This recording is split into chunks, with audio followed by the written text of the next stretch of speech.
Good evening, my name is Adam Arwood. They call me the Zotmeister. SkippySPK is, of course, with me here once again. Time to load up Camden and return to Dark Souls 2 Scholar of the First Sin. Because Sins, there was a joke about Sins 1 through 8, but we left it off. It didn't make the cutting room floor.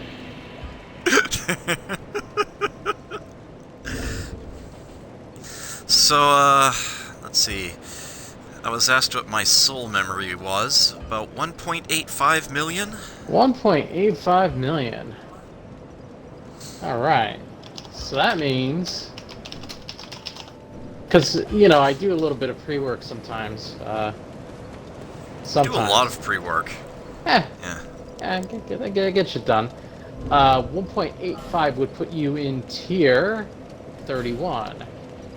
And I am in tier 33 right now. Even if I were in tier 34, I think we'd be very comfortably able to summon. Okay. Just wanted to make sure. Okay. Alright. So, there was one bit of business I didn't quite get to the end of the previous stream. I'm gonna do it now because I don't want to leave this sort of thing behind. I talked about it, the deepest secret in the game. Time to actually make it happen. So I am in Brightstone Cove Seldora right now. And I actually need to nullify the human effigy's effect because I want to get Skippy in here. It's just going to be so much easier to do if he's around for this. Yeah, logistically, because you know, there's a fog gate between the start and end point. So am I going to be at the first gate just to help clear out, and then you'll have to summon me again? Oh, right, because of the congregation. Yeah. Which I think I'll be fine.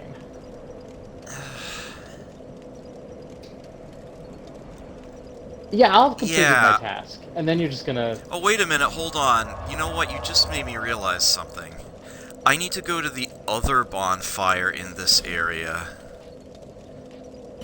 Actually, other bonfires. And make sure we don't have a human effigy effect available there either. Because if I have to rest at a bonfire, then that's just going to reset everything. Yeah, no, good call. So I need to make sure that they are off everywhere. Okay, they are. That's good to know. Okay. So if we have to do this twice, we have to do this twice. It is what it is.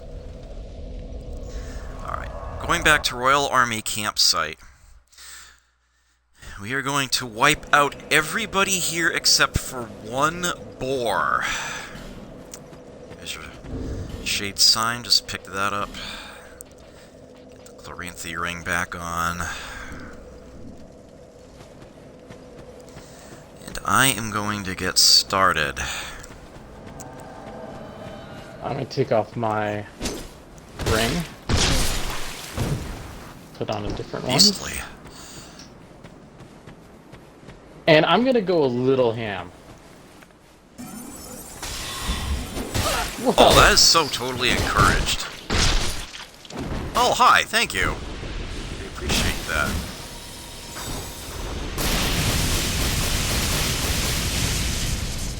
Oh, there's one. Oops. My lock-on's kind of slow on the uptick. Oh, you're pulling out a bow. Okay. That's gonna work out for you. I'm taking some pretty big hits already. I thought I backstabbed you already. I did. He's not taking damage. The netcode of the game is acting a little funky. I'll put that out there. Yeah, I noticed. we've got that thing where certain enemies are just not waking up.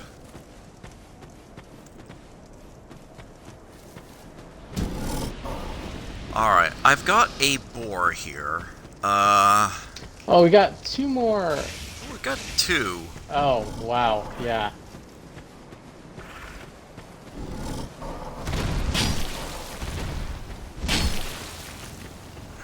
Way to be, Dark Souls. Way to be. Yeah, that keeps happening to us. Strangeness.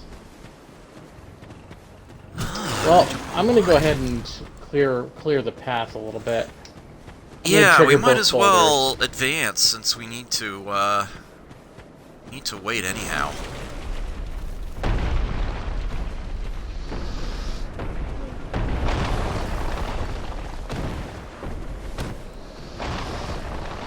Really though? Fucking hell! Oh dear, I have made it. I'm trying to backstab a guy and he keeps running up past me, just out of range.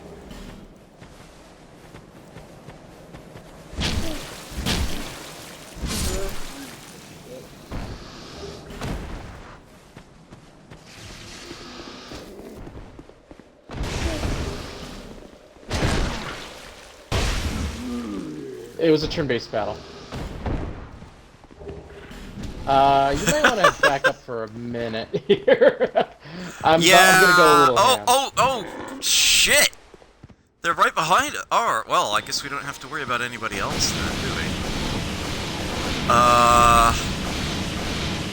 If I could keep both of them alive, that'd be great, but it's kind of hard to fight, like, you know, the spiders and whatnot when you've got boars chasing you.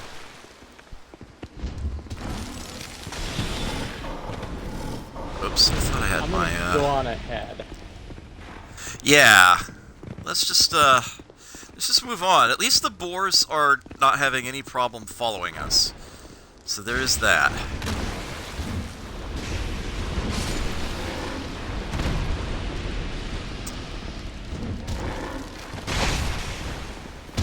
Nice shot. Alright. Did we lose one?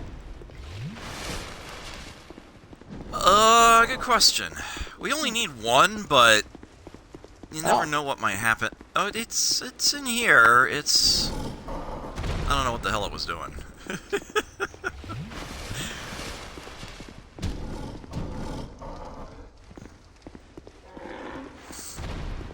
Well, if you want to... Oh, well, actually, there is one more.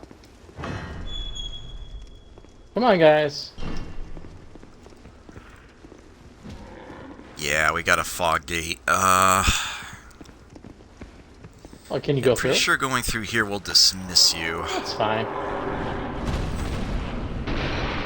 Just dodge them at the next bonfire, and then I'll clear the road while you keep them busy. Yeah. Alright. Alright. Well, they're not going anywhere. Let me get the name engraved ring back on real quick. Ditto. Alright. Brightstone Cove. Lower Brightstone... No! They're entertaining... The boars are entertaining themselves smashing the pews inside the congregation room. That's too fucking right. Oh, they found me. They found me. Alright. Alright, went to Chapel You can put it near the bonfire, but, I'll have to climb back up there in a moment. That's fine, I'll let you know when it's down. Alright, that's that. Yeah, I got a couple boars coming down the steps here. Alright, it's at the top of the stairs. Oh yeah, the spider in here, too. There we go.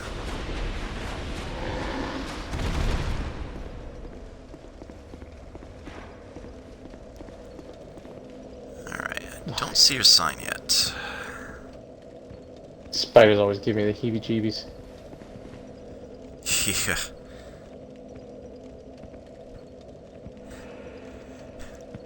Your fight... Oh, there's your sign. Oh, great. I have to lure the boars a little further this way.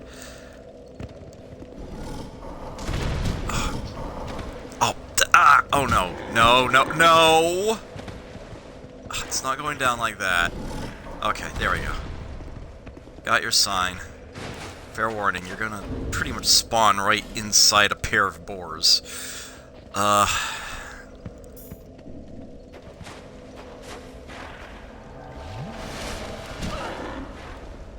Alright. This boar is gonna pin me into this room with these spiders. This is bad. I hit a boar by accident, but it was within your weapon. Nope. That's alright. Still have one at full health. We only need one. Alright. And now here's the part where we get to, I hate this part so much. Alright, you. Come here. Alright. You may want to hang tight for a minute while... Okay, one of the boars didn't make the descent to this ledge. It happens.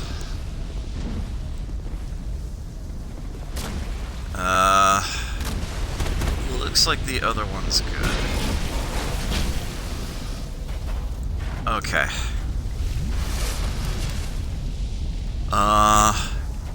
Alright, the other one's right in front of me. Took just a tiny bit of damage from landing on a sconce, but other than that is good to go. You only need one.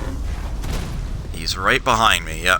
We only need one. We only have one now, so, you do have to watch for that.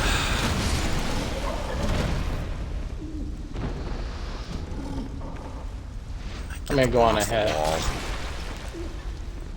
Please do.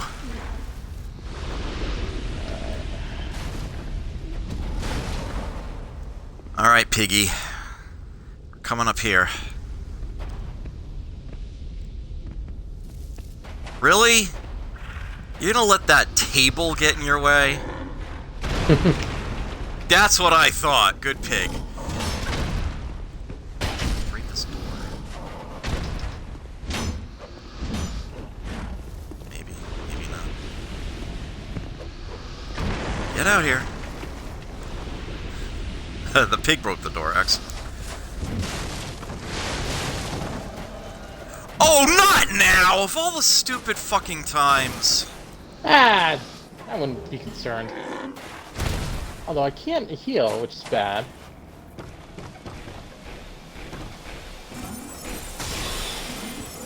Get a fucking life, Forlorn.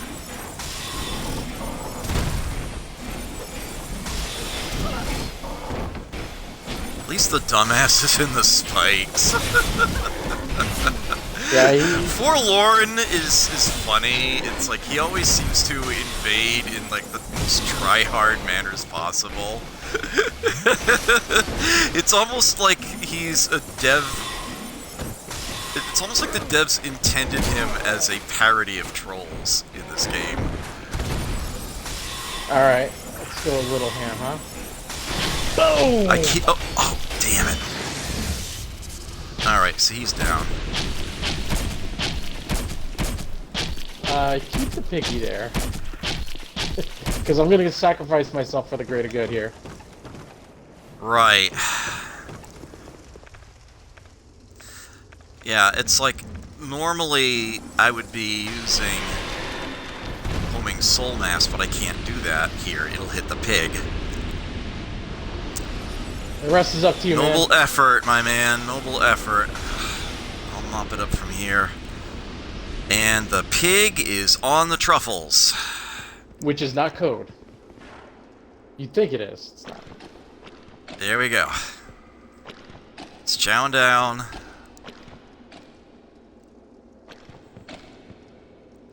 And away they go, and there's an item. And the boar's going to immediately be aggressive. Let me make sure I grab that pickaxe in case something retarded happens. On my part. There we go. Alright. That is how you get the deepest hidden item in the game.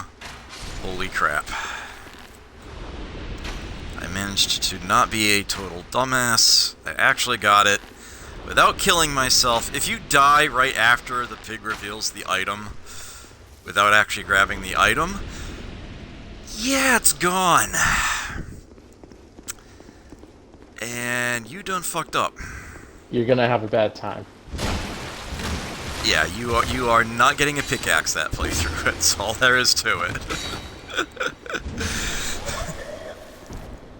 I mean, like, it's unique. It's got a kind of a weird moveset, right?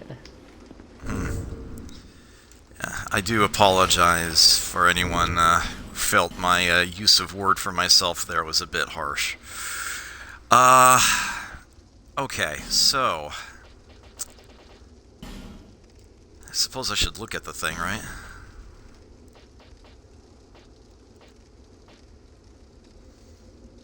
I know I grabbed it. Come, I could never find it in my inventory. It's right here. A pickaxe used for mining. Not intended as a weapon, but packs a powerful punch. This tool, designed to crush hard rock, can easily puncture weaker forms of armor. Fantastic counter force to it. It's a weapon. And one whose possession carries a certain prestige with it. Because, I mean, look what you have to do to get it. You have to lure a boar all the way down here. Looking at some of the comments about it on Fextra Life, like, apparently the moveset is a little wacky and less lock-on / predictable than you'd expect, so it has some utility there. And scaling's good.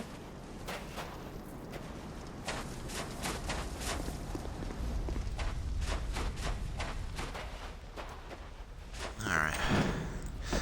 I could just use a homeward bone, but I also don't need to, so I'm just gonna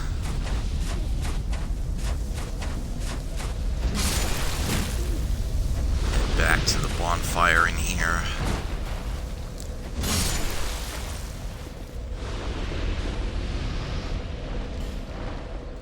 Oh, they're coming in.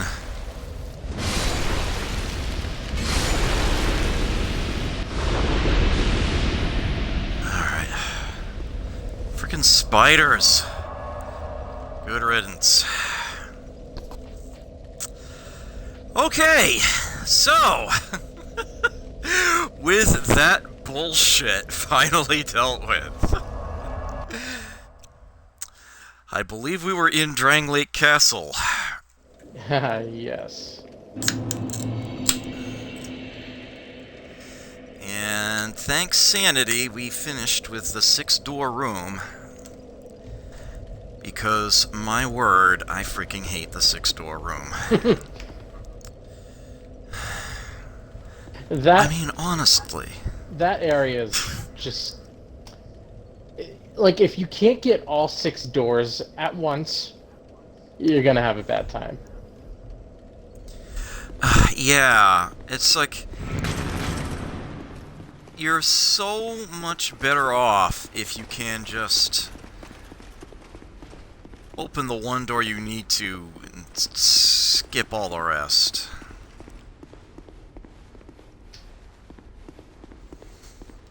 Leave that ruined sentinel in the dust. Alright, I got what was in the acid pool last time, so we're gonna come up in here.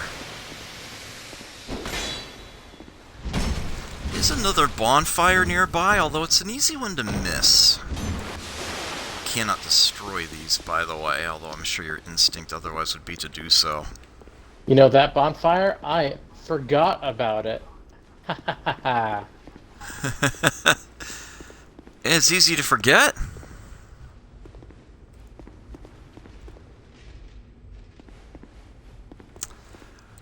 Okay, am I mistaking this with something that happens later, or no? I don't have eyes on your stream, so... Nashandra's portrait. Is that still in Scholar, or did they remove it? Oh, no, Or am I simply that's not there still yet? bullshit. Okay, alright, so I'm just not there yet. Alright, fair enough.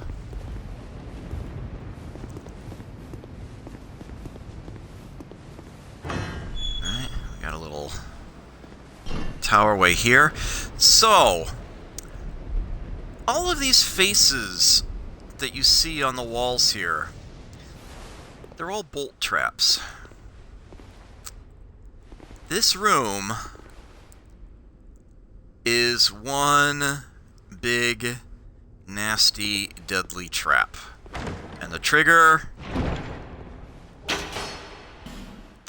is taking the loot in that chest. But amazingly, their initial volleys all miss you. With that said, once you've grabbed the treasure, it's fair game, so you're going to want to roll to the door. And then you shouldn't have to deal with that anymore. Okay, so this is what I was thinking of, up in here. I'm pretty sure at least one of these statues comes to life. Ah, shit, it's two. Alright,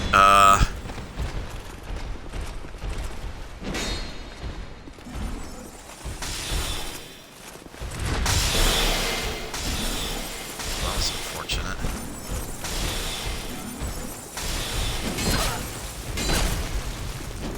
I'm afraid to roll backwards. Alright, so there goes one of the two. Shoot!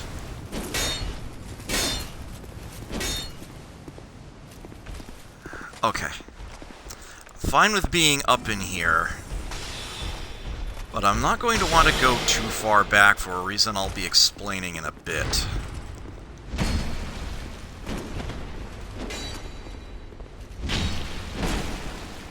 No? There we go. Forget if the third one comes to life as well or no. Shit, he does. Once you grab the torches, anyway. Really? Sheesh. Thank you so much for the resub. I greatly appreciate that, Grim Agent. Your 8 months of support helps tremendously. Thank you. Take care. Good luck. Okay. So, here's a bit of foreshadowing / foreboding. This very tall portrait here, I may as well just go ahead and spoil this right now. This is Nashandra. This is King Vendrick's queen. For reasons that will be explained a bit later on in the plot, she's a little, shall we say, evil. So much so that even her portrait, being near that, threatens to curse you very, very quickly. So yeah, steer clear. With that said, though, it does actually end up doing something if it hollows you out before you come this way. Because, since I'm still human, I just got invaded by an opponent called Nameless Usurper.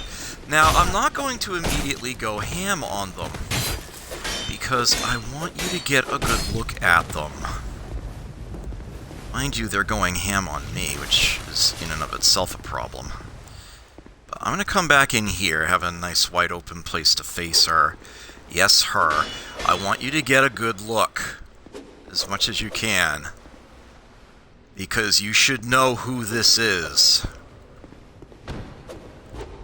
This is actually a proper puzzle in the game. It will be presented to us in that manner a little later.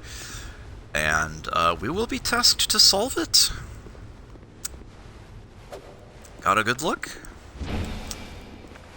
Alright, time to do something about her now. It's kind of wild. I'm obviously not going to say anything about it. Just like that dagger. Her dagger game is on point. Yeah.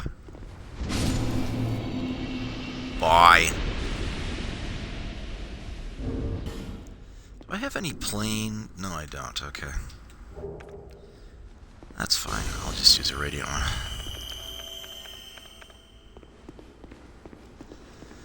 Didn't want to take a flask swig for that, but I wanted to heal it. Okay, the bonfire is just up ahead. Not that you can see it yet. Oh, nope. Don't walk onto him, please. Much more important target. There we go. Some more statues. Those actually are statues. Oh, I stand corrected. One of them wasn't. Oh, can he not fit through that doorway? Is he too fat for the chimney?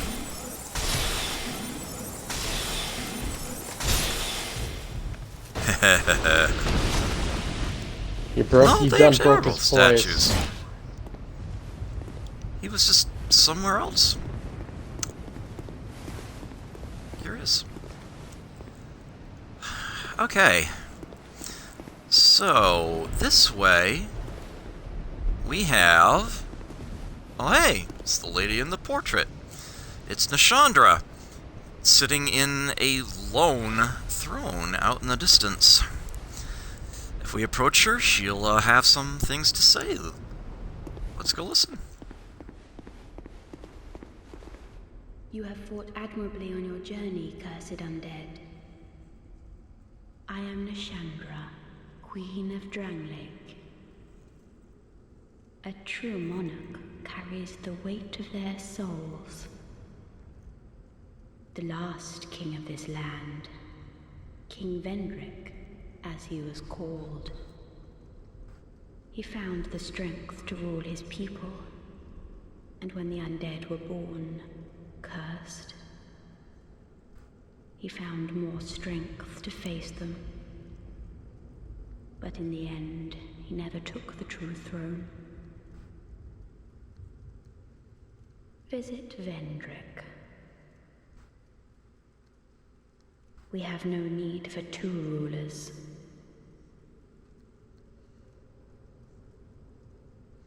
That is all she'll have to say. In fact, if we come back here later on, she will not be present there.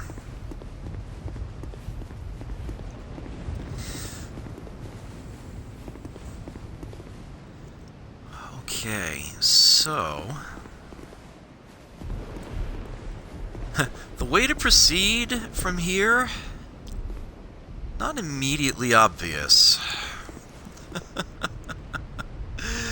But, it is actually here. Specifically here. It's this ladder. It hides pretty well, so I don't blame you if it took you ages to find it. You just kind of hit a dead end, or it's like, well, I see a ledge below me, maybe I can drop down. Yeah, there was a ladder there, it was there all along.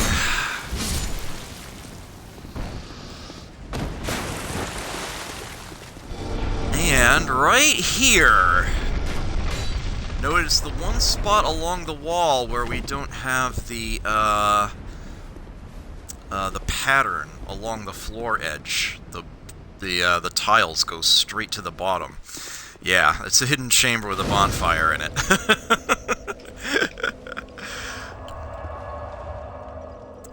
Yeah, I don't think I knew about this one until after I had beaten the game the first time.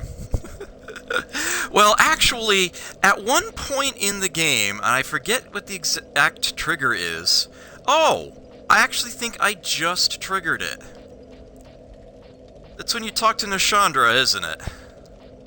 I think you're right. Yeah. I suddenly, as a character here, keenly aware of the existence of every bonfire in the kingdom. Literally every bonfire in the game, every area, now appears on my warp selection screen. The areas I haven't visited, most of these are DLC areas, but not all of them. Actually, no, most of them aren't, come to think of it. They appear in just these, like, bare visions, and any bonfires that I haven't visited in any of these areas, like this 4th bonfire here in Drangleic Castle's area, just appears as a faint, hollow bit there. But you're actually... it's visible. They appear now. You know that it exists. So this is your prompt, as it were. If there were any bonfires anywhere that you haven't encountered, look at this. There's yet another one inside of the Forest of Fallen Giants. We simply have not been able to get to it yet, and we still can't. That will happen eventually, though. Yeah, that is your hint, as it were. That is your clue that you're going to have to go back there for something. Not to mention that you may have missed a number of other things as you went along. Yeah, this very bonfire actually doesn't appear on the list. Oh no, it's this one, yeah. Yeah, it is that one. I stand slightly corrected there. Yeah, it's, you now know what's up. Every single one is there to be found. So if you missed any, you are now made keenly aware of that fact. Let me go level up once or twice here, and then I'll head right back here, summon Skippy in, and make our way up to the next mid-boss. Bearer of less.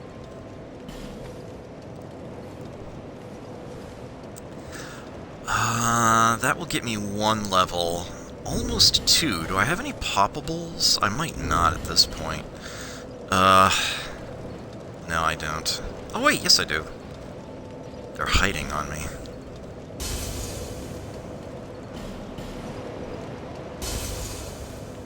So, yeah. No, I have to pop them all. Actually, all I needed to pop was the last one. Oh well.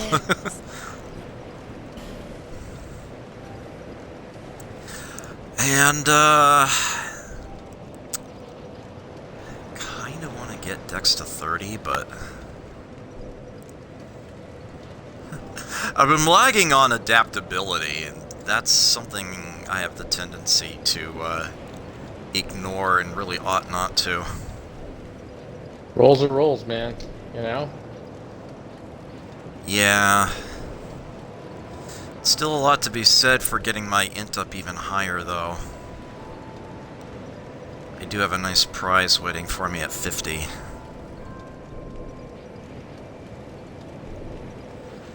And of course Vigor is still below 20, so that's still plenty of hit points to be earned. Yeah, let's do a little something like that. Let's do a Vigor and an Adaptability. How much Twinkling Titanite am I sitting on? Well, that's Magic Stone.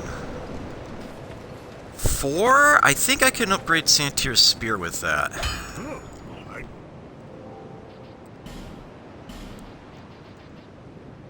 Yep, I can get it up to +4. I shall do so promptly.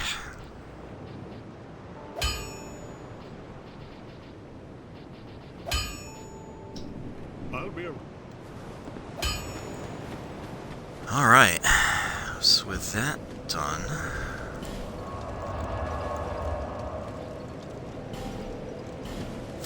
Alright, Forgotten Chamber. You ready to join me, Skippy? Yeah, you want me to join you in the chamber or outside the, right outside the, what you call it? The boss room. Might as well be at the chamber. Might as well be at the chamber. Alright, just, jogging a little bit here. Alright. Item around the corner from the bonfire, and there is another ladder to go further down here. But, let me get the name engraved ring on. Do I already have... I already have mine on. Okay. So... The Forgotten Chamber that I totally remembered.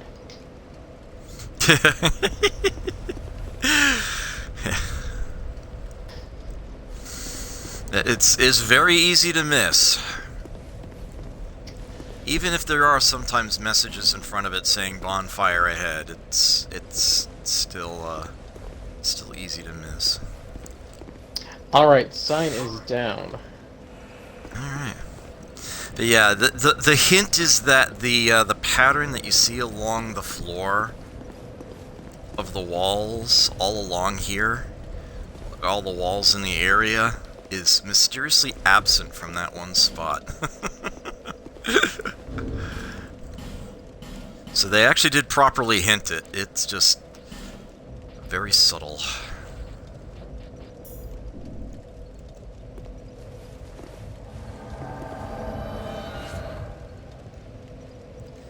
Praise the sun. Alright. Always. Okay. There we go. Got a chest waiting here. Hunter's Black Bow. I've been waiting for that one. Weaker only because I haven't plussed it up yet. It's got worse strength scaling, much better dex scaling, and a greater range, a range of 60. I have been waiting for this. I have been waiting for that. Of course, at the moment, yeah, I'll just have to hold up until later. It'll come in handy. Yeah, I will be upgrading that soon, to be certain. So this will just circle back down to where we were.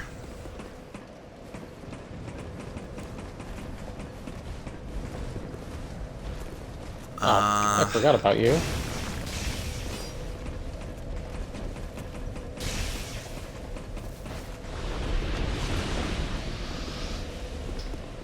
Skippy occupying himself.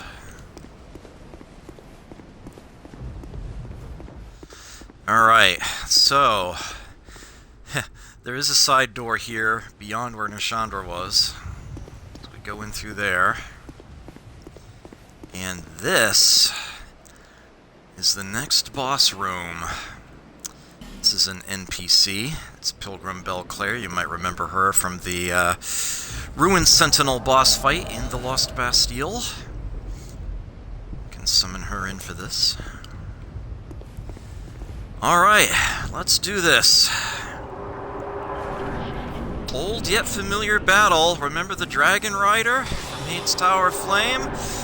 Well, now we've got two of them. One of them starts up on a ledge in the back with a bow. Hence the Dragon Rider bow.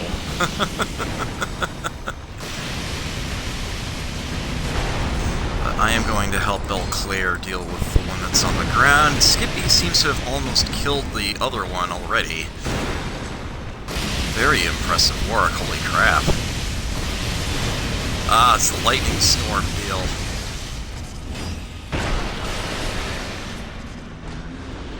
And he's down. Yeah, not a hard fight. Check out my new chime. And hey, it's a Dragon Rider soul. It can be annoying if you are alone. You're basically fighting a Dragon Rider, just as you did before, but now with an extra one shooting at you from up there during the course of it. I don't recommend trying to drag that one down early. I suggest just trying to keep the one on the ground between him and yourself. Try to, like, fight over here, so the boss would be here, and then the other one would be up there. Just so that he doesn't have a clean shot at you, and you can keep an eye on him. But it's otherwise not a hard fight. It's really no different than it was the first time, and then once you've gotten rid of the first one, you can go after the second. If you have super powerful spells, then yeah, you can try to avoid the one on the ground, and simply do away with the one up on the ledge first. Or if you bring in Belclair or some other friendly summon, you can have them keep the one that starts out in the open busy while you shoot the one up on the ledge. That's kind of what happened here. That was sort of what Skippy was doing. Shoot the one up there, Belclair dealing with the one on the ground. But yeah, plenty of strats, but not a hard fight. I like the light effect in this room. You can see the skylight up there. A nice pattern it makes on the ground, and of course this is where the boss is standing when you first come in. Despite it being 2 Dragon Riders, you only get 1 Dragon Rider soul, and it's the exact same soul as you got the first time in Hade's Tower Flame. So you can actually, in a single playthrough without using any bonfire ascetics, actually have 2 Dragon Rider souls. Which is probably just as well, because I want to say there are like 4 things you can craft with a Dragon Rider soul. I think so it's you can 3. There's the shield, there's the bow, and maybe the halberd. It's at least 3, I know that much. So you can actually get more than 1. Here we have another bonfire, and another visit with Ben Hart. Sup, man? Well met, friend. Everyone's favorite Jugo. Good to see you well. Yes, very good indeed. Very good indeed. I journeyed from the distant east to perfect my swordsmanship. And legend has it that powerful beings slumber in this land. This sword has been in my family for generations. And only a real man can wield it true. I may face any man or beast, but none shall be a match for my sword. This land is a right mess, eh? King's gone. The people have a mad glint in their eyes. The land itself is overrun by terrible beasts. No better place to test my sword, eh? This land is the right mech. Kings, the land, there we go. No better. And we will be able to summon him for a boss fight shortly. Another one.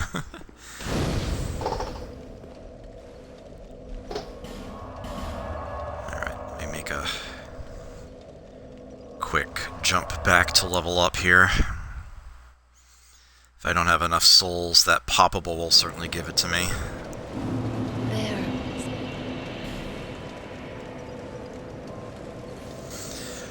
Beer Seek Lust. It's OCD, but I'll go ahead and put that point in Dex there. Actually, you know what? Before I do even that, let me upgrade the bow first. I knew you.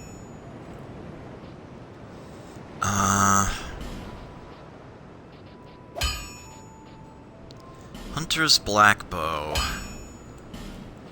Here we go.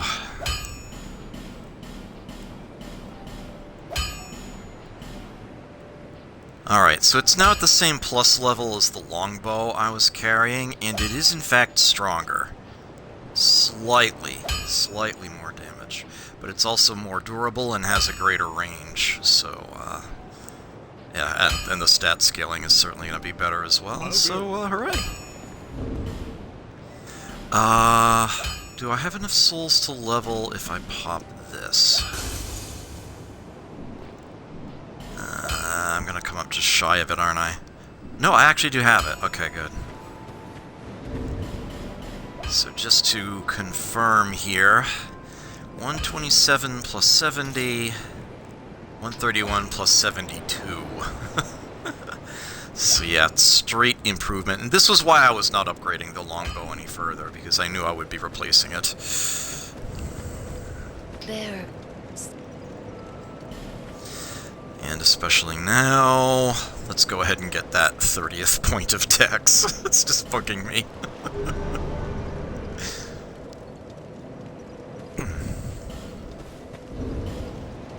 Also, I'm not wearing the dexterity ring either, am I? And I probably ought to be.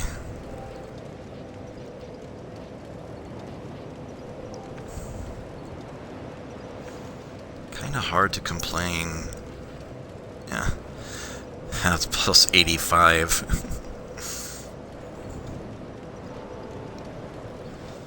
Oh yeah, just because nothing else scales on dex other than the bow, since I'm not using the washing poles at the moment.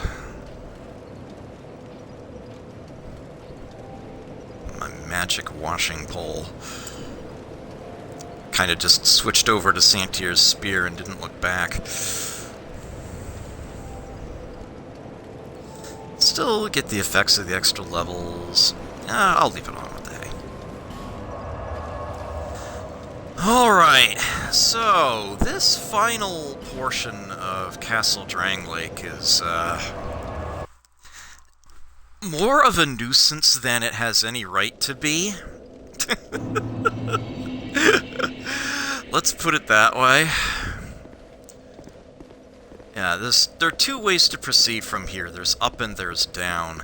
Down is the way that leads forward further. And no, I stand corrected.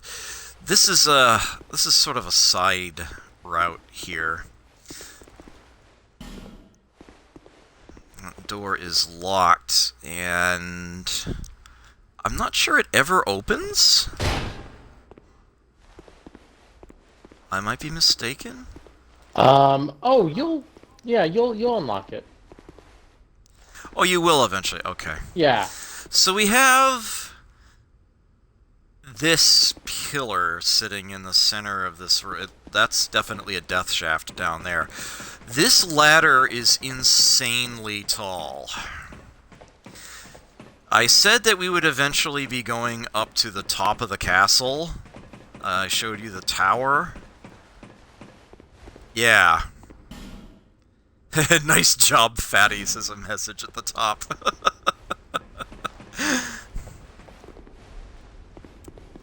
Right. And, well, it still goes up a bit. So, welcome to a room at the top of the castle.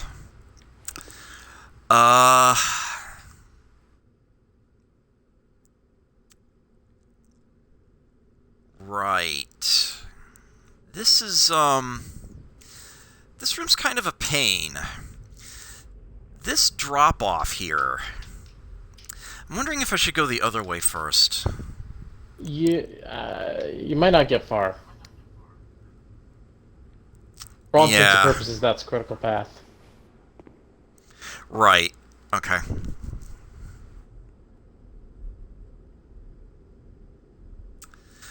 So, I did just climb the ladder. Once you drop off of this ledge, you're not coming back up here.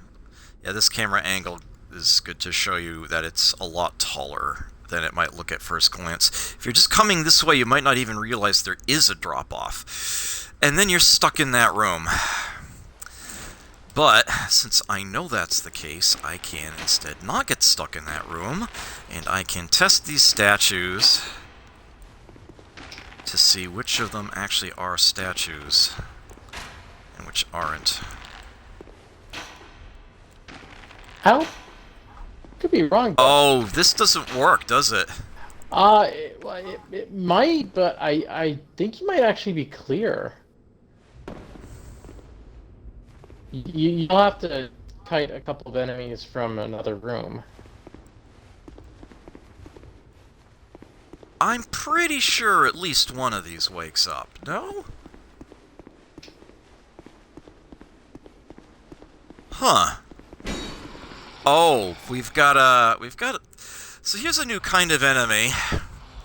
The Wall Phantom. We'll be seeing a bit more of them later, but yeah, the first time you run across one of them, it's more than a little bit of a surprise. I want to say that in vanilla Dark Souls 2, there's at least one actual enemy in this room. But yeah, it looks like we're going to have to lure someone in here in order to trigger that. But we can do that from the adjoining room, I believe. This is not a drop-off, this is a stairwell, and we have ourselves mannequins, of all things! As if we didn't have enough of them in Harvest Valley. Alright, you get in here. What? Yeah, don't take these suckers lightly, they are fast.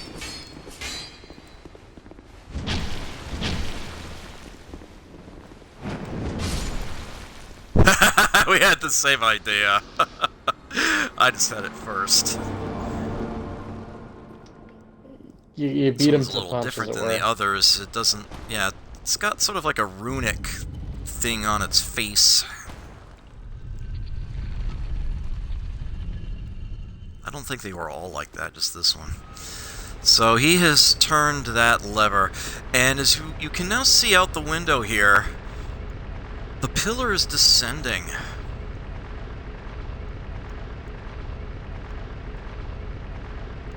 Look at it go.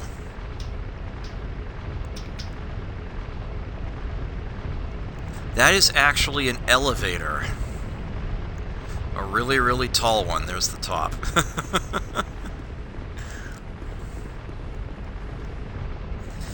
Right, we got a couple chests here.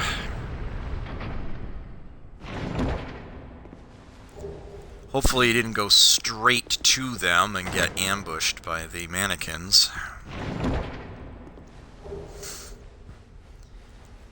Soul Greatsword sorcery is a fun one. And a chime for the miracle people. I think it's There's probably an for of the dark variety. Oh,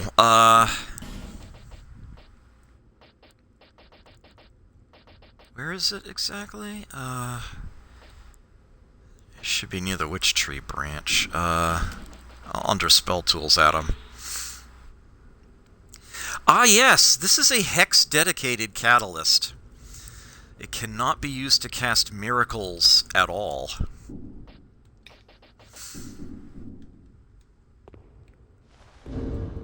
Yeah, Soul Greatsword is a fun one. I'll definitely be slotting that. I do find it quite useful. Its hex-equivalent Dark Greatsword is even better. It has a wave that shoots out. Okay, so this is how much Scholar hates you. I can assure you that in vanilla Dark Souls 2, you don't have to deal with the fricking Executioner's Chariot again. You will have some very large knights in this room to deal with. But not the frickin' dark-spewing horse boss again. Thankfully, however, he can't fit through the door. Actually, neither can my homing soul mass. This is why they give you an NPC summon for this.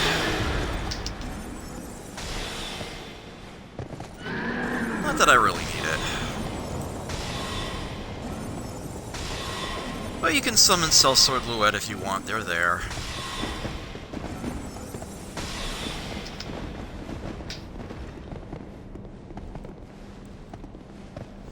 Just be careful of the fact that the horses can charge. If you give them a good amount of forward space to come at you with, that's what they're gonna do.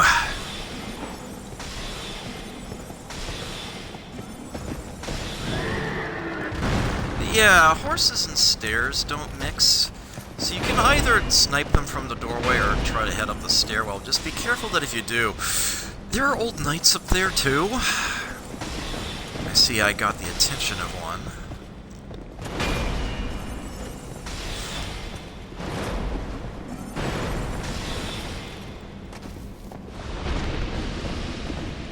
Easy enough to dismiss them.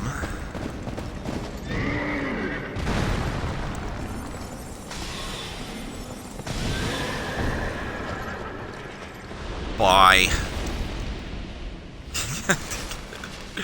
Scholar is such a dick. Alright. And that is where Gower's Ring of Protection drops in Scholar from that enemy. I forget where you get it in vanilla. It might actually not even be in a first playthrough. I think you can only get it after Bonfire Intensity 2 somewhere. I do forget exactly where. I apologize. I could look it up, but so could a viewer. Gower's Ring of Protection does something interesting and useful, and it used to be a lot better at it, and it was nerfed out of vast necessity. It used to completely and utterly negate all damage you would take if you were hit from behind. It no longer does that. It reduces it by a significant percentage, but it no longer negates it completely, which once upon a time it used to do. And it was definitely a part of several completely and utterly broken strategies, both player versus player and player versus environment. It was just insane. But yeah, if it seems like the entire world is backstabbing you, you might want to pack this thing. That will make you feel a lot safer. It's still pretty popular in player versus player, since fishing for backstabs is definitely a thing people like to do. Alright, well... Oh, the one on the other side woke up too. Alright, well, that's a minor nuisance, ain't it? Alright, looks like I'm actually gonna have to use the spear here to some extent anyway. Oh yeah, I should have made a bigger allotment for that. Okay, so that's one of them down.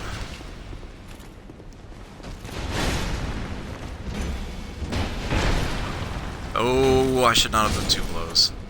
There we go. It's a human effigy. If I have any amber herbs, I should probably nosh on one. I actually don't.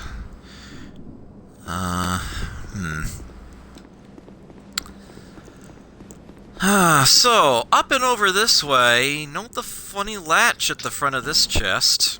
Mimicry ahead. Monster ahead, yeah.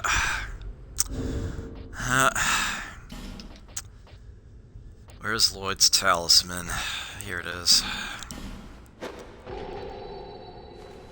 Seriously?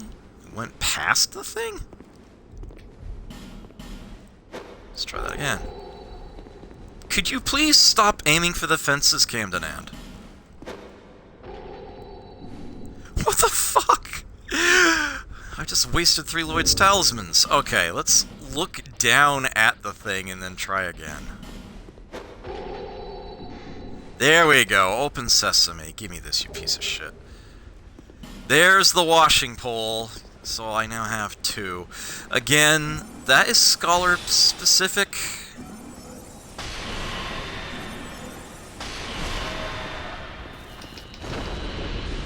Couple soul spears. It's like it was never there. Yeah, washing pole a lot easier to come into in Scholar.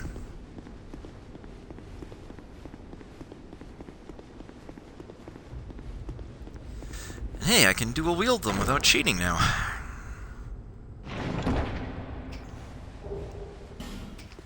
And there's the Firestorm Pyromancy. More fun stuff. Yeah, this room is actually a real pain in the ass even in vanilla with the really, really large shielded knights that are in here. There's one blocking this door when you come in, and you just know it's going to be a hard time. But yeah, they gave the enemies some more variety, and it is what it is. Right, so this is the door. No, this is completely somewhere else. Okay.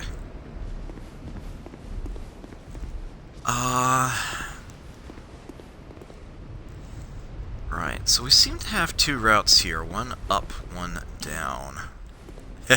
Message reads door. It doesn't actually open. But there is a ladder besides here, and we can come up onto this ledge, which overlooks, well,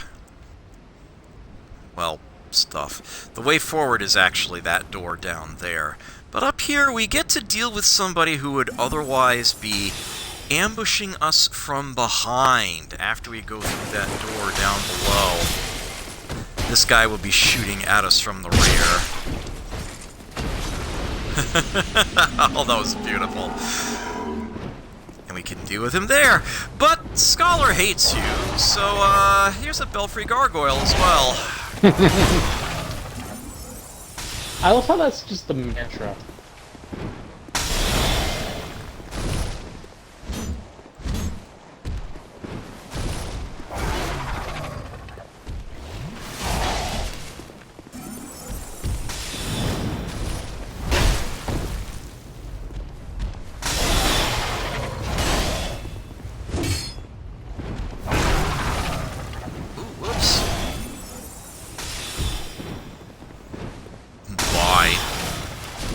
Oh, you're kidding me! How the hell did you dodge that? Why?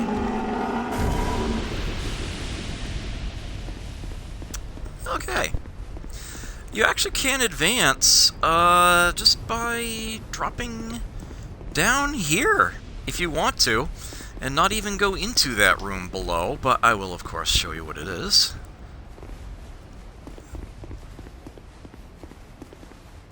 You are going to have to drop down to leave that area.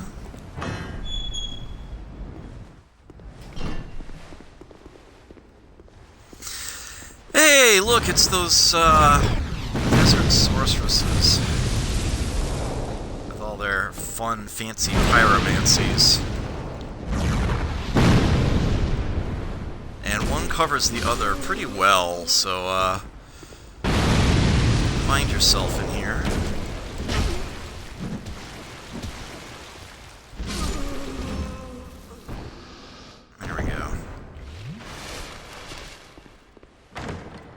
Fat loot.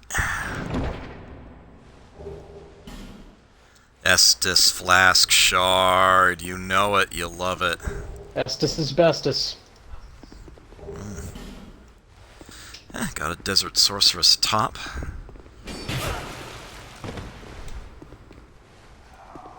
Oh, right, another wall phantom.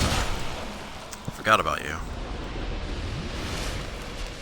Boy howdy, I am like running out of tools here. So this is a door barred by a gate, but the lever for the gate is right here. So keep in mind that if you do skip ahead past this room, you're not going to be able to open this door from the other side.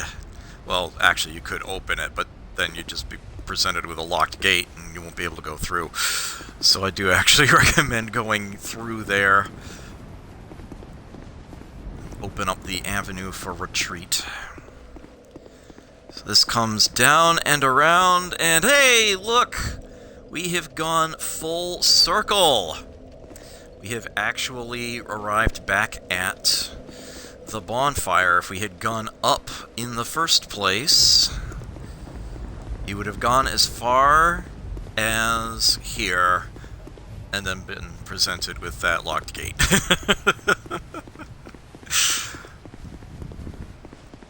So I went correctly. But, you might wonder, what of that elevator? Well, that's where we're going now.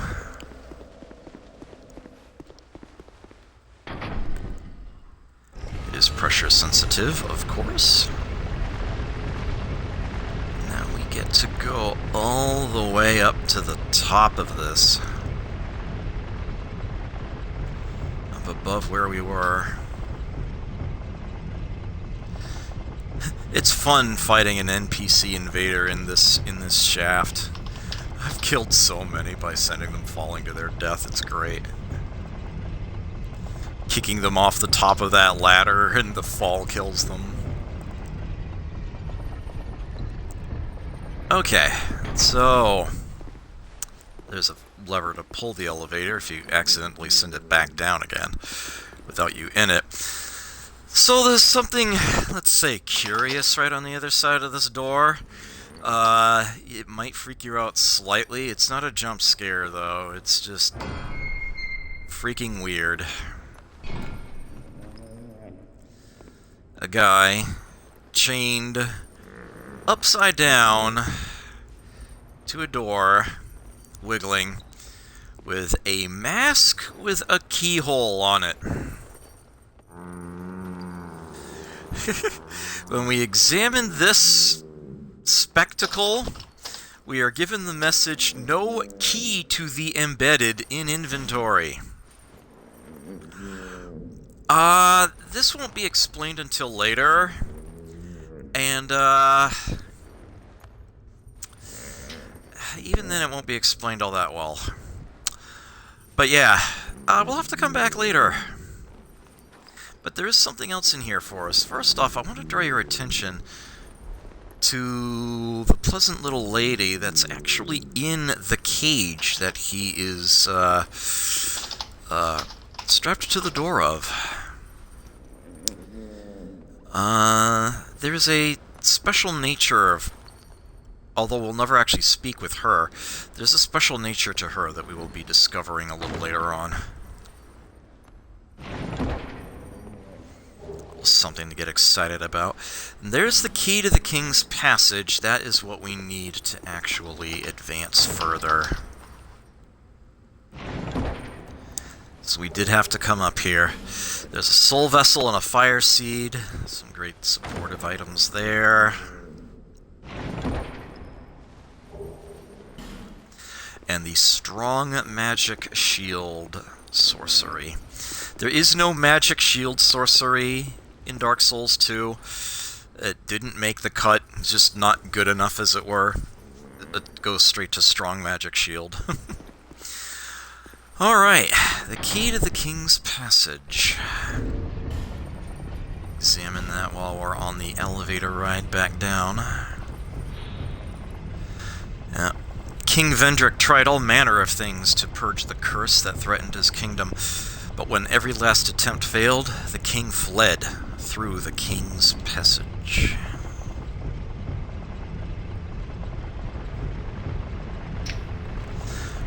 Right, and that unlocks the door at the bottom of this. Is that the queue, as it were?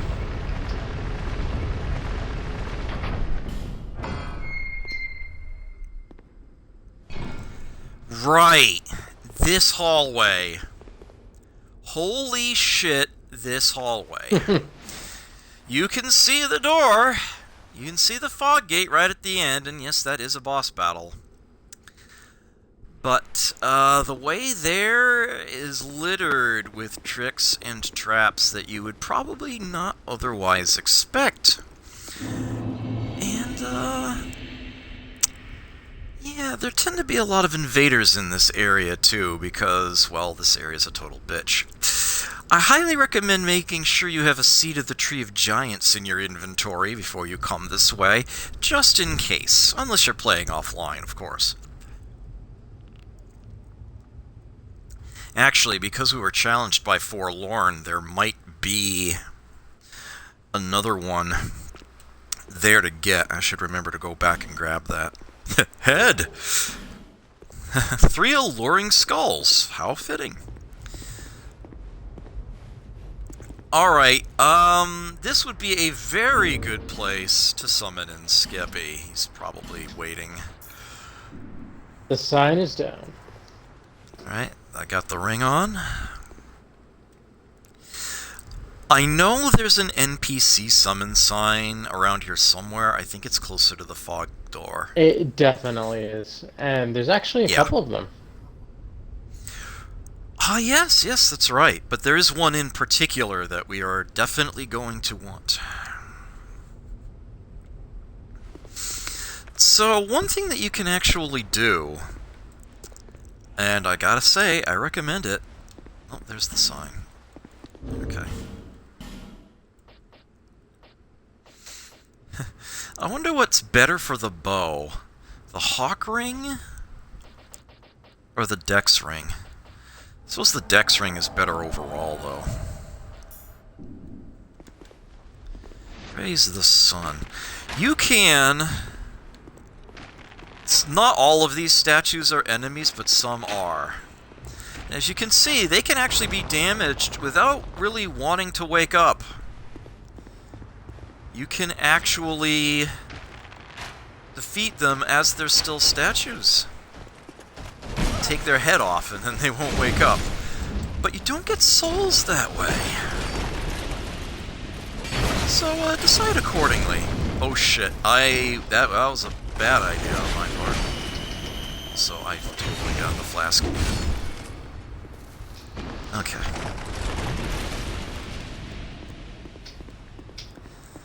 So, if you defeat a statue that way, it's not going to actually wake up. So you're not going to get souls, it's not going to drop an item. But it is something that you could do. A little something to keep in mind. There's an item hidden behind this pillar, remember, always look both ways. Twinkling Titanite, you don't want to miss that. Petrified something, that'll make the crows happy. Ashen Knight Boyd is here as an NPC summon, but this is the one we want. This is Benhart's. We are definitely going to want to have him in here with us during this fight. We'll summon him in too. This next boss fight is one of the most unique ones in the game. Odds are we won't see what makes it so unique. We'll probably be done with it fast enough that it doesn't become a factor, but boy howdy is there something it can do. So meet the Looking Glass Knight. Something straight out of Alice's nightmares. Its shield is always active. Anything that hits his shield, even if he's just casually carrying it by his side, will deal no damage to him. Spell or physical, no matter its nature, it will do absolutely nothing. So you actually need to make sure you are not standing on his left. That did nothing. The shield blocked it.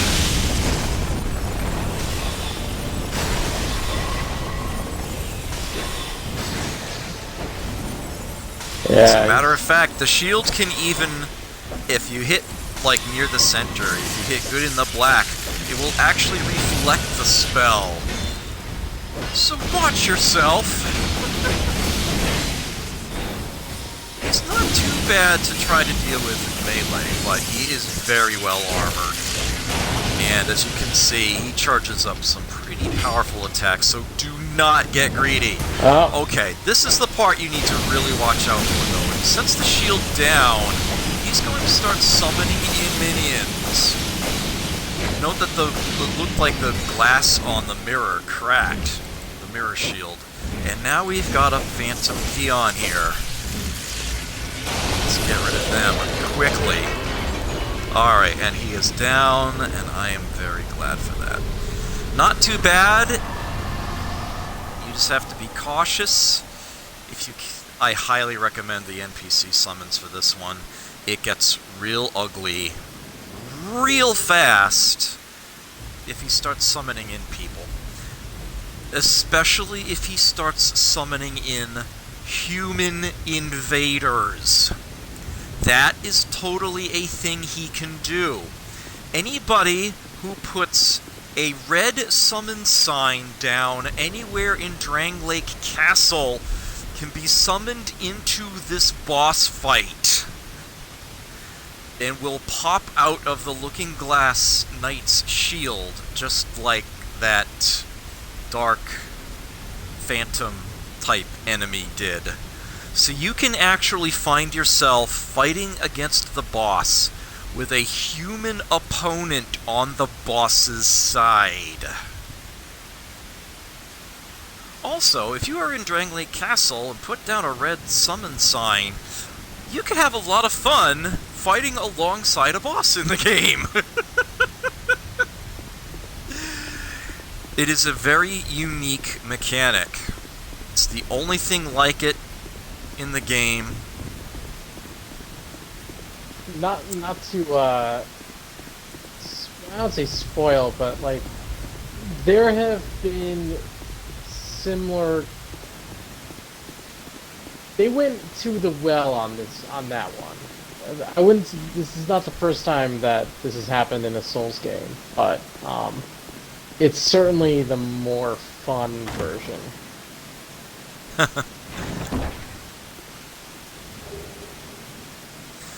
The Soul Bolt Sorcery, a Spell Quartz Ring +2, and 3 Bonfire Ascetics are in this chest right around the corner of the elevator onward. I wonder if that ring will come in handy. Don't miss those. This elevator goes down.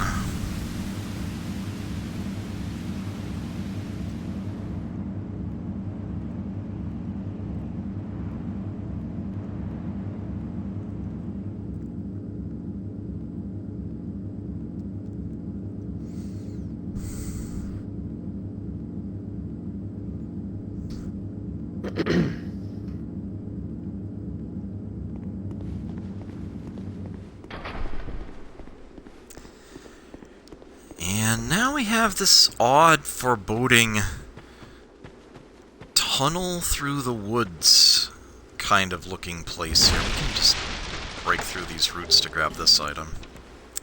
Green Blossom. There is a pre-lit torch. Sconce there. But we don't really need the torch. If this area reminds you of something, it's supposed to.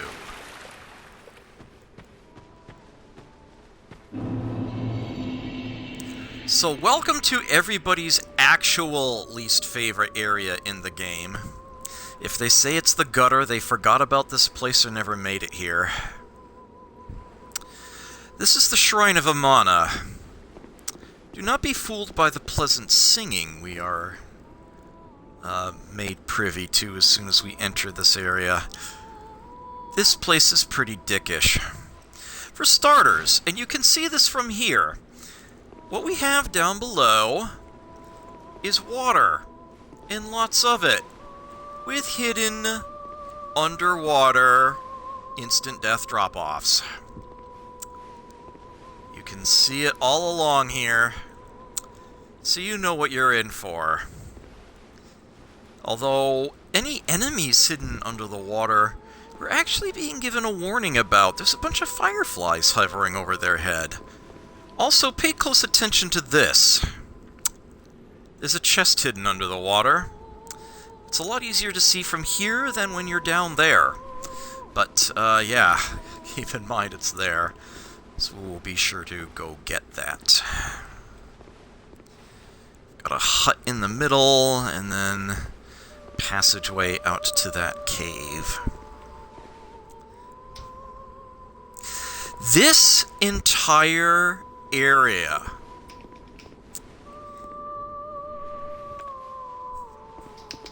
and I'm very confident in saying this. It's pretty obvious, it's pretty blatant, it's clearly intended. This is Ulasil. This was the DLC area from the original Dark Souls. Just over the years, now completely flooded out, overgrown with giant roots, as after all, it was a forest before, loaded with lots of trees. And if you haven't seen enough evidence already, just wait until we get to the boss of this area. Because you fight the boss in the exact same arena that you had to fight the Sanctum Guardian in at the start of the original game's DLC. We have a bonfire here. Let's light that. Take a rest. Let's go level up a bit here. Let me check with Chloanne, because I think the Looking Glass Knight is actually a trigger for certain things. You're gonna get a lot more after we get to the end of this. Oh, yeah, yeah. Yeah. Yep, she now sells unlimited large Titanite shards. So you can now get them from her in all the quantity you want. And she also has 3 poison stones and 3 bleed stones, if for some reason you happen to need those at this moment in time. I've got plenty, but they are there if you want them. You buy just one of the large ones. Visit. So that is totally an option now. Is that a shop? Here, to see luck. However... Let's upgrade that Estus flask.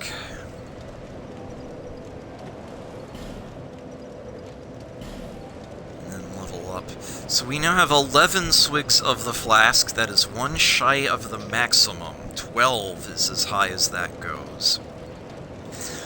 Definitely want to add a point to int because I was doing a lot of almost killing of enemies earlier.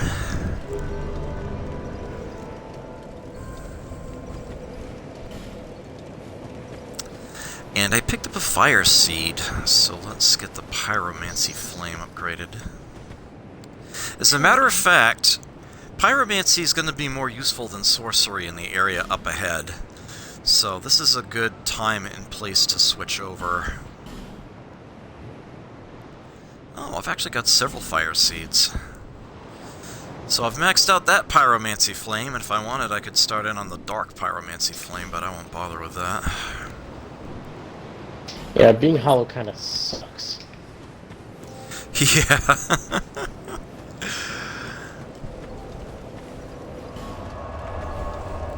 Yeah, these won't be as useful for the next area as these will be. Gonna want plenty of generic throwables here. A couple of firestorms, let's put them on. I shouldn't really need combustion. I actually really like lingering flame. I don't mind if that takes up 2 slots. Let's go ahead and put that one on. Swap over to the pyromancy flame for this. Swap in the penal handcuffs. As again, they give a boost to pyromancies. And good to go here.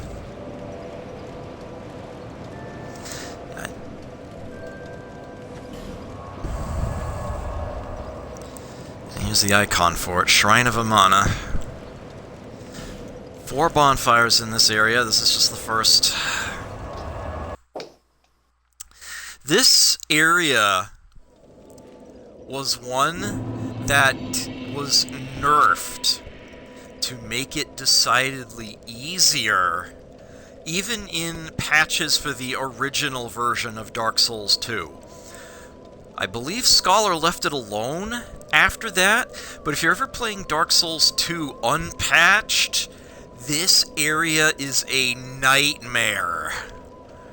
This area is brutal. An interesting little challenge for you there. A little something to consider. It's the access. kinds of terrible. Like it's Yeah. it's such a slog. So before I go down all the way, we've got this door off to the side, and I'll head this way. We can't reach that item from here, but what we can do is poke it, break the branch, and the corpse will be down below. We can grab the item later on. Meet the Arc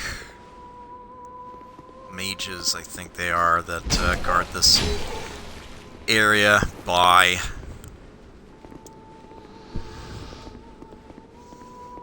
It will get harder from here.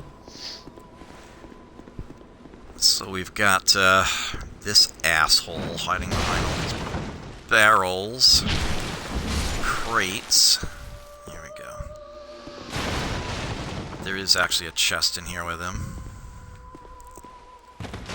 Although, you might not be able to open it if a barrel blocks it, as I just demonstrated. There we go. 2 wilted dusk herbs and a skeptic spice. Great stuff for you spellcasters. Okay, so with that having been done,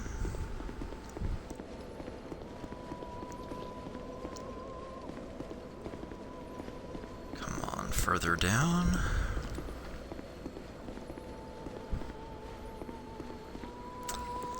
We're already in a waterlogged area. So, right. Where you see fireflies, they're illuminating an enemy that is hiding under the water. Obviously, fireballing somebody hiding under the water is not a terribly wise idea, so I will jump at him with the spear instead. Thankfully, I'm doing enough damage to one-shot him. So yeah, that is one little advantage that they give you out here. Let's grab that soul item. Getting stuck in there, huh? Okay, so we come out here. I probably should have slated cast light, come to think of it. That is one sorcery that would be very, very useful to have down here. And that alone is probably worth even keeping the Witch Tree branch on and the slot in my attunement for. Simply because, well, without a source of light, it is a lot harder to see the ground beneath you. Like, a lot harder. Also, be careful if you're carrying a torch, because if you roll to dodge an attack and you go through the water, you're gonna put it out. Like I just did. But, one thing I can tell you for certain, you can follow along this rock edge just fine. You can follow along this outcropping, you can turn the corner behind it, and you can grab, this is the item that we knocked down from above, or that is, one or the other. A butterfly, twinkling titanite, Arcdrake helm. Oh, that one was dropped by the enemy who we pushed off the ledge. Okay, and then we can get back following this. Alright, so that treasure chest we saw from above. See, I'm right at the water's edge right now. It is not easy to see. As a matter of fact, the water's actually kind of deep along here. Here's the chest. Elizabeth Mushroom. Again, like I said, we're in Ulasil. So, a little surprised there's a bunch of those around here. Item up on that little walkway there, but we're gonna have to deal with some guards first. But fighting them this way, you can see that none of them are getting up and waking up and chasing me or anything. I'm sure that later on they will manage to do exactly that to me. As a matter of fact, I think if I grab this... Does that wake them up? No, it actually doesn't. Okay. They do tend to wait until you get relatively close. They have the tendency to try to sneak up behind you.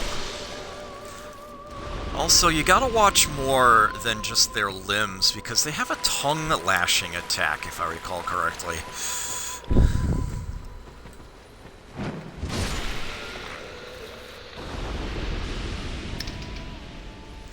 I can assure you there's nothing further out that way. Do make sure you get all of them.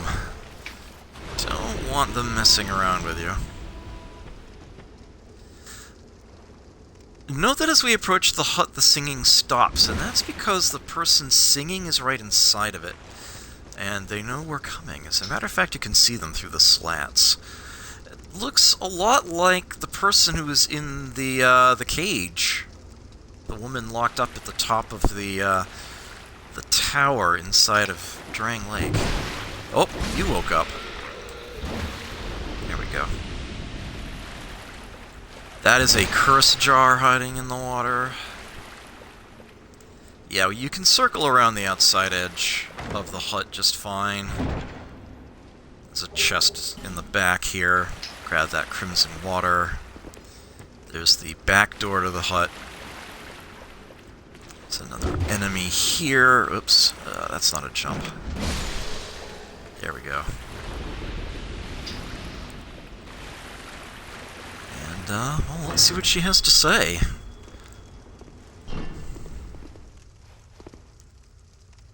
Nice carpet. We knew you were coming. And stop singing. We are Milfanito.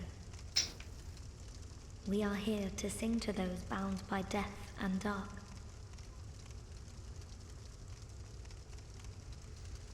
It's not just you, her eyes are closed. We will sing here, forever.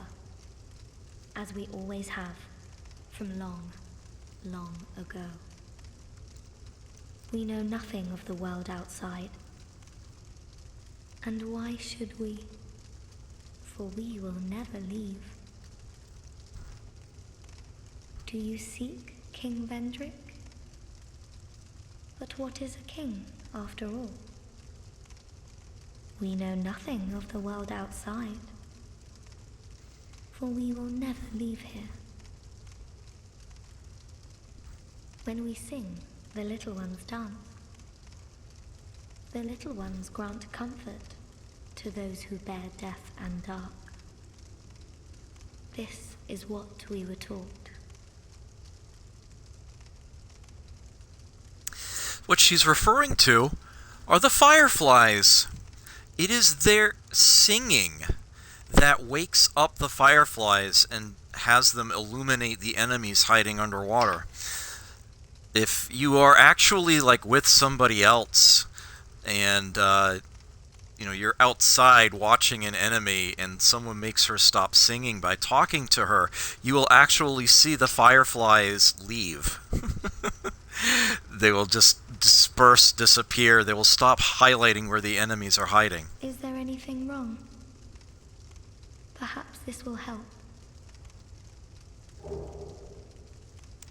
There's a smooth and silky stone. This is all that we can do. When we sing, And now they're just repeating that. There's a second room in our hut here, but there's nothing actually here.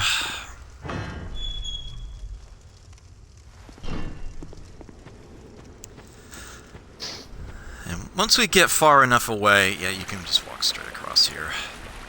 She will start singing again. Actually, you can see that there are no fireflies right now. The wizards are still there, but...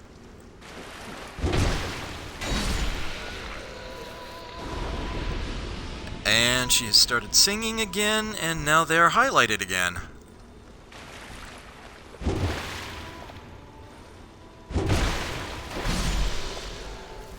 I really like that. That's a really sort of neat thematic ability. Oops, I cannot walk up there. Okay. That rock is just a tiny bit too tall.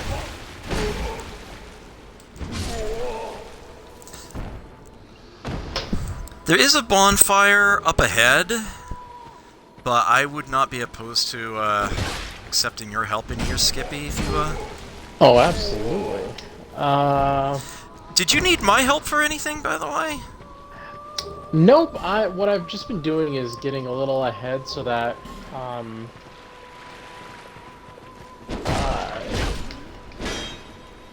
you know, just so I can hop around bonfires for you. Cool. So you are where? Just beyond the Milfinito's hut. Okay. So I just have to go to that next bonfire and backtrack a little bit. And that is fine by me.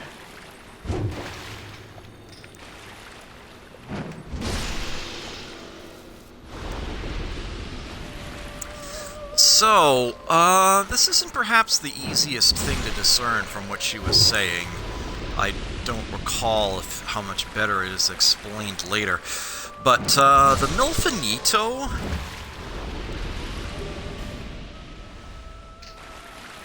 are apparently somehow related to Nito, the Lord of the Dead. It's right there in the name.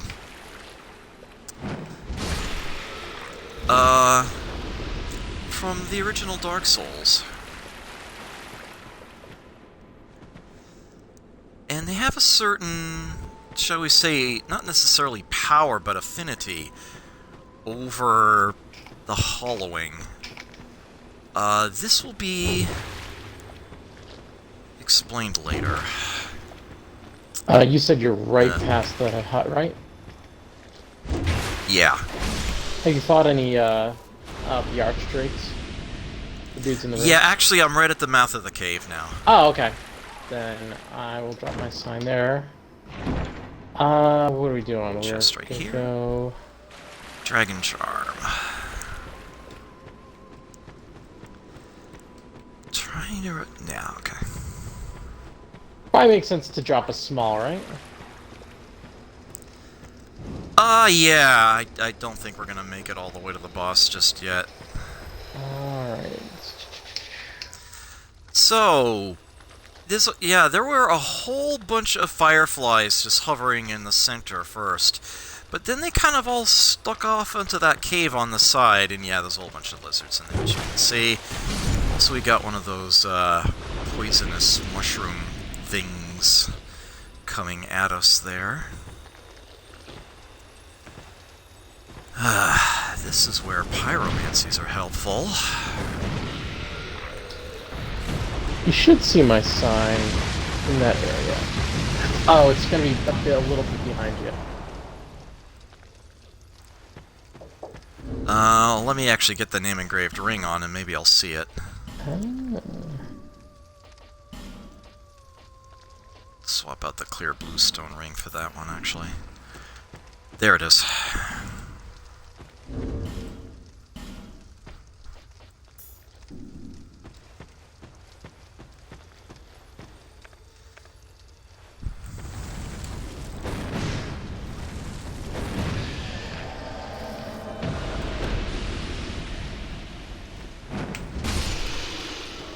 Oh, There we go. Adam, there's a fog gate.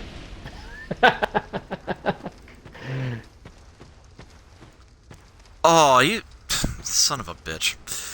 I don't know if that one's a problem or not, actually. Well, we'll see.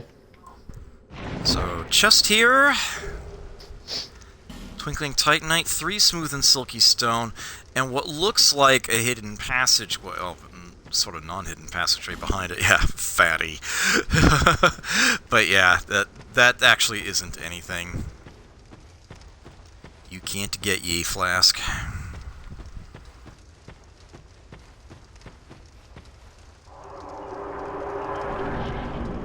Oh, you're right. Okay. This area right here was one of the hardest areas in the game in the original Dark Souls 2 unpatched. It got nerfed significantly. I draw your attention to Skippy shooting arrows at a sorceress back there. Their rate of fire used to be, what, like double what it is now? It was obnoxious. Yeah, it was very difficult to approach them at all. Whoops. This is indeed why I... Oh, nice. Yeah, they dropped Twinkling Titanite, potentially. Good place to farm for that material. This little structure that we're ignoring over here, this was actually where the lizard popped out of, nearby it. This is actually a bonfire. So make sure that gets lit. And, no, that's an actual person. Never mind. I'm just going ham with the hawk ring.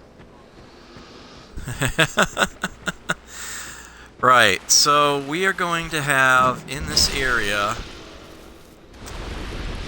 a bunch of lizards, sorceresses, and, of course, these giant armored knights, like the one immediately in front of me. Why did I think I would break his poise? That was stupid of me. That was incredibly ill-advised. Oh, that doesn't deal much damage to him. Oh. There we go. The nice part about being a lightning-focused character in this area is everyone's submerged in water. Yeah. So lightning arrows from Chancellor Welliger are super awesome here. Alright, you actually can get on top of this, but it does require a jump. Which my character is totally tanked. There we go. Not that there's any reason to come up here, but you totally can. Oh, there's a really good reason. You can plunge attack that guy, that's fun. And there's a few other sorcerers you can hit from there. Yeah, it's not a bad sniper perch. It's not a bad sniper perch at all. Yeah, yeah, there used to be more than 2 sorceresses down there as well, if I recall correctly. Now, if you're super elite, you can transition from this ledge over to that one. I missed the jump. Not that there's any reason to, it's just a way you can show off. Okay, is that a... No. Note that there's no singing out here.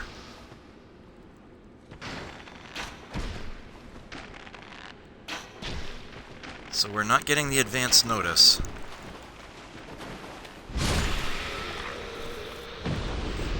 Keep your eyes open. So they made this decidedly more obvious in Scholar by putting a really nasty enemy out there. That's a Dragon Rider. In Vanilla, he's not there, but his presence is intended to draw your attention to this bridge that was always there, leading out to something that's off to the side there. Skippy, could you... Oh, never mind. My apologies. No, not a problem. Thank you for your service. The help is greatly appreciated. Let me quickly come in here and grab that. Yeah, that's a fire seed. Not that I need those anymore. Don't step too far away from the wall here when you're on this side of it. Because, you will run out of floor pretty quickly. That's death, like 4 feet in front of me.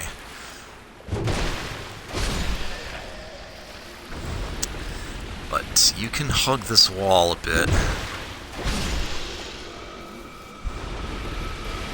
Come out this way. Oh, I just dodged somebody's shot. Oh, you are way out there.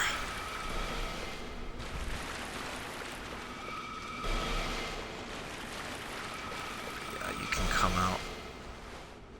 There is safe ground a little ways out that way.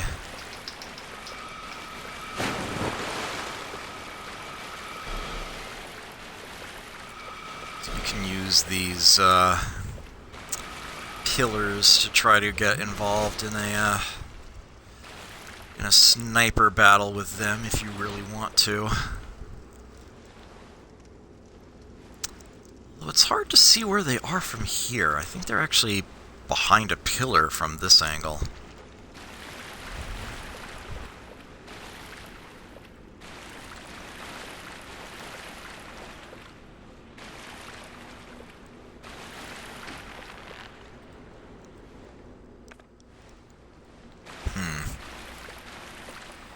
Anyway, I'm getting distracted. I do actually want to go this way. Did you want to put down another summon sign, Skippy? Yeah, give me 1 second. You might need to pick me up a little earlier? I mean, I can head back toward the last bonfire. There's nothing between here and there.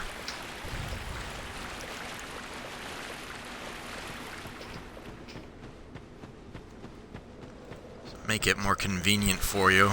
Yeah, that... Just as long as I don't rest at it. Yeah, meet me at that bonfire. You're talking about the one in the... there you go. The one in the crumbling ruins. Yeah. I'll be there in 2 shakes. Alright. I got the name engraved ring on. And I never took it off, because... Awesome. Oops. I'm gonna use the bathroom real quick. I'll be right back. Okay.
Alright, I'm back. Sorry for the wait. Actually, I just dropped the sign, so I put down a big one because why not? Why not? I'm rolling in small, smooth, and silky stones here. Oh, nice.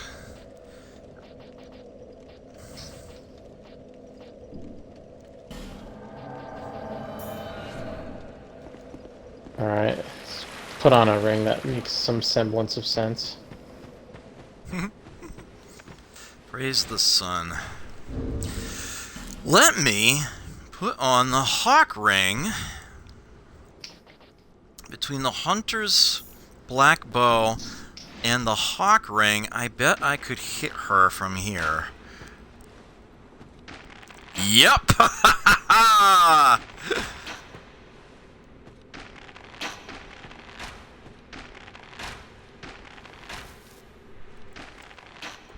Lovely.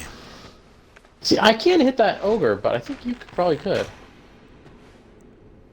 He's not waking up.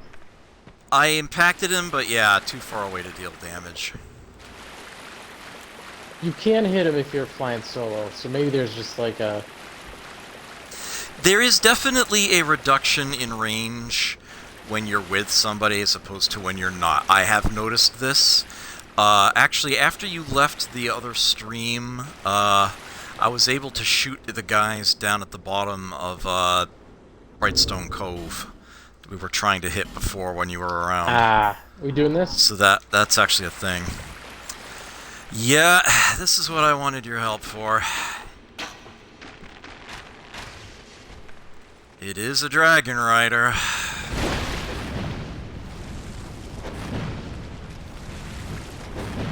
Oh. It still works in the water, amazingly enough. Yeah, let's try this.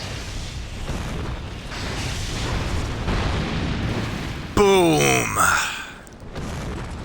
Love lingering flame. Bye! Ah, Thank you kindly. That is deeply appreciated. Not a problem. Do not go off the side of the bridge. There is nothing else for you. Out that way.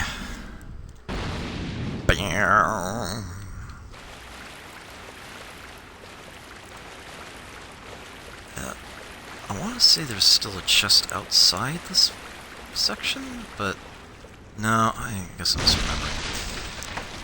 So what we have back here is a very unique looking door. It says it's it says locked. It does not say it's locked, like is the case with most keys. There are actually two very unique doors in this area that have unlock requirements unlike anything else in the entire game. That is one of them. We'll be able to open that decidedly later.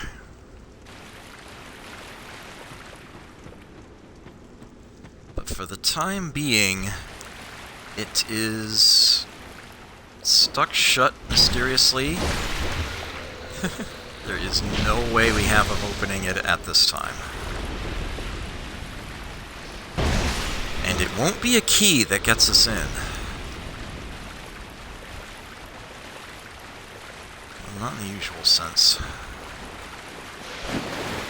Whoa!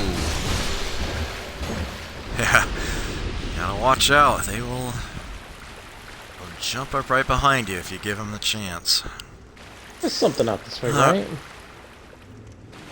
The ogre, I believe, isn't just there for intimidation purposes. Disco ball. You never get to burn down an ogre that quickly.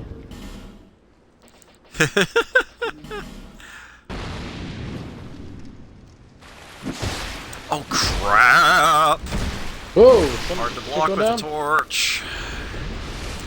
Oh yeah, the lizards also inflict bleed, so that's another reason to be especially cautious around them.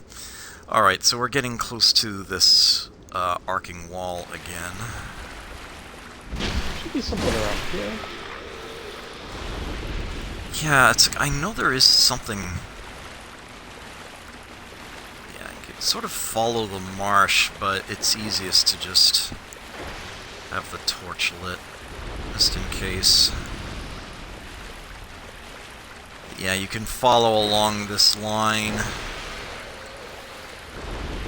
Oh, Do watch for this. The floor does not extend on that side of that pillar. Oh, nice.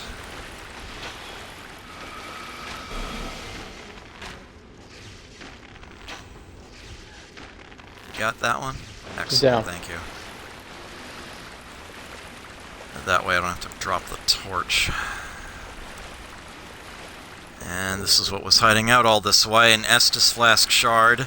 Plus...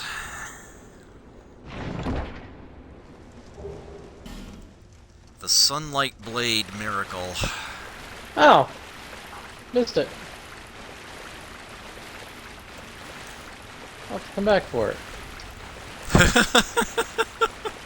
Son of a bitch. That's why we're doing this, Skippy. That's why we're doing this. I did clear this whole area out. Well, with the exception of obviously that stuff. But I've got every bonfire in this area. Yeah. That's why I move so fast. Pretty sure there's at least one other hard-to-miss chest somewhere in this area. I don't know if it's specifically this, this portion of it. I think it's further ahead. Oh. No, actually, no, I think it is. I think I'm coming up on it.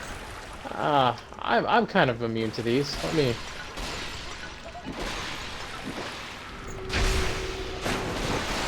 Oh, shit. I was too close to it. I actually got cursed. But that's okay, come to think of it. Oh, it's not... I thought it was there, but it might be a little further ahead? Let me light the torch again. I still have plenty of flame butterflies, so it's no big deal. I know there's a metal chest. Right here. Okay. Just watch out. Yeah, Watch your it's step. like I knew it was out here somewhere. I wasn't entirely sure where, but I knew it was out here. Yeah, for those who try to follow along the edge, actually see where it all leads, there is something for you out here. It's the Fire Tempest Pyromancy. So well met. Yeah, the only hint you get that there might be something out there is you see the tips of those jars sticking above the edge of the water. But it's not actually with the jars.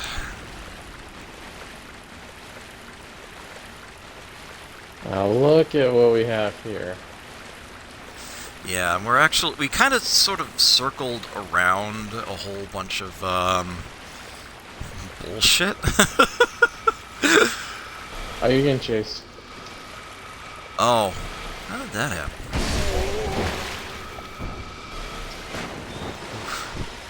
Whoops, wrong one. Oh, I got your back. Thank you. It's probably just as well that I'm hollow.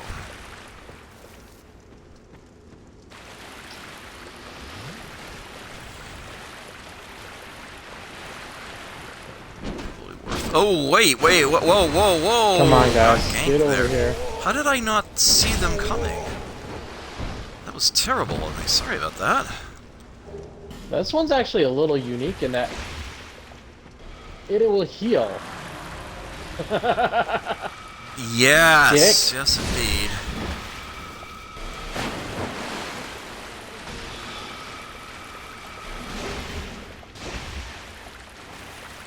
Titanite, always glad to see them drop that.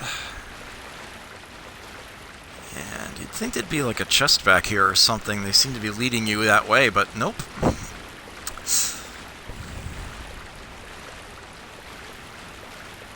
Oh, and there's a fog gate. That's the way forward, but let me double back because the approach that we took wasn't exactly straightforward. So let me connect up some dots for you here. In fact, we missed something, Adam. I'm sure we did. Right, so there's this sort of elevated walkway that you can't get onto from this side. You can walk up onto it from here. So be careful if you're fighting somebody here and you end up drifting off the side. See, that's actually... some parts are a little too tall to walk up. Yeah, I mean, we missed this whole building here. This odd little circle of stones here. Nothing but death inside of them. But you can go around them. Exactly.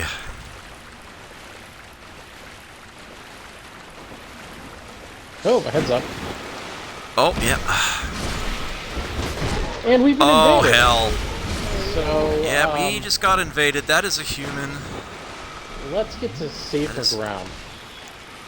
That is a human opponent.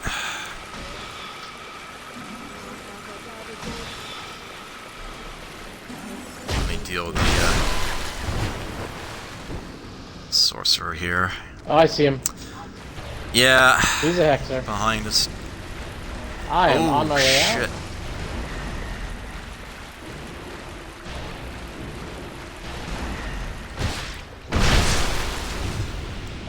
I distracted him.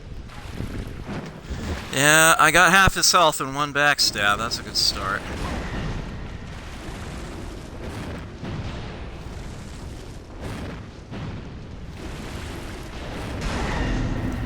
We're trading blows, and he lost. There it goes.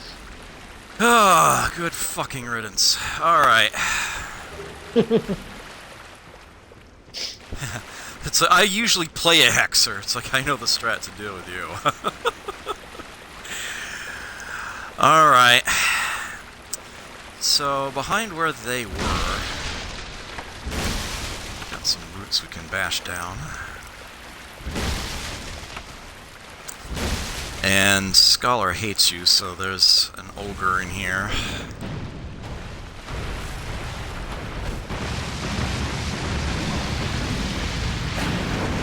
Holy shit.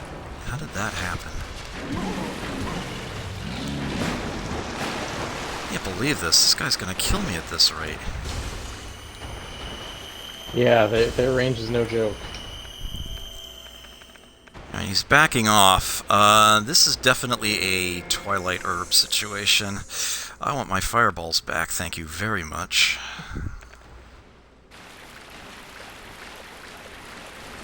My torch went out, but itty boo.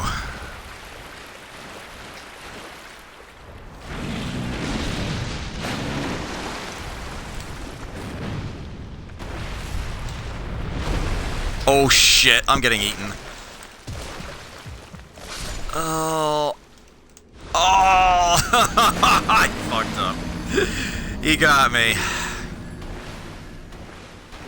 Damn it.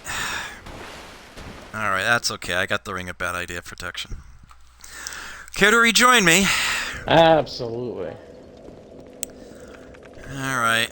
Well, whoops. Yeah. Human effigy.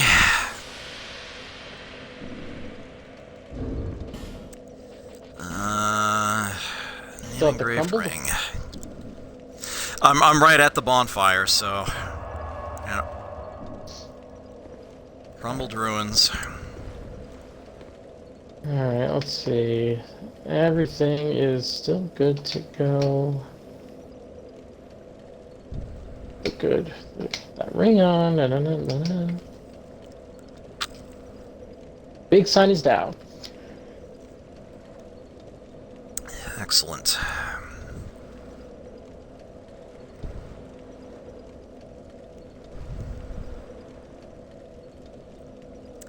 That is one thing about a co-op run like this. Playing online. Invasions can happen. Oh, I forgot about you, damn it. Ugh.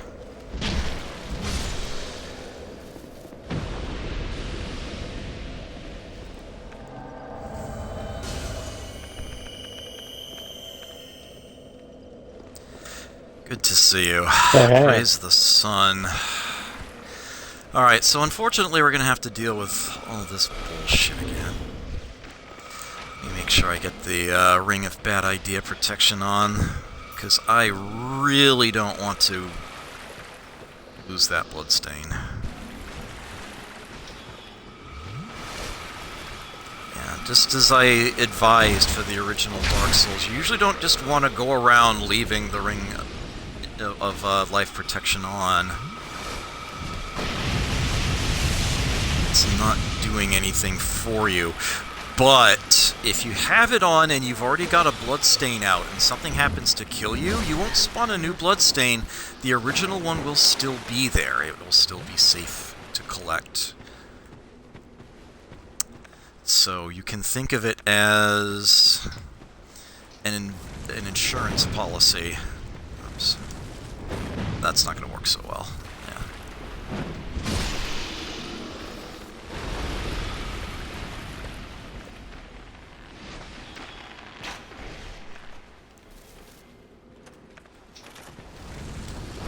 Oops. Man, I take a lot of damage from the enemies around here. Oh shit. Let me give you a hand with that guy. Oddly enough, I could use it. I'm actually having a bit of trouble with his range here. Thanks. Alright, which one of you jokers is hitting me at range? See, yeah, this is a melee character's nightmare. Yeah.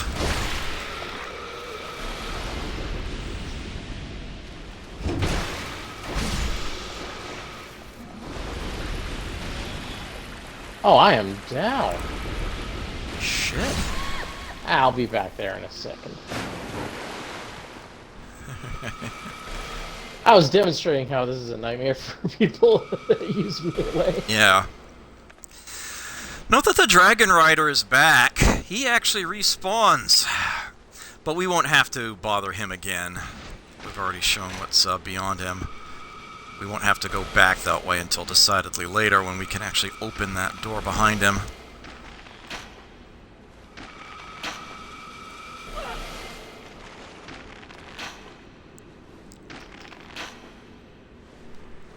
You have been avenged. I appreciate it. You want me to backpedal anywhere? The reason I laughed is I just got invaded by Forlorn, the tryhard. Oh. Yeah, that bonfire should be good. Yeah, I'll run back to it. Want me to get the name engraved ring on? Oh, even better. Okay. Shit. Okay. Okay, he's down.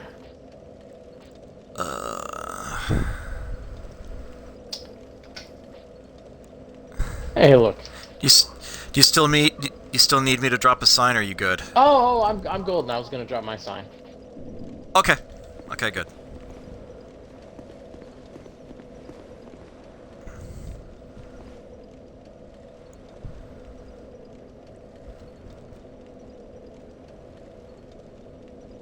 You should see it momentarily.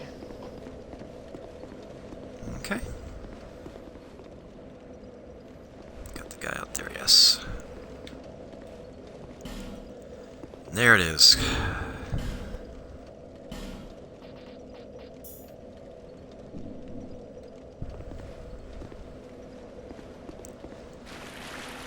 Okay.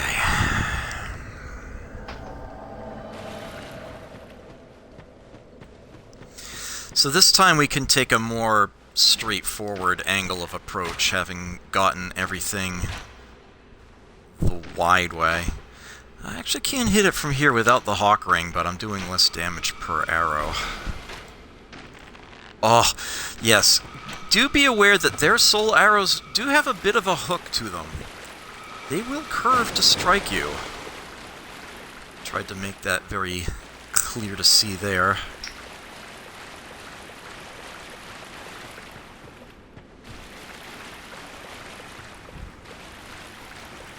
We do not need to mess with him. He'll just stay at the end of the bridge.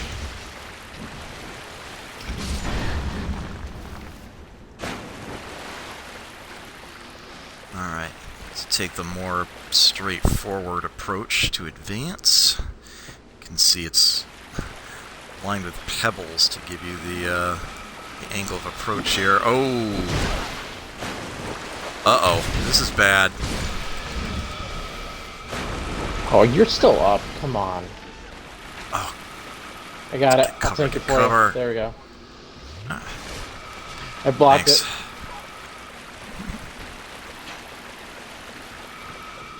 it. It is not registering my hits, so... I'm gonna be right in her face in a moment.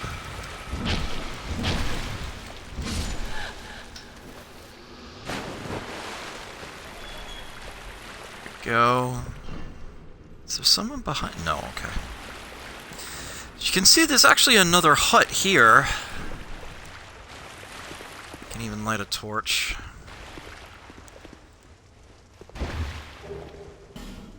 There's another smooth and silky stone behind a very small seated skeleton, implying that there was a Milfinito here, but they have passed away quite some time ago. However, there's also an NPC summon sign in here. You can summon the Shade Lone Hunter Schmidt in. I will do so with gusto. Head out the back. Walk up here. And we are now at that circle of stones again. So there are the dots connected up for you. I see you. Goodbye.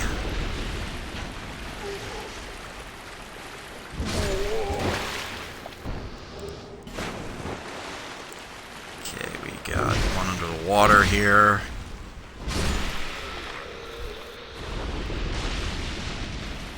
Another one under the water over here.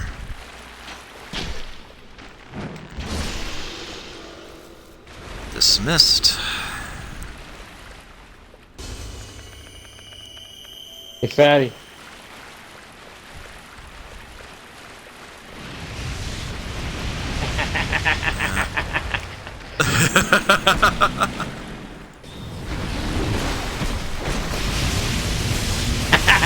Nice work.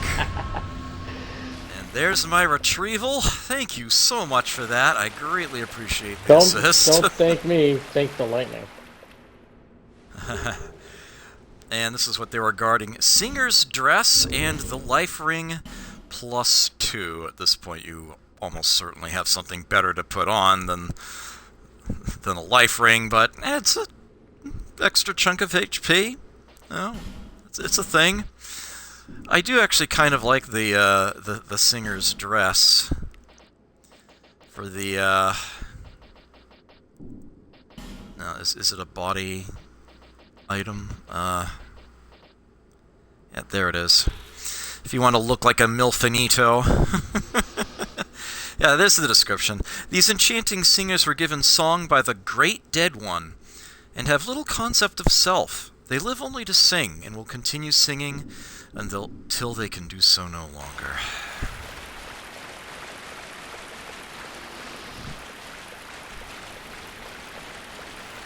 They know nothing of the outside world. And so that's why the underwater enemies in this area don't have fireflies lighting them up. So the Milfinito's no longer alive. I probably shouldn't have woken up quite so many at once! Schmidt, help me!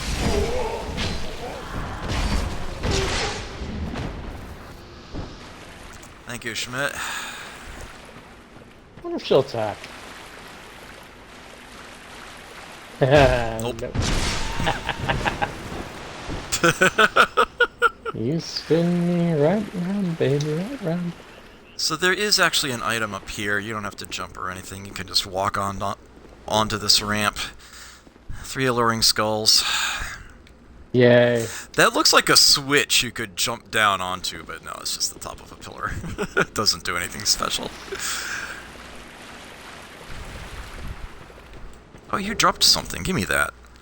Archdrake Mace. Okay. Remember that item is there, because you'll be quizzed on that later.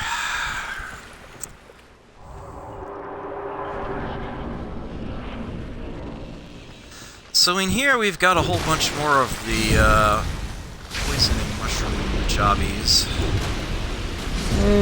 Except for one thing. Now poison.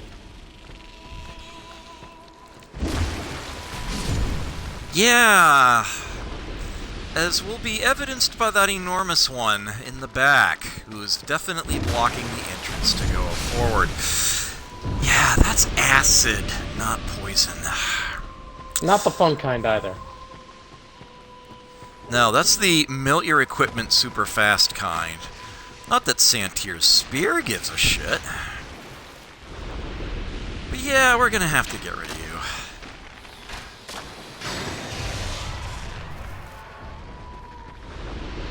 Don't forget the bonfire. Yep, there is a bonfire here. Along with yet another NPC summon sign. It's Felicia the Brave. Another one from Ruined Sentinel fight. We can bring her in here. And I do recommend doing so because this area coming up ahead is a total nuisance. Watch your step. There's a drop-off right there. It's very easy to fall into. There are a lot of enemies here. Oh shit, really? That was on me. Deceptive, but I got rid of the guy that heals to make consolation. I could drop a sign right over where you are in just a minute. Yeah, I could just run right back to that bonfire right behind us. Felicia the Brave, however, is kinda getting pounded, and I want to help her. Of course. Try to backstab these guys if I can.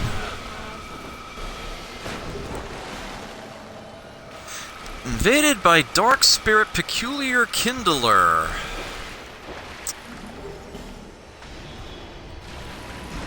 There's a whole bunch of goodies here. That is an NPC invader. Who is very, very spell heavy and being a total dick right now! I got comboed. Between him and one of the ones that was still alive on the outer ring. That, yeah, I was not ready for that, unfortunately. But that's okay, I had the Ring of Bad Idea protection on. Didn't take it off. Let me go spend a bunch of these souls that are burning a hole in my pocket, and then I'll,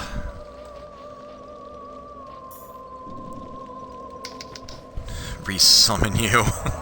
Yeah, you know what? Same thing here. I've got 80 grand that I could use for things and stuff. Although at this stage, it's only going to buy like a couple levels.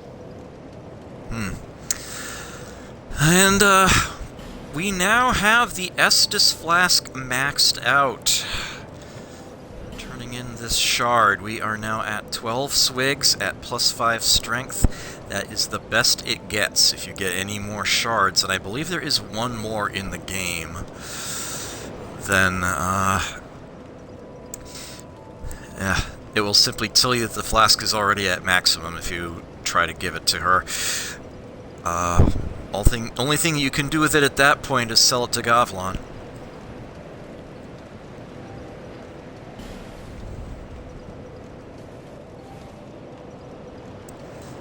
Alright, this is looking like 3 levels, perhaps?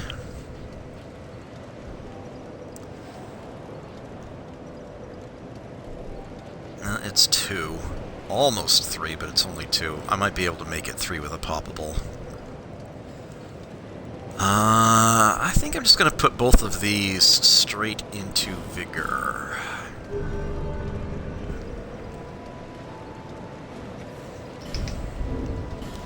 Let's at least get that to 20.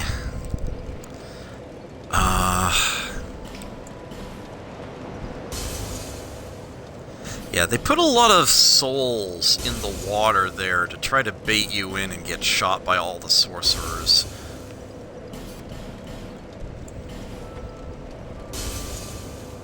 You should definitely instead keep to the outside edge.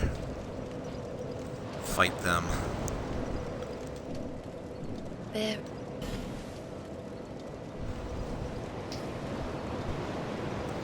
Oh yeah, we're not getting Seek Lest anymore, either. That has actually changed. I think that happens once you beat the Looking Glass Knight. Bearer of the curse, I will always be at your side. Until hope has fully withered. Yeah, you had actually a couple things do change too, like Counselor Welger is gonna have some stuff that he sells. That's pretty bitchin' looking. Oh! I mean, I know he sells stuff later on, I mentioned that before, but after Looking Glass Night? That I didn't know. Huh. Oh yeah. Actually, if you're still out and about, I should visit Strayed and or Ornifex.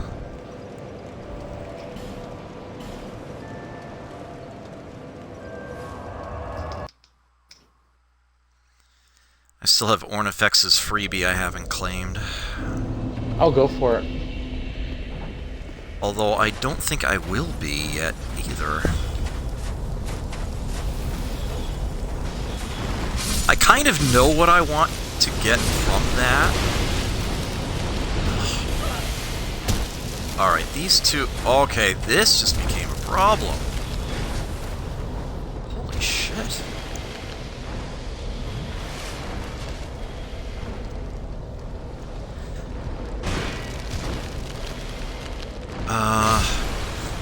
I forgot just how deadly this bonfire can be to visit.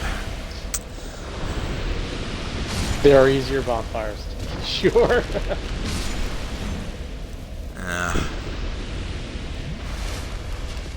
They'll get farmed out eventually, but...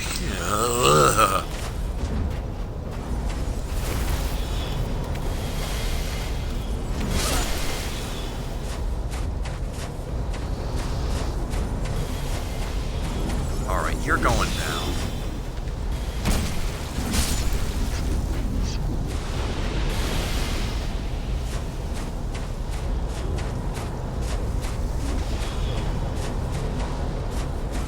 Holy crap!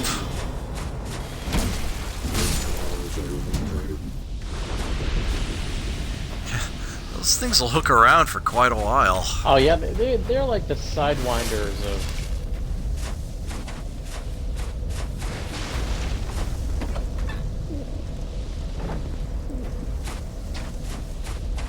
I see you. You're not gonna interrupt me from behind, you asshole. There we go.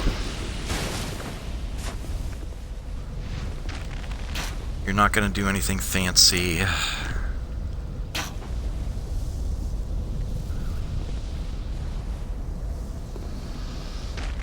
You're not gonna do anything fancy.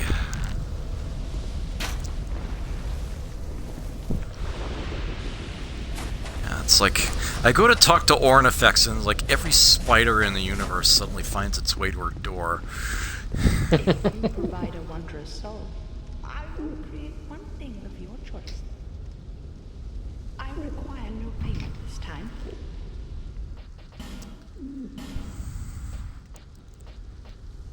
Yeah, it's Looking Glass Knight Soul. He can get his Thorned Greatsword.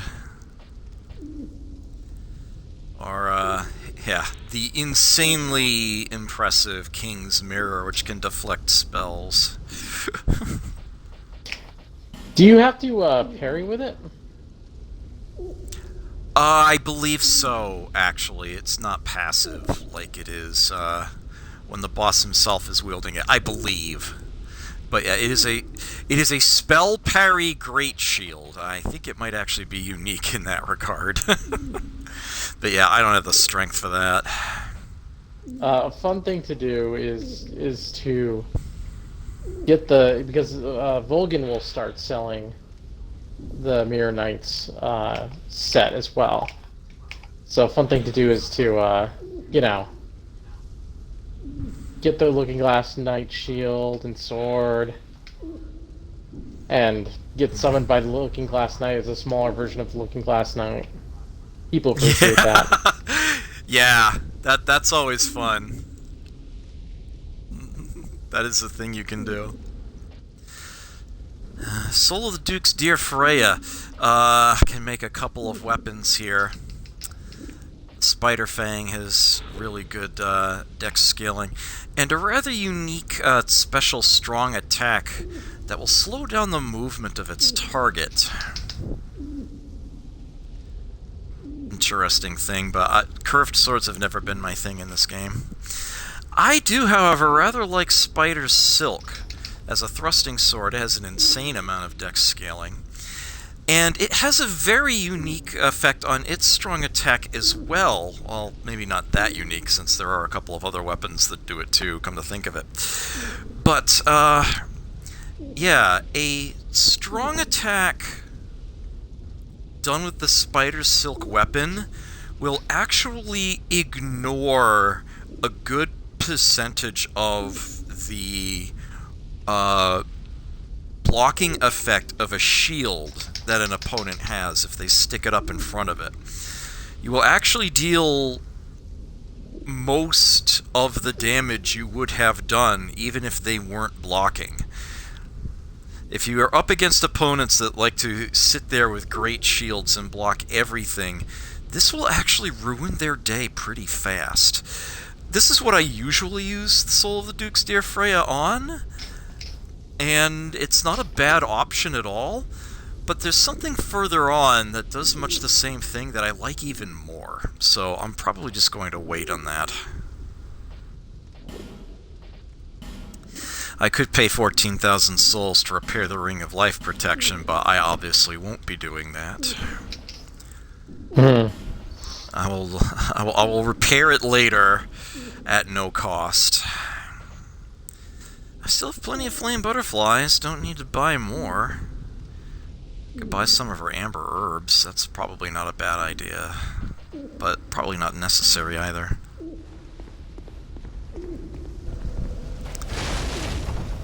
Yeah, once you've gotten her free trade, she'll actually say instead, come back again if you find another soul. Visit Strayed. Don't think I have anything new for him, though.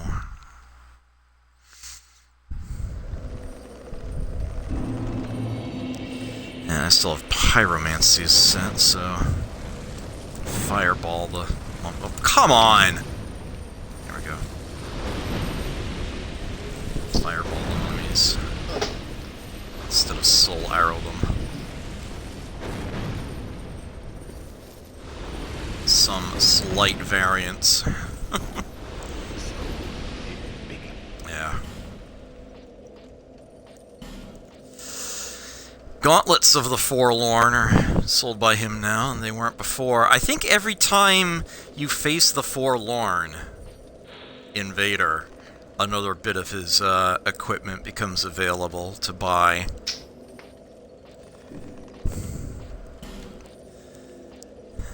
And he tends to pop up quite a bit, so usually not much of a wait to get it all. Yeah, the Dragon Rider soul can be used on his halberd, his twin blade, his bow, or his great shield. So yeah, 4 things. And, yeah. You can pick 2 on any playthrough.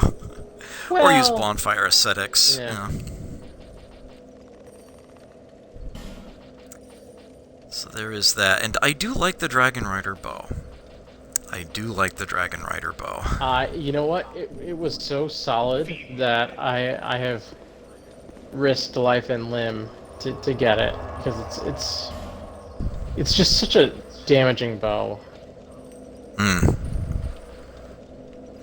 Yeah, this being a dex build character, I'm better off with something like the Hunter's Black Bow or the Sea Bow if I really want the extra bit of damage there. No, I have to disagree well, the with extra you range, I mean. But yeah, for general purposes, it's something of a shorter range bow, but against, you know, if you're otherwise taking a melee approach, it's a very, very solid option. It is quite powerful. Well, it also scales with int in and of itself, so you imbue that thing with a Faint Stone, you're gonna have a good time. Like, especially with your build. Yeah. So that is totally another possibility, too. Alright, I'm back at Roy's resting place. I have summoned in Felicia. Oh, well, let me, get over there. No rush. No rush, I got mushrooms to hack through anyway. Alright. I'll get the name engraved ring on. Actually, Felicia's getting things started for me in that regard already.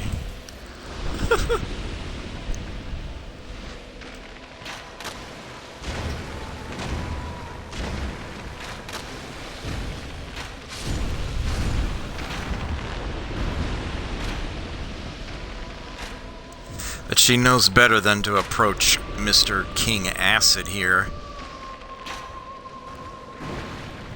Or so I thought. Yeah. Sometimes I'll wait to summon after I've plowed the road a little bit.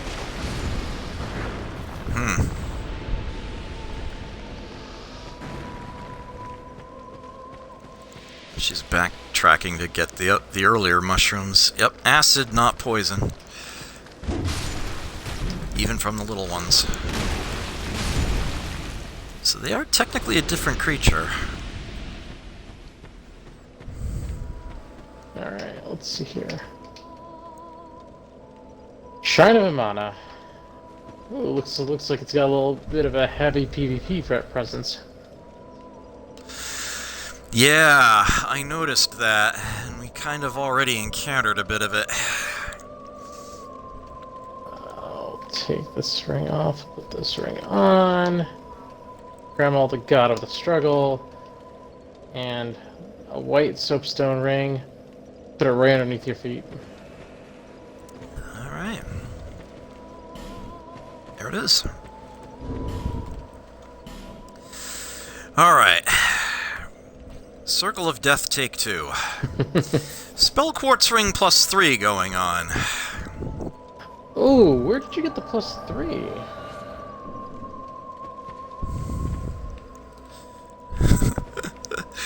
Where it's always at.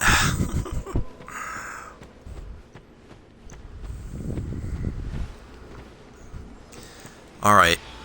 So remember that thing I told you you'd be quizzed on? I'm gonna do that before I forget and grab this right around the corner here. Stay close to the wall as you do that. You have very little walkway. Alright. I'm providing a following little bit of air along cover. the ring. Staying relatively close to the pillars, but on the outside edge. As I try to approach the opposition. Watch for this guy. We do have fireflies in this portion again. Alright, I'm coming in hot.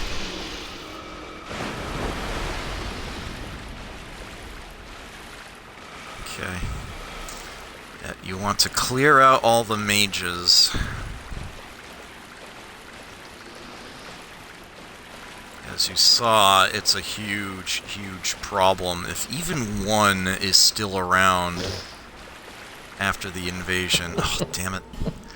Homing Crystal Soul Mass. Surprisingly, well, what feels early in the game really isn't. On that corpse back there.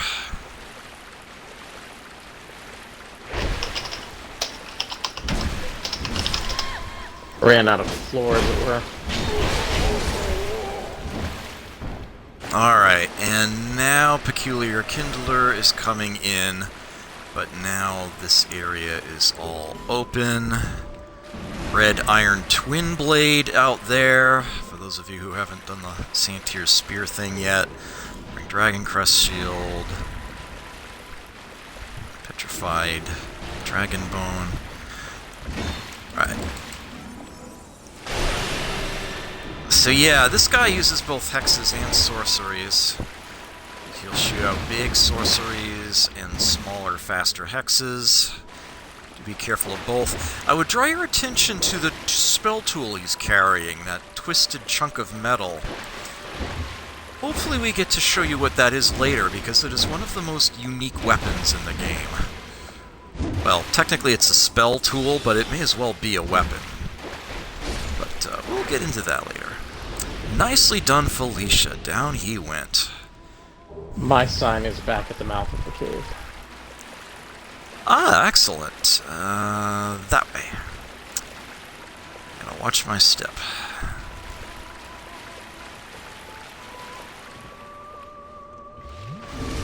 I'll just take a swig.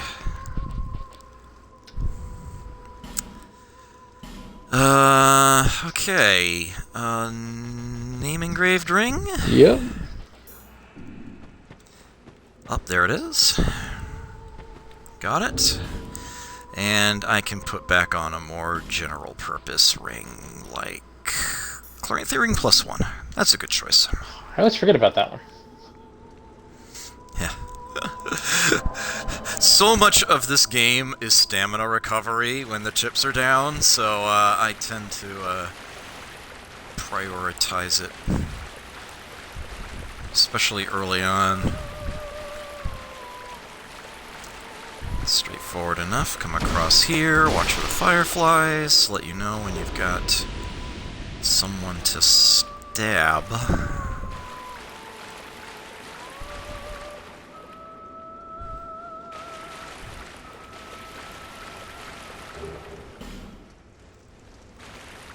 Item right there. Hey Felicia, do you feel like, I don't know, taking a swig?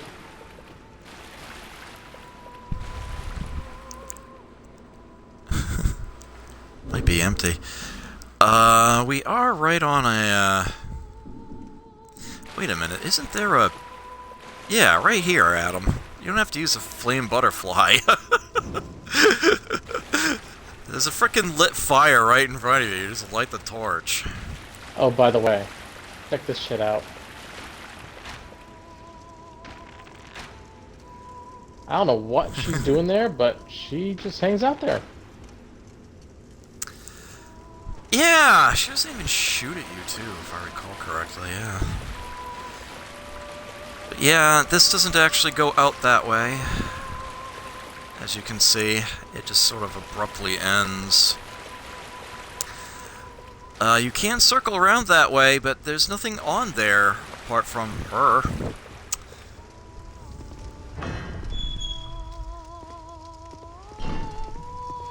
So here's someone that appears to be a Milfinito, but decidedly larger than most, and looking pretty haggard. If you talk to her...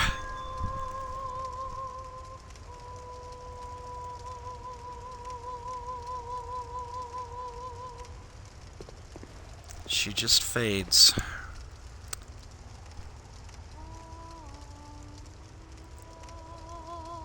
But note that we still have singing. She wasn't the one that was singing. The one singing is in here. You ready for this? Let's see. Yeah, let me toss a blessing on us here. All right. For what good? Hey, it'll do. Radix, good to see you. Let's do it. All right. Meet the Demon of Song, as advertised, the exact same arena you fought the Sanctum Guardian in the original Dark Souls. This is what is singing. Okay, this boss fight has a unique mechanic to it. That outer skin is completely impenetrable. Any damage you try to do that hits anything other than her face will do precisely dick.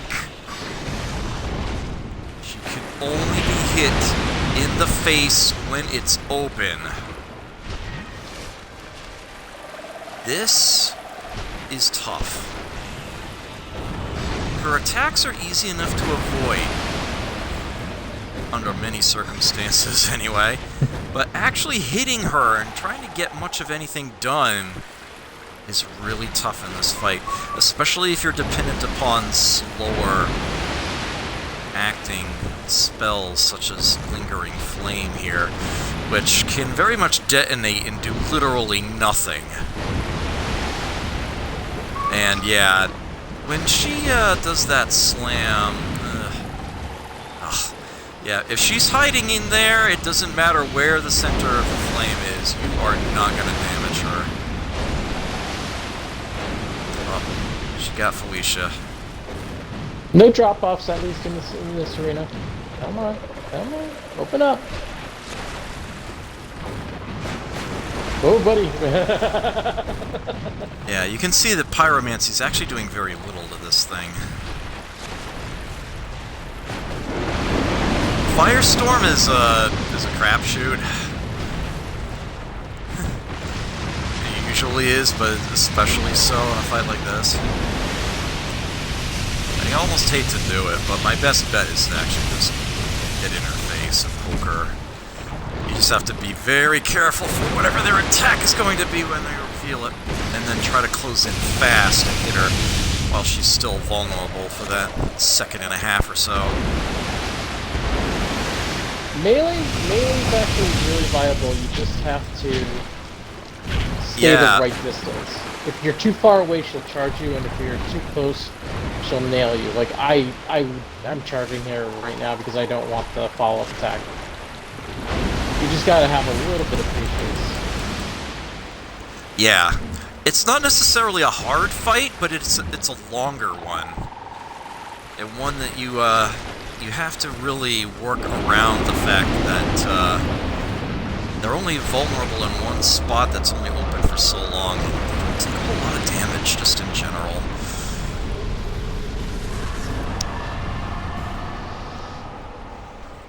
Drops a soul. Yes, well done, thank you. My cat was obviously very worried, concerned for the fight. Yeah.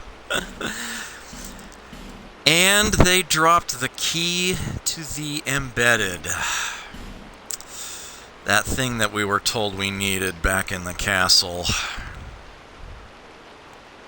And you may notice that it doesn't actually appear in your list of keys.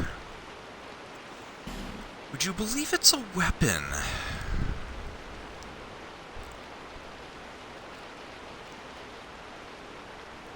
There it is. Key to the embedded. Sword that opens the embedded's door, shaped like a weapon, but is in fact a key. Plunge the key into the embedded to bring a rhapsodic end to his fate. The once human embedded, realizing that he could never resist the temptations of the flesh, bound himself eternally with chains.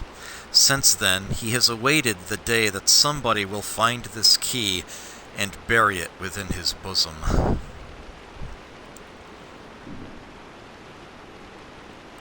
I have no further comment on that.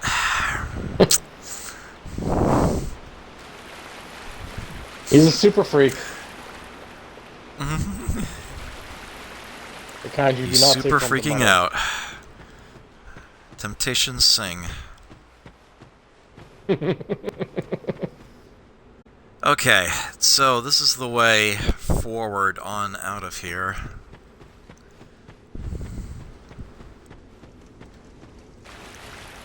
There is a bonfire coming up ahead that I'm going to want to get to, but there are a number of things in this area that I will double back to get. But yeah, it's not quite so straightforward, I'm afraid.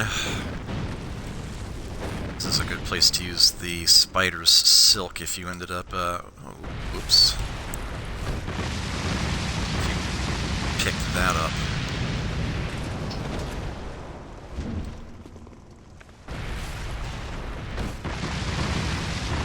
Let's see if I can get that active and then lure him into it. You are just not playing ball.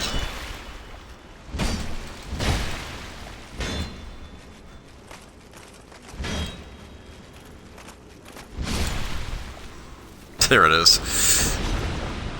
Hands, gauntlets. So this door we can open.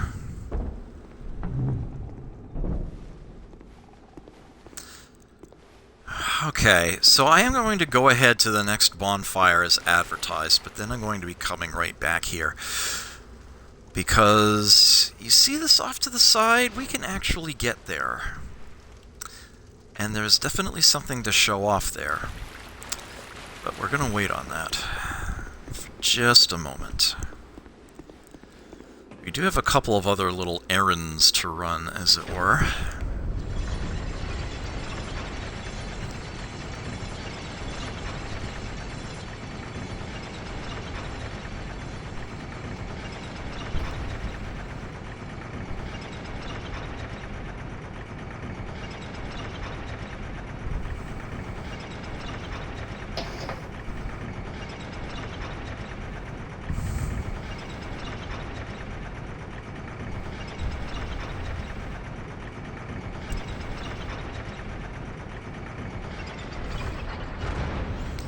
Here we are, deep underground.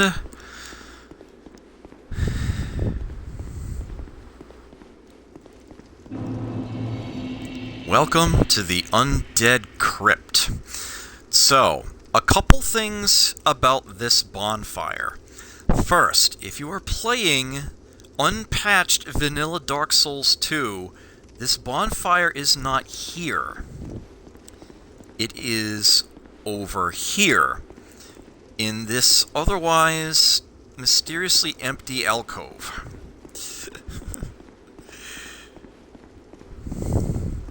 There is something on the other side. Grab that real quick.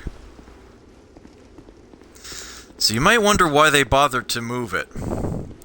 Well, that's the second thing about this bonfire. Jump scare in 3, 2, 1. It's safe. Hello again. How might you be, good sir?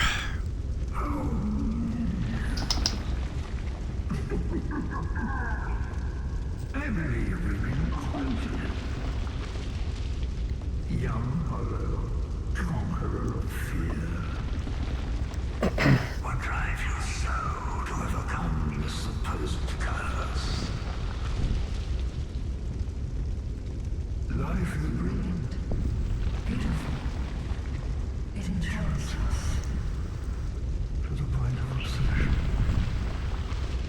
Some are true to the purpose that they are fulfilled, flesh and blood. One man lost his own body, but lingered on overhead. I met him, Vengarl, he's cool. Chase the charms of love. However it is. What is it that drives you? Once, the Lord of Light banished dark and all that stemmed from humanity. And then assumed a fleeting form. These are the roots of our world. Men are props in state of life, and no matter how tender, how explicit, a lie will remain a lie. Young Oliver, knowing this, do you still desire peace? Of course I do.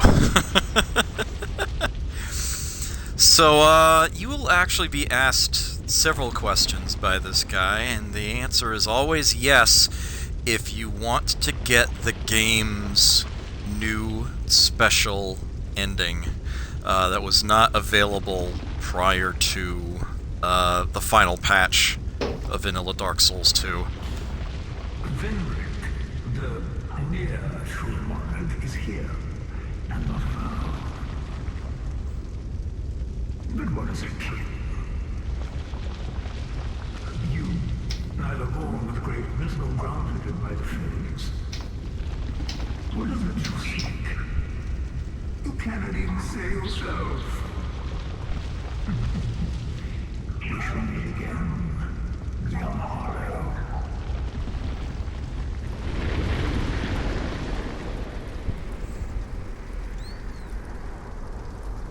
And down he goes.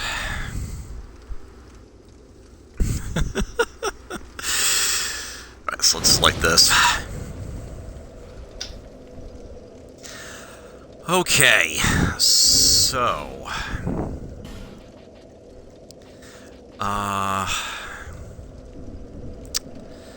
how exactly do I want to go about this?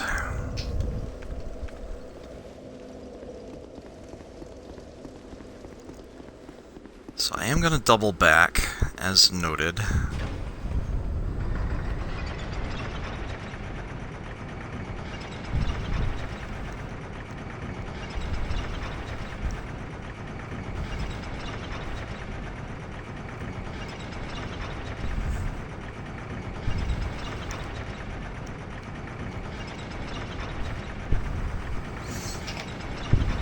Long ride.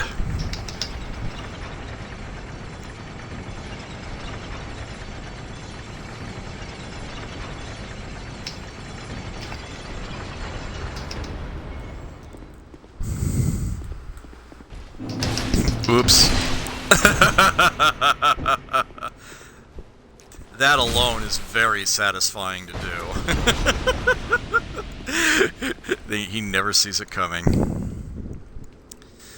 Oh, I actually should have brought a torch down with me. That's alright. Well... maybe not. So you can actually step off onto this side, and you can see, like, just under the surface of the water, there's a path of rocks. Oh, also some basilisks that somehow managed to, knock me down, and thereby, put my torch out that I just freaking lit. Bastards.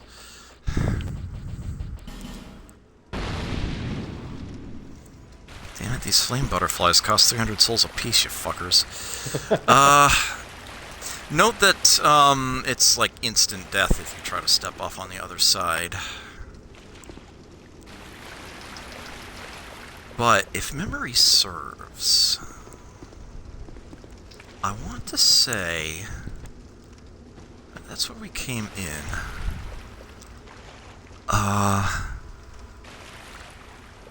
No, alright. For some reason I thought there was a chest over in this area somewhere.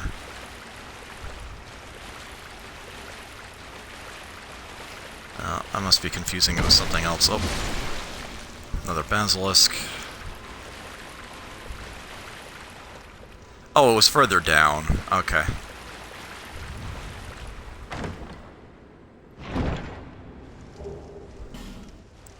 "20 magic arrows." We have a stairwell up here. What the fuck? What am I locked onto? My character is locking onto something.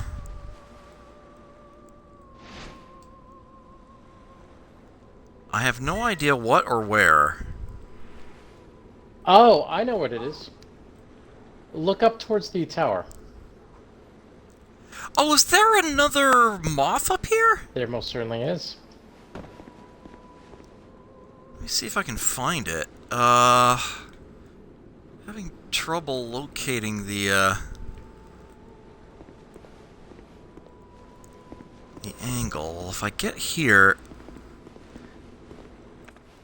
it's not letting me do so while I'm...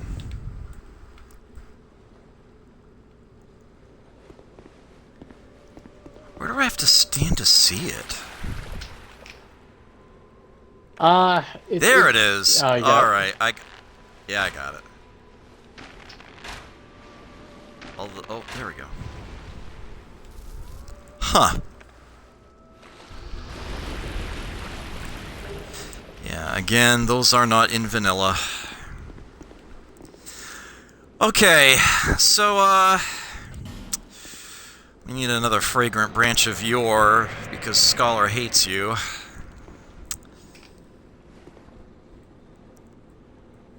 This individual will not be happy about this.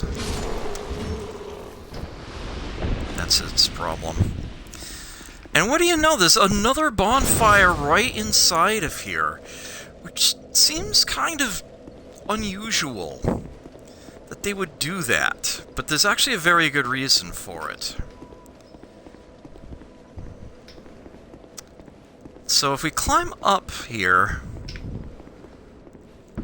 get a nice aerial view of things. I did not mean to step out onto this branch. That was kind of scary, actually. But that's okay. Actually, I can't go back up either, can I? But that's okay, too. Because I was actually going to jump off of here anyway. You see that door back there? That's the other unique door I was talking about. That has a unique requirement to unlock it.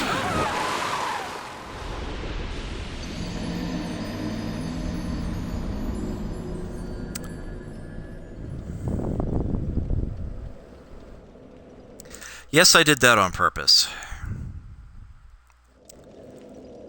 So I actually did mean to try to open the door first, and you would have seen it doesn't open.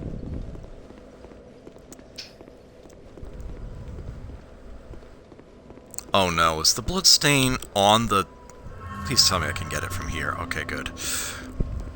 This door will only open if you're hollow. Oh. I kid you not, that is actually the requirement to open this door. You must be hollow at the time. If you are human, it will simply not budge. I forget what the actual message that comes up is. This area out here is a failsafe. You'll see what I mean when we get there. But we are going to have to deal with somebody first. It is a pyromancer of the Great Swamp style. Looks like Laurentius.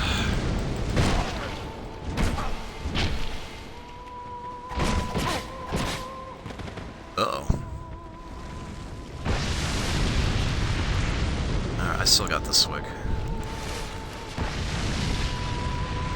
Two can play this game, you asshole.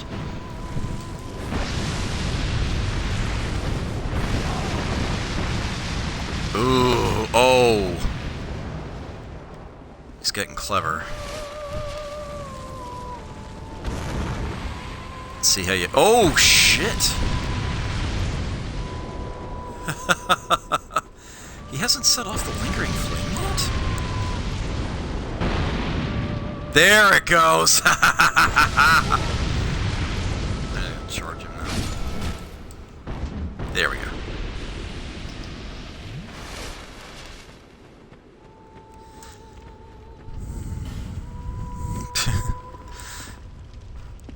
So here we have ourselves another shrine of sorts.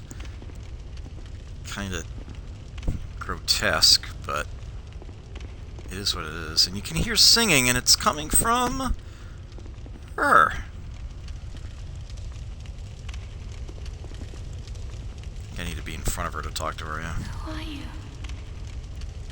And what do you want from us?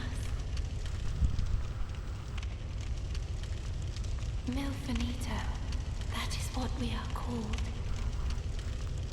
My name? Do you mean our name? We know nothing of the outside world. We sing eternally for those who bear death and dark within themselves. We have been here forever. We know nothing of the outside world. And we do not need to. The little ones were born from the great dead one. And the great dead one taught us song. We have sung ever since. To comfort those bound by death and dark. This is what we were taught. You silenced that cursed singing. Please accept these as a thank you. She's referring to the demon of song. I haven't read the description of her soul yet. That'll explain a bit. You seek comfort too. You poor thing. Take this at the very least. Petrified something. This is all that we can do. The little ones and the great. We have this. The little. Now she's just going to repeat. So, what is the purpose of this area? Well, you can walk up to the shrine and pray to it. And alas, nothing happened. But there is a circumstance under which something will happen. If you are hollow, and you have no human effigies in your inventory, if you come here and pray, you will get your humanity back. That is what this shrine is for. That is why you need to be hollow in order to access it in the first place. This is sort of a shrine to the last vestiges of humanity as it is. And you're not really...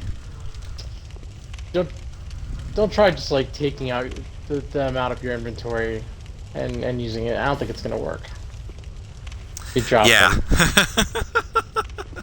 Yeah, it looks at your item box, not just what you're carrying on your person.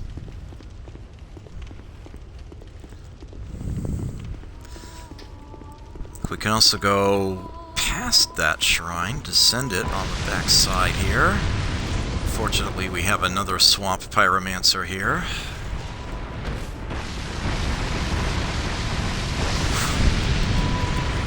Oh shit!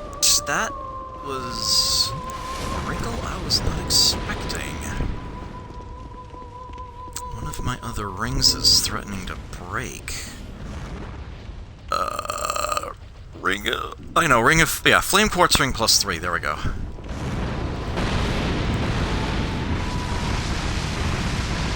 Seems a reasonable option against a pyromancer.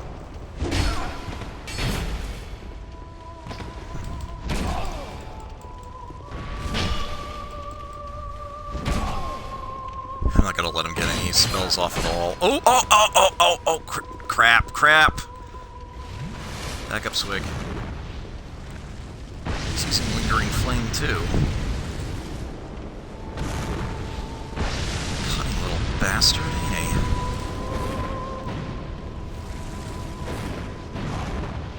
Gotcha! Oh, he's got one more to go. I'm just gonna... Oops, tried to roll past that. That didn't quite work the way I intended. But how did that not even get to him? Okay, there we go. Sheesh. Oops. One of those was mine, but not both. And behind them, a fire seed. Fittingly enough. Not that we need that anymore. Ah, this is what I was thinking of.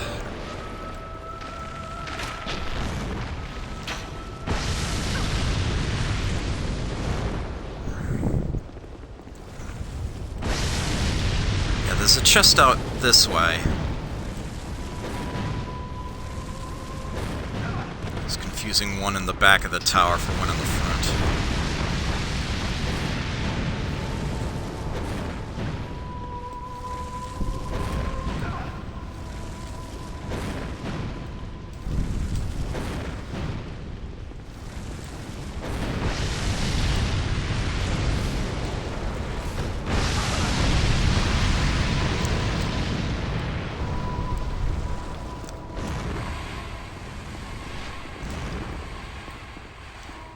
Damn, I lost my luck on.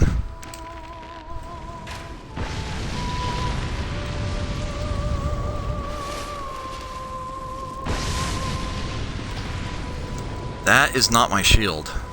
There we go. Oh, Adam, you made that look horrible. Okay. Go. And, yeah. Yet another flame butterfly. Going through them like water out here in order to go through water. Nothing there. Yeah, there we are. And that is not what I was looking for. Oh, here it is. It was out here. Just around the corner. The Manslayer. But yeah, that's it. Say farewell to the Shrine of Amana. Screw this place.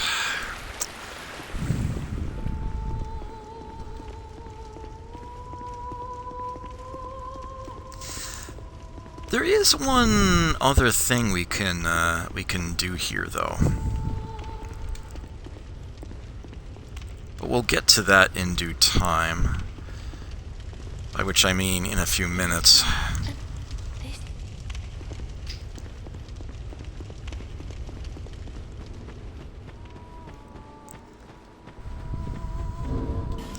Oh yeah, Demon of Song, Soul. When this demon developed a taste for human flesh, it was contained within the Shrine of Amana, but the line of priestesses who looked after the shrine and appeased the creature have died off.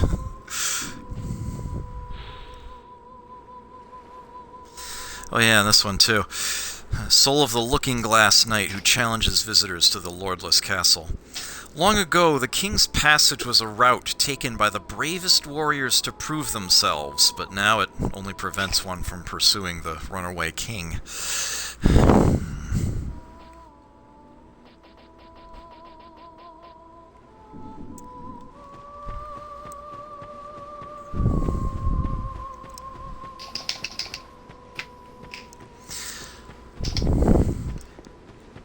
Okay, so now that we have the key of the embedded, we have something to do with it. Use it as a weapon? Kind of. Drangleic Castle, Central Castle Drangleic.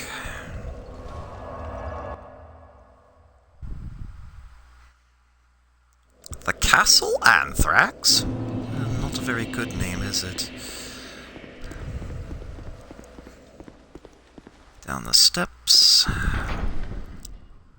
Up the elevator. It's a long way up.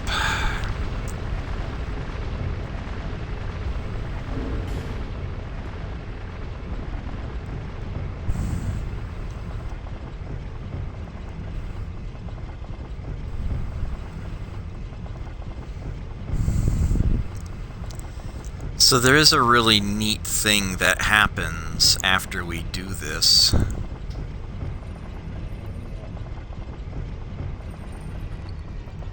But it's not something you will see. It is something you will hear. First, however, it's time to put this weirdo to rest.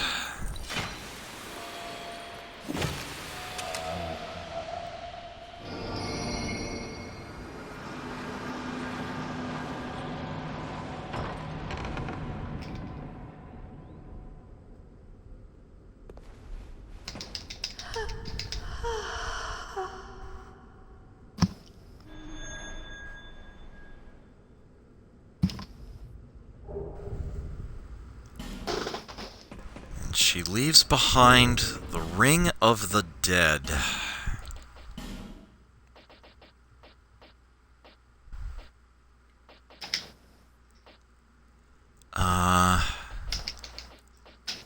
Forget where that is. I always have the hardest trouble finding the right rings inside these lists. Oh, wait a minute, is that a... I might be looking in the wrong place.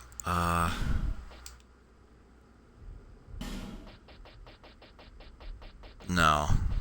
Okay.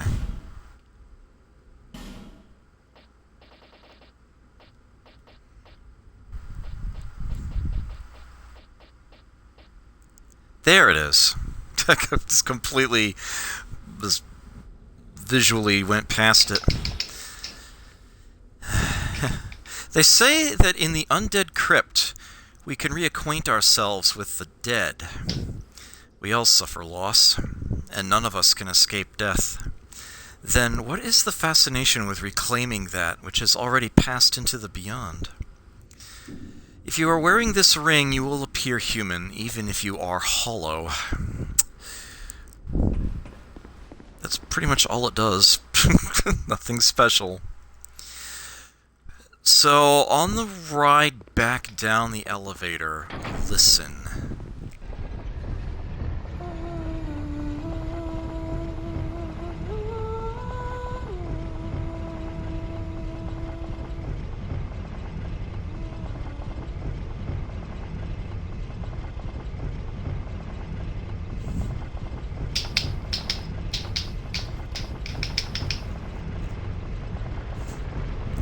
that was a Milfinito, and she has started singing again. I love that. It's so good.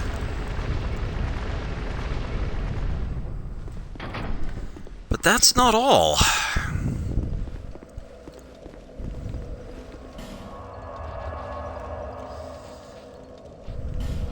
Shrine of Amana, Rise of the Dead.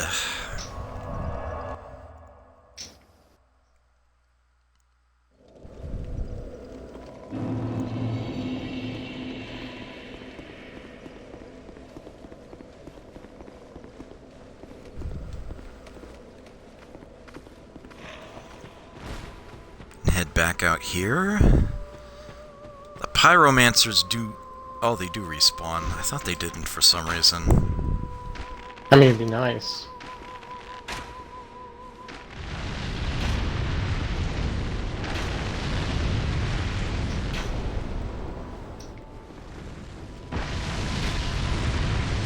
It's basically just firing arrows into the flames.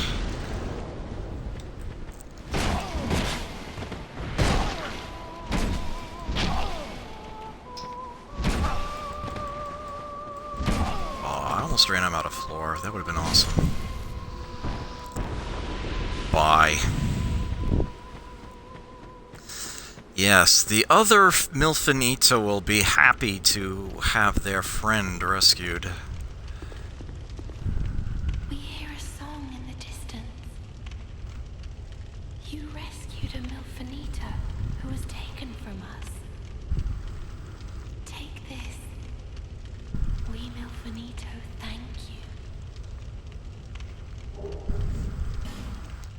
The little... and we get a fire seed out of that. Which we could use to level up the Dark Pyromancy Flame. We've got several,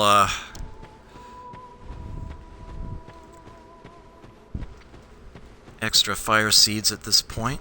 Oh yeah, I forgot about you. I ran right by you. I'll just run right by those two. And if I'm not mistaken, I think the other remaining Milfinito, the one in the hut at the very beginning of the Shrine of Amana, also has a separate gift for you. If you revisit them.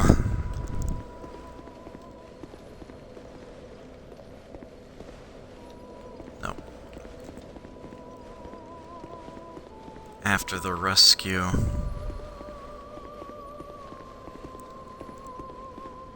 Hope I'm not misremembering this, otherwise I'm wasting everyone's time.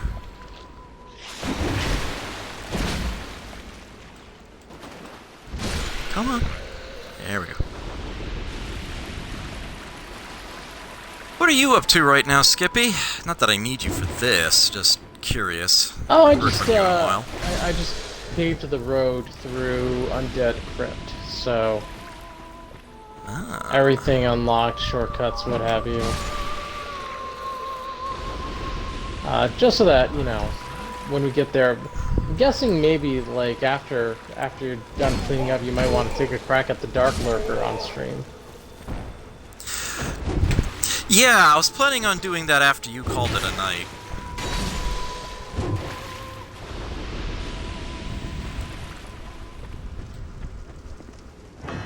Well, I'm trying to tackle Velstadt at this stage would probably be... We could make some headway, but I wouldn't mind hanging back and watching it take some cracks at the Dark Lurker. Oh, okay. Hear a song in the distance. Okay, I did remember correctly. Good. Milfinito, who was taken from us. Take this. We, Milfinito, thank you. She has a divine blessing. That cursed singing. They may be of no use outside, but please, take these. It shall also reward you for beating the demon of song. Another divine blessing. When we sing, this. And that's that. So yes, 2 divine blessings if you think to come back to talk to the other Milfinito.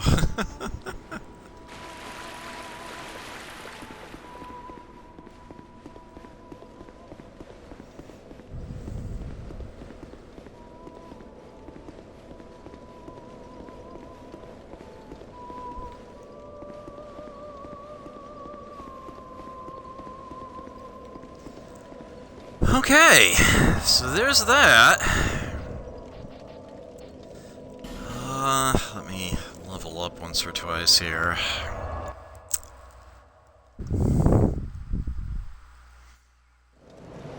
Maybe do some soul shopping at Straight, but then,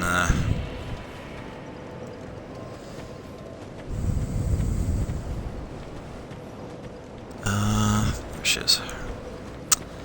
Bear until. Come on. No, her, not the damn. Thank you.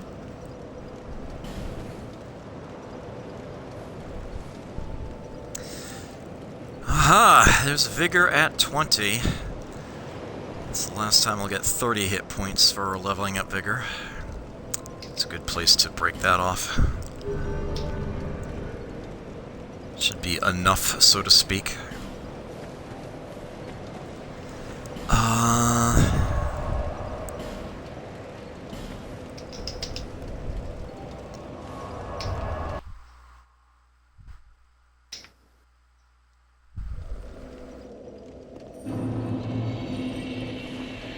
Huh? Looks like some of the mummies are starting to get farmed out. That was the only one in here. Nice. So, if bigger. Yeah, you can see his list is longer now. Demon of Song Soul will get you the Spotted Whip, which is a very powerful poison weapon. The demon's sonorous voice, in stark contrast to its hideous form, is surely intended to lure people close so that it may devour them. Has duplicated the song of the Milfinito to try to draw victims in. Yeah, if you like poison weapons and you like whips, this is the greatest game in town right here. And still no new spells.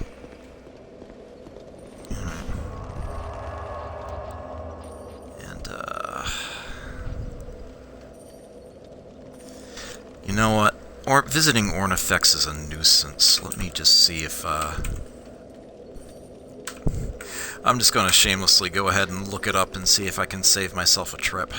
Oh, I'm at her right now. What are you looking for? I wanted to see if the Demon of Song was something she would accept in trade. She and does it would not. seem the answer is no. Okay, good. So I'm not even going to bother looking. Not even going to bother looking. Save us all some time. Alright. Undead Crypt. This icon for the Undead Crypt here, not the bonfire, but the actual area, is sort of a hint. But, one that you might not necessarily want to, follow. At least not in Scholar. In, Vanilla Dark Souls 2, go right ahead, it's not a problem. But yeah, you can see that whole line, what looks like cultists carrying flames. You'll see what that is later.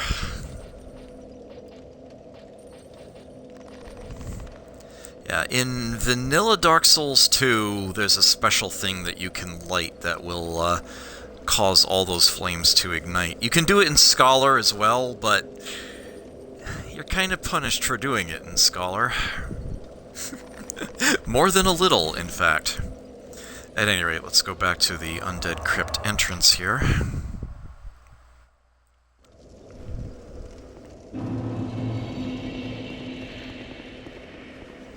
Yeah, this is a larger area with a lot to do, and we're probably not going to be able to finish it before the end of the stream. But I would like to at least get it started.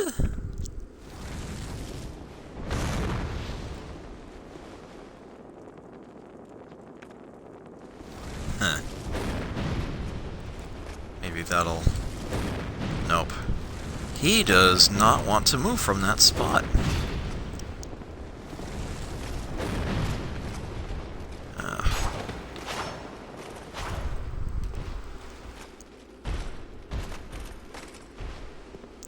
Note that they are actually trying to block the entrance. They're trying to guard it. You will not be able to lure them out of those doors. Ow, really? But you can also totally use that to your advantage. He was actually trying, he was on his way back there. All you have to do is take out one of them. And then... yeah, the other one is almost free. Oh, he actually saw me. Oh dear.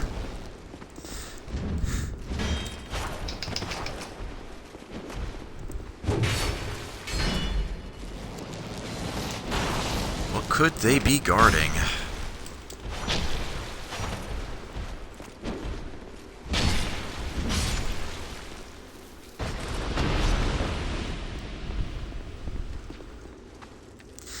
So, this guy right here actually doesn't attack you, and as a matter of fact, he'll just follow you around with that torch.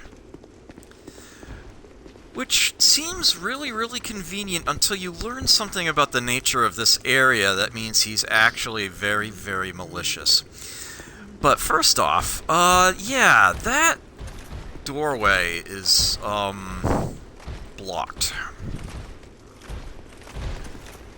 That is a pair of great shields that this guy is carrying.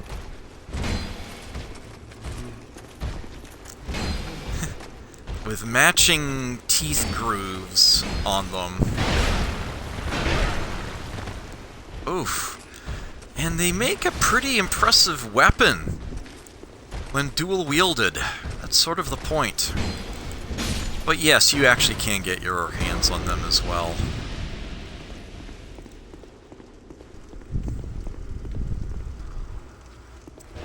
So we do have an antechamber of sorts to deal with here.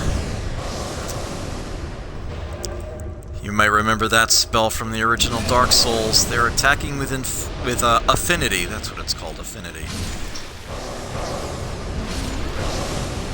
Alright, I just killed the torchbearer. Note these powder kegs lying around. This devotee, Scarlet. Looks like there's some kind of odd worshipping thing going on here. Yep. You could summon her help, but I won't bother. Oh, now they're coming after me. Yeah, meet the Dark Witches.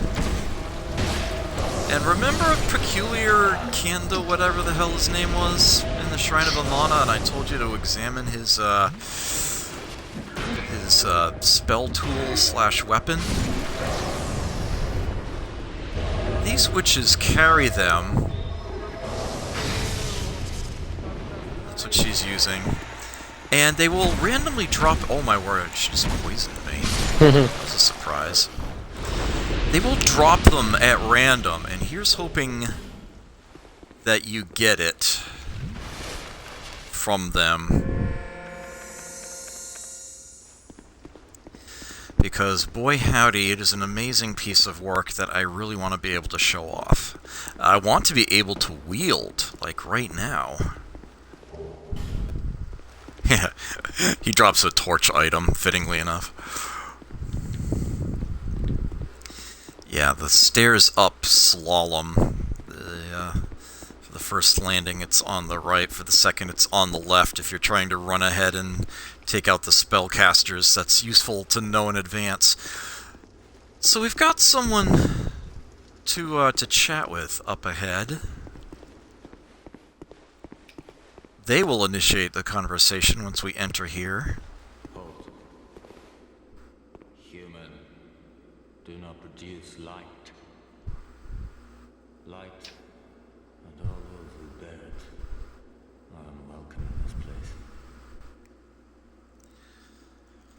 He is serious, too. You do not want to go through this archway if you have cast light active or are carrying a torch. And if that zombie guy thing, that hollow carrying that torch, is still with you, you're going to want to end him before you go any further in here. Otherwise, he will attack you, and he is badass, and he serves a much, much better role as someone you can communicate with. Also, these guys, you might remember them from Earthen Peak, but they won't attack you if you don't attack them. They are this guy's enforcers. They will be attacking you if you try to bring light into this place. Otherwise, yeah, they just chill. They just hang out. Everything alright there, Skippy? Yep. Alright, just making sure. And, yeah, you can have a chat with this cyan-skinned fellow by the name of Agdane. Nice kilt. Guardian of the Crypt. Countless dead rest here in peace, cradled by the comfort of dark. Light only agitates. We have no need for it here. I am a finito. We weave death and watch over the dead. This task was granted to me by the one who gave us the first death. Countless souls rest here. Some of them from ages long ago. Some were rich, others poor. Some wise, some dull, but now they're all just dead. Did you come for him? The one called Vendrick. You will find him deeper inside. Many council servants and the like have come to fetch their lord. But they rest here now, put to death by the king's own guard. Perhaps he's not in the mood for company.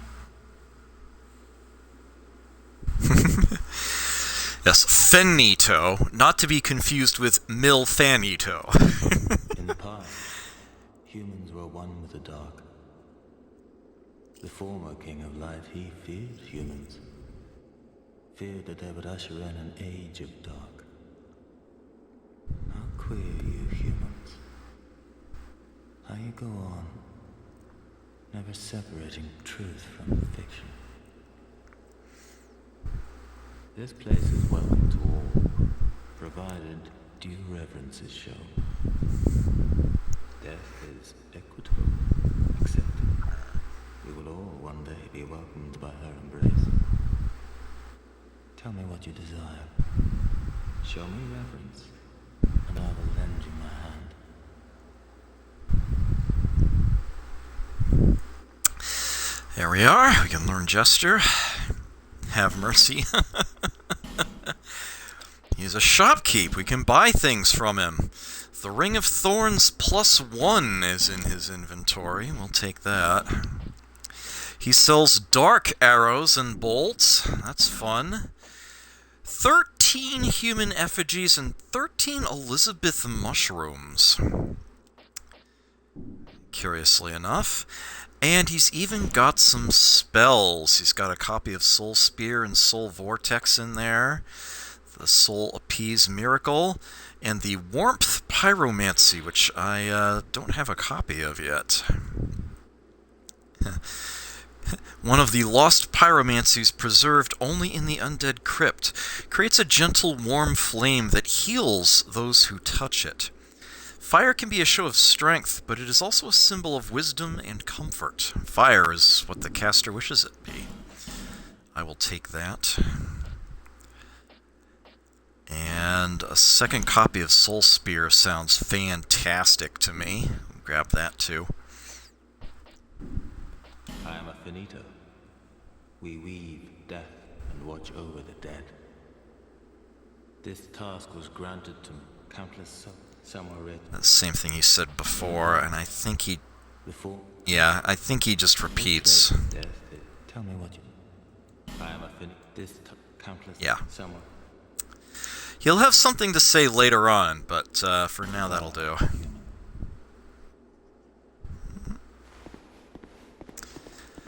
By talking to him like that, we can actually summon him for a fight later. And if we come back and talk to him after that fight, he'll have something more for us. Okay. The Crypt is a very, very dark place. There are plenty of lights in it already, and you're told not to add your own. With that said,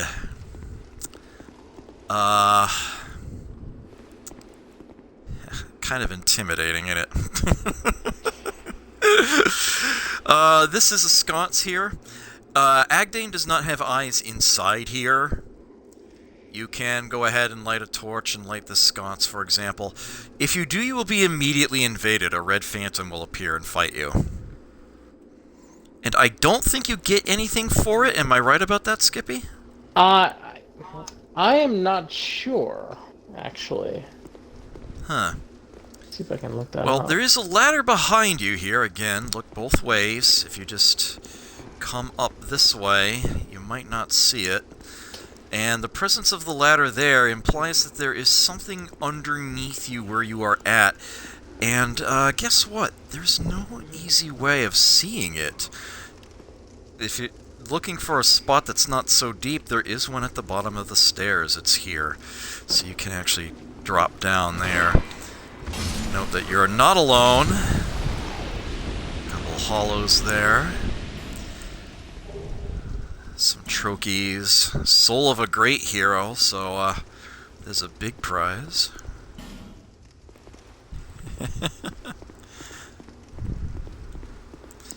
And here's the bottom of the ladder. Climb up to the top to this alcove up here. You can pretty much ignore that wall phantom, climb right past it as I just did. And there is a chest up here with a very unique item. The Crushed Eye Orb, along with a fire seed.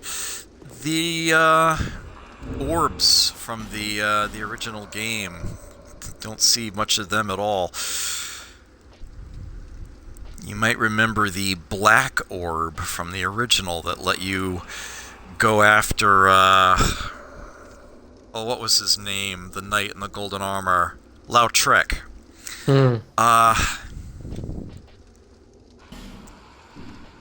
Well, here it is. Crushed Eye Orb. Invade World of a Traitor. A crushed eye orb with an unfocused gaze. The crushed eye writhes unsteadily in search of dishonorable miscreants. Where are the fiends? Where are they? You can drop back down here, and we are back where we were. If you want to, you can shoot the wall phantom. Teach it a lesson. Come up ahead here. I would like to at least get to the next bonfire if I can, although that's not exactly trivial. As evidenced by the bloodstain you can see down there, there is also a floor beneath us here. Also, if this portion of the wall looks a little suspect to you, that's because there is a mechanism that you can trigger that will cause that to fall in front of here and provide a bridge across to there. Specifically, it's that lever. But, yeah. Before then, we're going to have to go around the long way. With that said, though, how about we go down first, so that I can show you all this. But, if we come out this way, we have this odd little statue with what seems to be a melted candle on its head. It doesn't seem to be able to be interacted with in any way, but if you try to light that candle, if you bring a torch down here and you light it, the crypt as a whole is going to get a hell of a lot brighter. If you've got your contrast set exquisitely well, you can see I'm actually aiming at the hand of a statue right now with a chain leading down to a giant hanging light. I can see it on my screen. You probably can't see it on yours. This one you might be able to see. That one's a little brighter.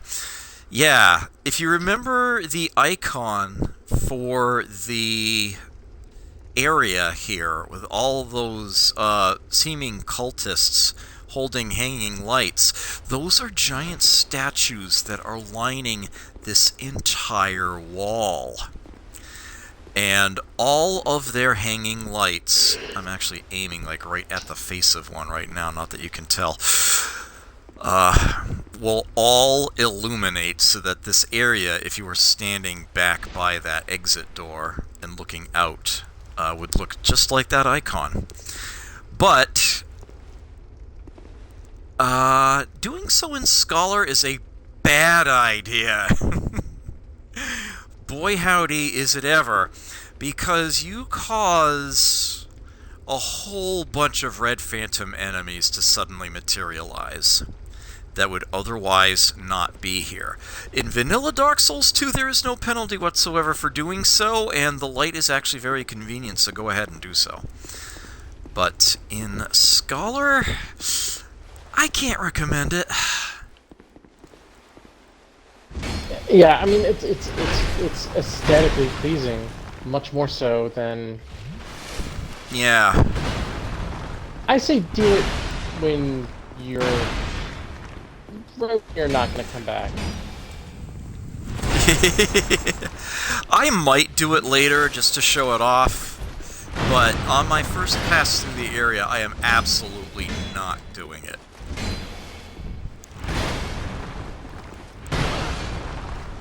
Even if this is a master class, that is a bad idea. So I am here telling you, as part of the master class, to not do it. Yeah, that message is, of course, lying. So we have an item here. It is a soul vessel. And we have a ladder in this room, which leads up to Soul of a Hero. And the way out of here is this little drop-off. You can see there's a bonfire right there. It's a nice, neat little shortcut. That is actually a broken ladder. That is one way. You can't climb back up that, but hey, bonfire. Which I'll go ahead and rest at. Now I'm going to spend a few moments to try to connect up the dots for you as I come back out this way. Enemies in this area will respawn to large quantities over time. Some black fire bombs there. Yeah, this hollow is just going to keep getting up over and over, as you can see. These little rocks can be broken too, by the way, if they get in your way. But be careful. You see that bell? Try not to hit it. Because if you do, you're gonna be in for a world of hurt. These phantom enemies here that spawn out of those tombstones, if you hit the tombstone, yeah, one will pop out. If you hit a bell, every tombstone within earshot will spit one out. And these guys are nasty. Real nasty, as you can see. Especially if they're not alone. Ringing the bell draws in the attention of like every enemy around. There we go. So yeah, they will spawn out of those statues, yet don't touch the statue, and don't ring the bell. Those are the rules. If you do that, you won't have to face many of these guys at all. And they're actually not... As long as you know they're coming, and you don't get any, like, behind you, it's not too bad. But yeah, that's what you have to worry about. This hollow is ringing the bell. That is what they do. They're jerks like that. Yes. They are sounding the alarm on you. That is what they're doing. That is what they are for. They're not necessarily here to try to kill you directly. They will ring the bell and summon in these guys. Ugh!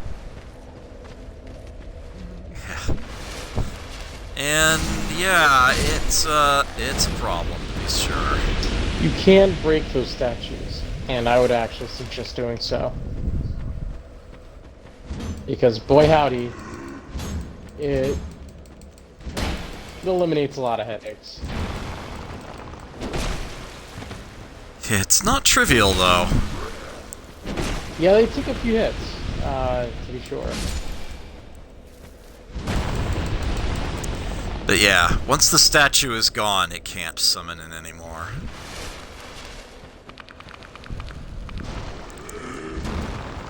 Over here, we got some skeletons, a little sturdier than the hollows.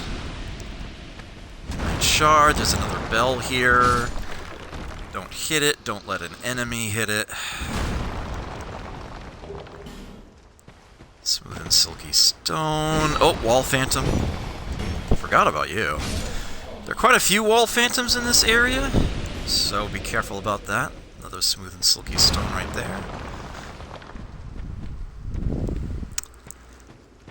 Another statue there, but again, if a bell doesn't get rung and I don't actually touch or attack the statue, it won't spawn one of those enemies. More smooth and silky stones. Some would call that wise. Yeah, soul of a hero. This right here... Yeah, you can see there's a bell right in front. Traverse the mist from behind. I love seeing that. That just leads you back out here. Yep, told you about that block there with that lever. If you go in the door rather than down there, this is where you are, so the bonfire will be on your left. But yeah, it's safer to just drop into the bonfire from above. Oh, darn. Okay, good enough. There's a second room to all of this. Again, we've got bells and statues. Oh, you have got to be kidding me! She shot the bell? Jerk. Holy fuck. Alright, so what I was going to point out is that another one of those black witches is on a ledge overlooking that room, and in trying to hit me, she shot the bell next to me. That's not good. Oh, he's coming out to pursue me. That's fine. I just wanted to face him alone, not like a whole bunch of those enemies at once. Okay. If you can very carefully poke your way out through here between these bells, you can get to this item back here. That's right. Titanite chunk, petrified dragon bone, and there is a ladder that leads you up to that balcony I was just talking about. There's that black witch I was referring to. We can knock her off her perch, open up the chest behind her. Dried fingers, bonfire ascetic, twinkling titanite, good stuff. Dried fingers do the same damn thing they did in the original. Use it and you can get reinvaded immediately. The usual timer is removed. This is, of course, that same room we were in before. There's the Bracing Knuckle Ring +2, for those who want to keep frail weapons actively usable for as long as possible. It's the best one there is. Or use Something weapons just special poisoned abilities. me? What the fuck? I'm sorry, you were saying, Skippy? Or use weapons special abilities that consume durability. Yes. That actually like halves the durability cost. Fuck. Oh! It was right behind me, and the other enemies are right there to capitalize. Well, I just got ganked.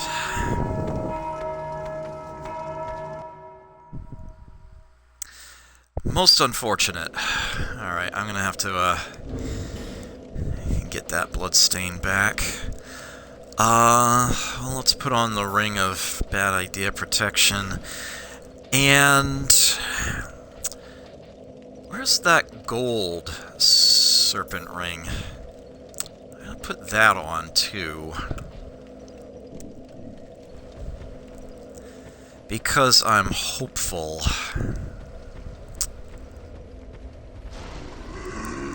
I don't suppose you want to help with this, Skippy, do you? Yeah, sure, why not?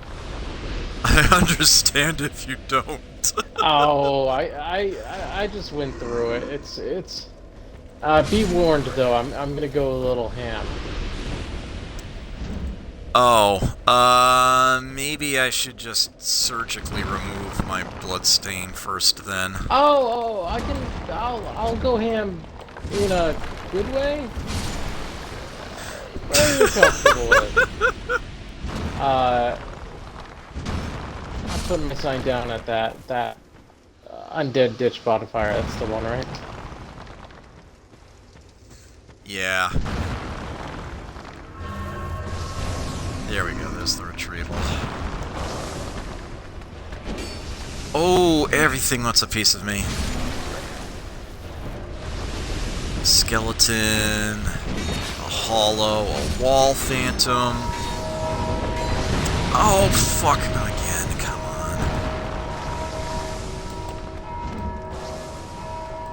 on. Break the rock, please, thank you. They're right freaking behind you.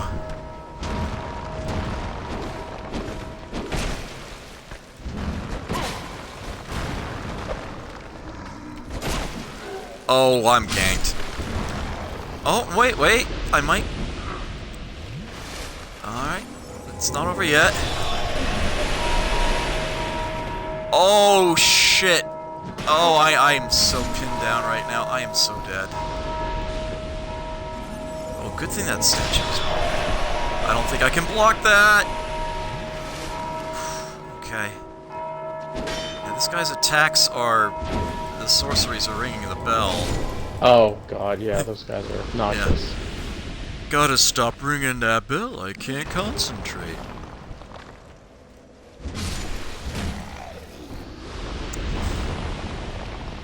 So that magic shield I just picked up, that is an actual shield, not the sorcery from the original game. Like I said, not a thing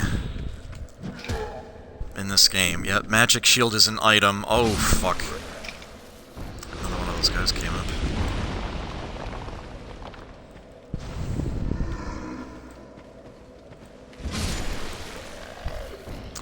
You might wonder if these guys spawn indefinitely.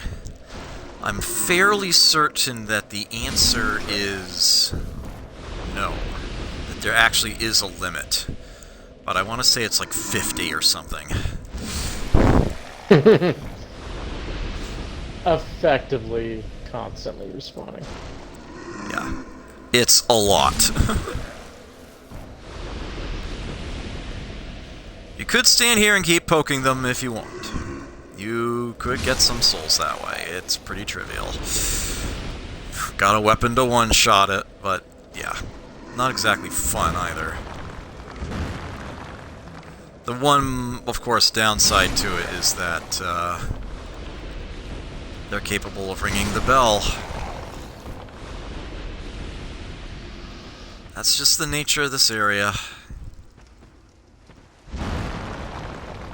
Alright. Oh, fuck. Did I just... Yep, I did. That's on me. Oh, they deal so much damage with that 3-hit combo. Oh, that poke hit me.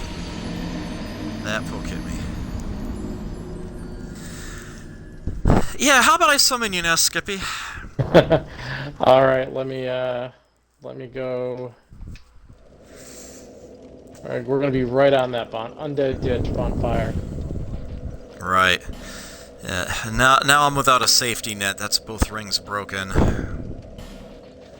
Let me get the name engraved ring on. All right, mine is on, so we're gonna. And a human effigy popped.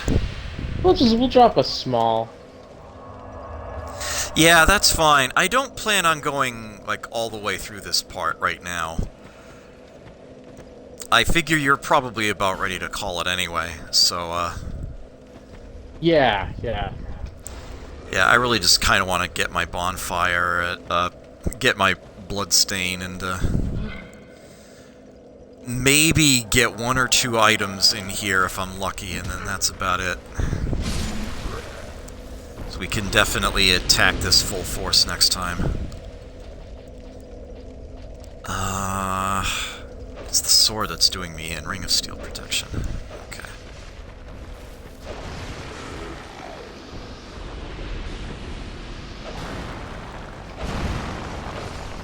Oh, right, I didn't leave a bloodstain. Silly me. Because I had the ring on. Yeah. And I did get it from last time, so... I'm gonna go ahead and, start blowing up statues here. Please be the staff. Please be the staff. Lydia, Black Robe, and Simpleton Spice. Very good drops, but not what I'm looking for. Fuck! Don't worry too much. Spear recoiled off of something, hit a wall, and it hit the bell on the back way. Oh, you're in the other room. Oh. Huh? Yeah, because I went after the Black Witch, and I am so pinned down right now. Fuck. Well, that's why all those rocks are there. They're there to pin you down, to encourage you to break them all, so that you ring the bells and get ganked. And why? Because Scholar hates you. Well, to be fair, vanilla Dark Souls 2 does the exact same thing. It's no different. Alright, so let's try this again, shall we? Name engraved ring. This time I actually do have a bloodstain to have to grab. I did get rid of the last statue in the first room. Oh, excellent. That's good to know. Thank you.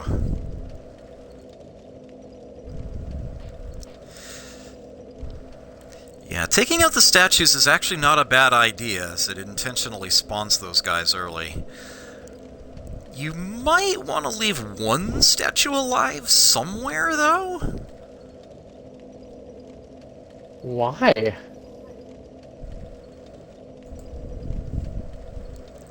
If I'm not mistaken...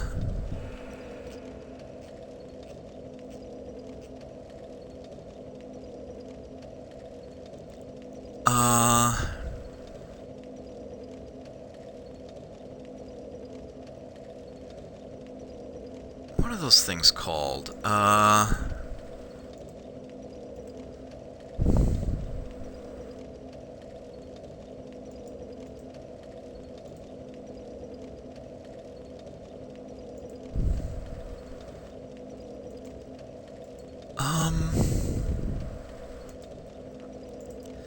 What are those enemies called?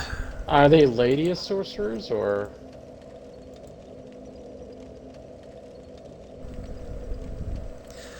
Oh, Ladia Pyromancers. Yeah, that's what I thought. The Ladia Pyromancers actually have one hell of a drop list. Uh, I would say there's a better place to farm them.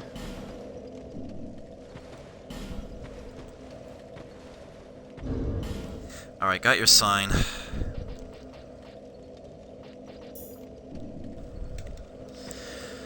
Alright, I'm gonna try to stick near you. Alright. Alright, so my bloodstain is in the other room, but it's gonna be easiest to go through up the ladder into the room that way. At least for me. Well, okay, let's... I'm gonna be very, very careful poking my way through here. I'm gonna go a little ham in this room. Let's see, there's 2... Okay. Yeah, she's harder to backstab than you might otherwise think.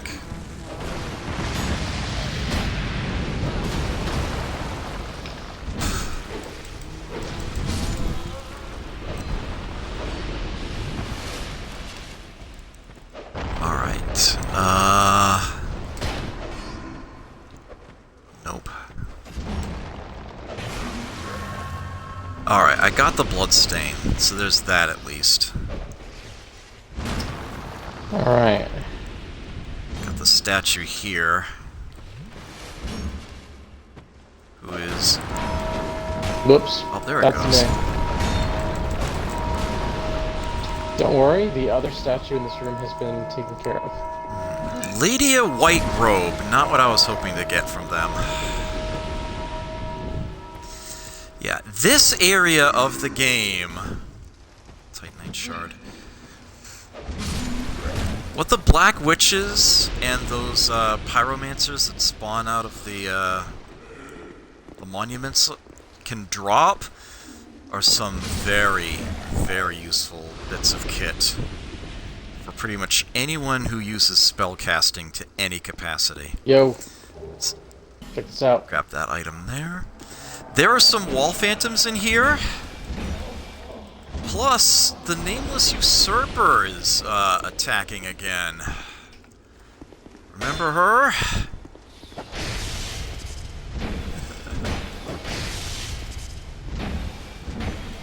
Shoryuken! Why? Oh, hey. Oh, another one of them. Nice. Smooth and silky stone. I actually like to hustle around the outside edge of this room to make sure I got all the wall phantoms in it, because I know there are a few. So there is a hidden wall right back here. That message is telling the truth. And back in here we have a wall phantom.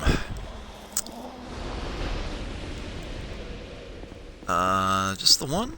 Just the one. And there, ladies and gentlemen, is your Avalon.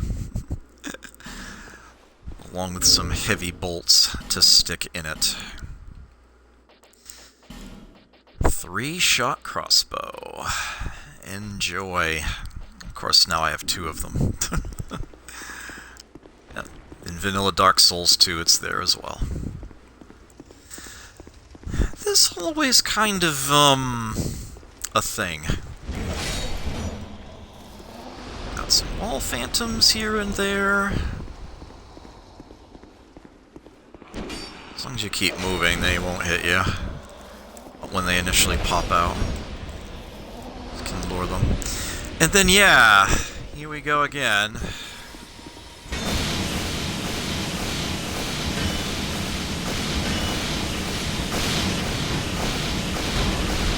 Oh, wow, nice. Kind of forced the issue. It's a solid strat. Okay. Is that another invisible guy? 2. Holy crap! Wow. Nice work, and thank you. I did not know about them. Love those Alright, take messages. care, Radix. So, down below is where you need to go. in order to get to the other side of that walkway and lower it, in order to advance further in the level. That is a very, very dangerous place to drop down into the center of. It is a lot larger than you might think at first. There are a lot of enemies. My recommendation when you first drop in there is to immediately run, leave, exit the area, go out the correct exit, which you should know in advance. I will be showing you that. Any enemies that chase you, deal with them near the exit. Get the switch pulled, the lever to lower that plank.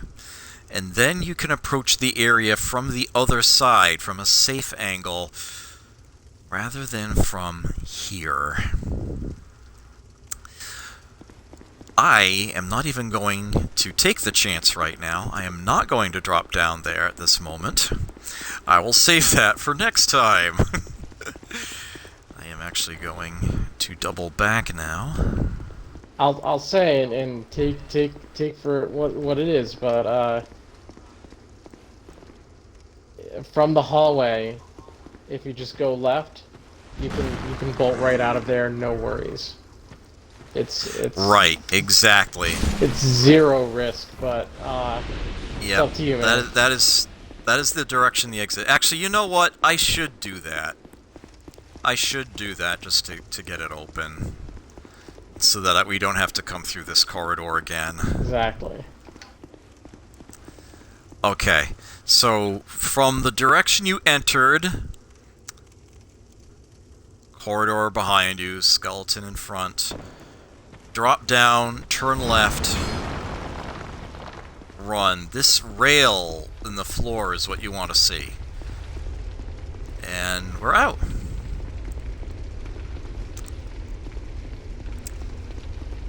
And I don't think anyone even followed me.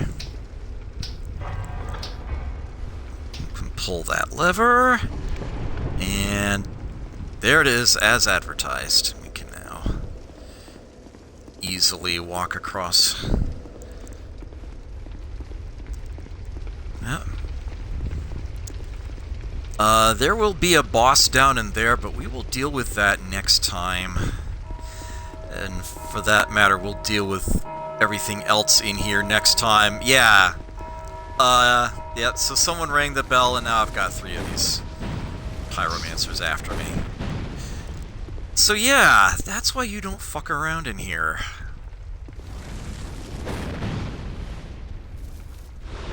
That is why you don't want to linger inside this room.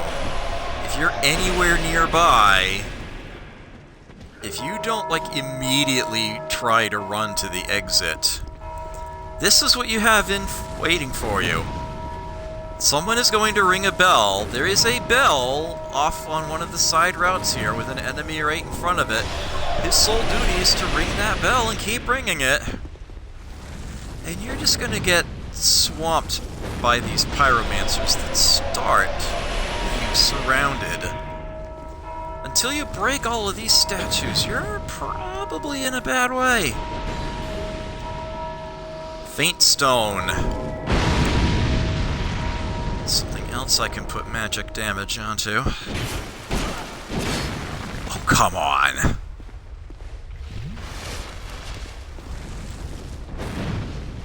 Ugh.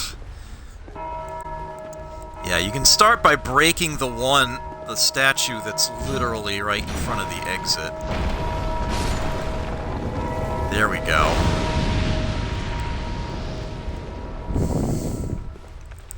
That alone is a huge help.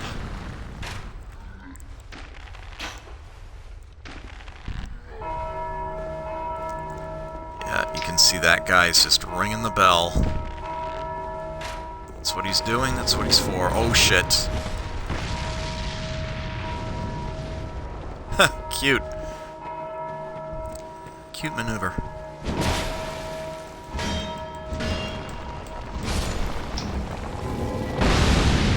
No. Give me that. Gauntlets. Also not what I want. There's a Yeah, I room don't we can farm. Yeah, I don't want the armor set. One of the statues these guys spawn from is at the end of a narrow corridor, so they have nowhere to run. If you want to leave one behind, that's not a bad choice of one to leave. But yeah, trying to deal with 3 of these guys at once is not pretty. Don't lose sight of where your exit is. Know where it is behind you at all times while you're trying to pick through this crap. Also, I should note that each statue can only have 1 pyromancer spawned out at a time. So if you know that one from a certain statue is out and about, you can actually try to lure it away from its statue and then go in against it. Go in against the statue. They do take some time to catch up to you. There we go. There's another statue down. So that's 1 less pyromancer roaming around at any given moment. Ow!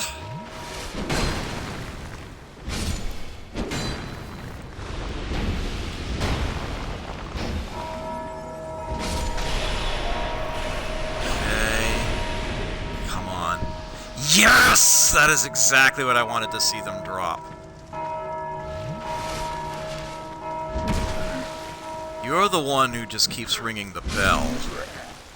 You see the bell hiding back there. Of course, now I just pick myself behind 2 of these guys. That's a problem. But maybe the bell will stop ringing.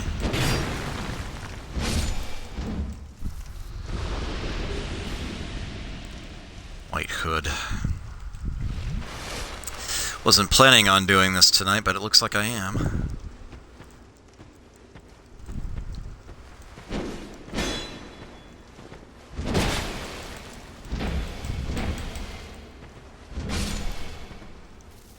Okay.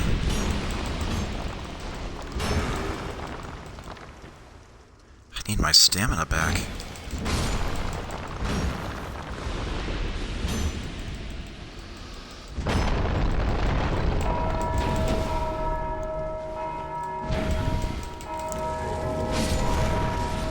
No. Okay. Look. Oh, shit. Okay. I need to retreat. Yeah, always know where the exit is. Alright.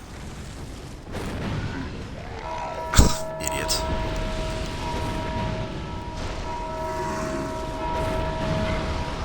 Note that these fireballs are actually dropping them in one shot.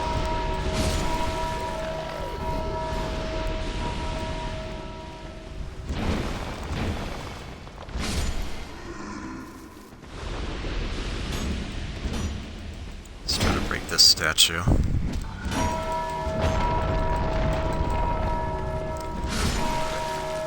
Quit ringing the bell, you asswipe.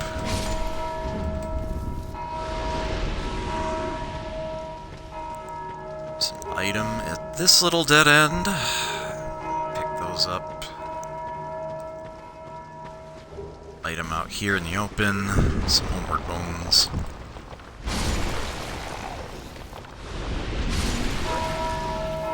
Oops, I hit the bell that time, although there might only be 1 statue left.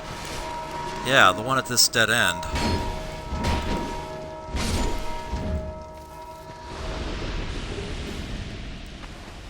Drop the magic shield. Oh.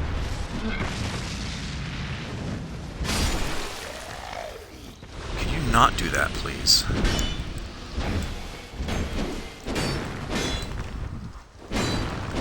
And I am perfectly willing to go ahead and break this statue because I got what I wanted.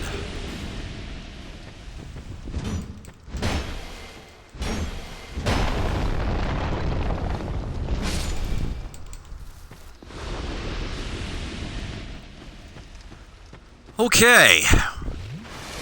With that done, did we do it? I think We did it.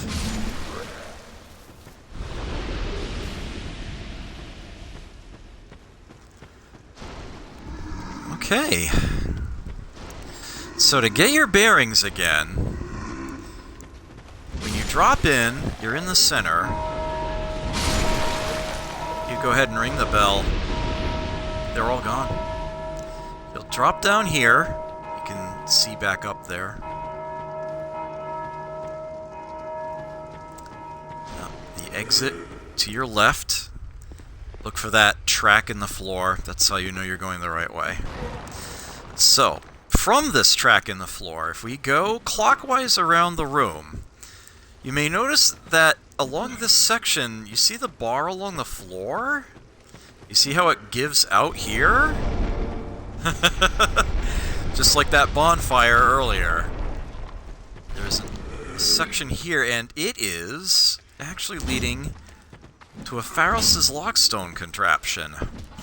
We will go ahead and stick one of those stones in there, and that will illuminate the room down here quite nicely. You can see the face in the back.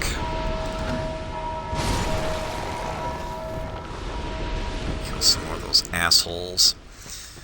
This here had an item on the corpse down there. Head along this wall down here. This had a statue. You can see I've broken it. Here's the doorway for the Pharos' lockstone. Again, the floorboard thing along the floor is missing. I'll come back for that. This route leads to a bell. There is a zombie in there that just keeps ringing the bell over and over again. If it seems like there's nobody in this room and yet the bell rings, it's because there was a guy in there doing it.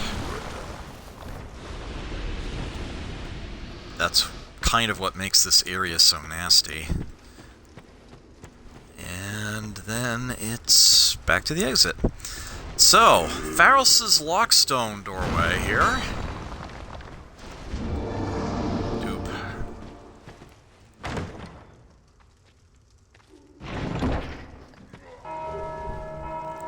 Oldenford's staff and the Great Lightning Spear miracle.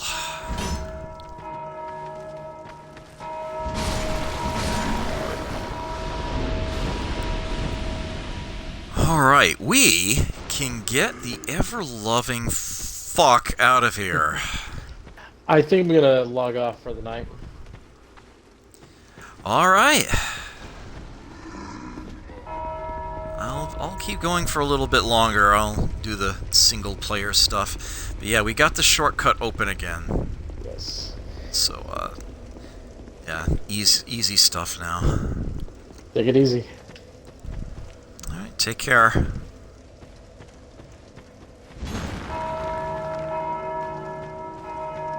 Oops. Ring this bell. Actually, I'm not sure there are any statues left. We might be good.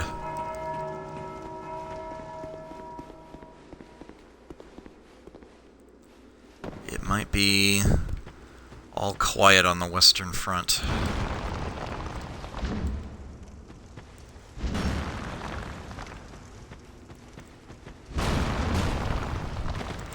So let me get myself back to a bonfire here. Keep forgetting about that rolling attack. That's really nice.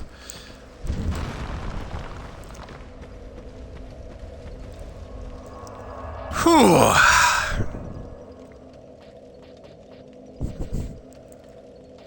Big bada boom. Well, yeah, I haven't shown off Soul Greatsword yet, although that's a very dangerous thing to use in here.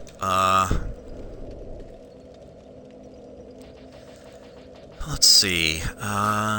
Great heavy soul arrows.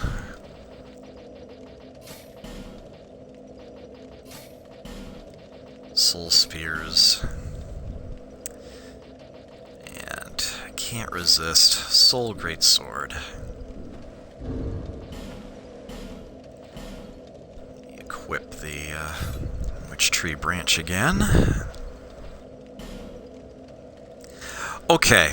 So, I picked up something very, very unique. It was a random drop from one of the pyromancers there, one of the hooded enemies that spawns from those gravestone, statue, monument deals, whatever you want to call them. And I will be showing that off quite a bit. As a matter of fact, I intend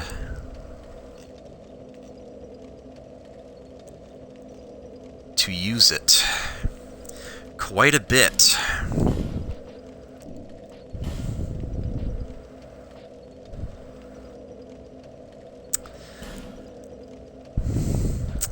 A sword called the Blue Flame. You can see that it has magic damage built into it. Plus, look at the bottom. It has a casting speed associated with it. The strong attack of the Blue Flame sword casts sorceries. The Lady Apostles, adept at magic, wielded unique weapons, but were hunted down as traitors. So yes, this is both a sword and a magic catalyst. I believe it can only use sorceries, not hexes.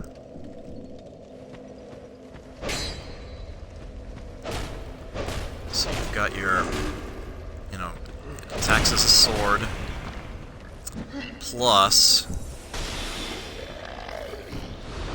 you can cast your sorceries. Notably, spells come out of the hilt of the sword. Let's see if I can show you that. Yeah.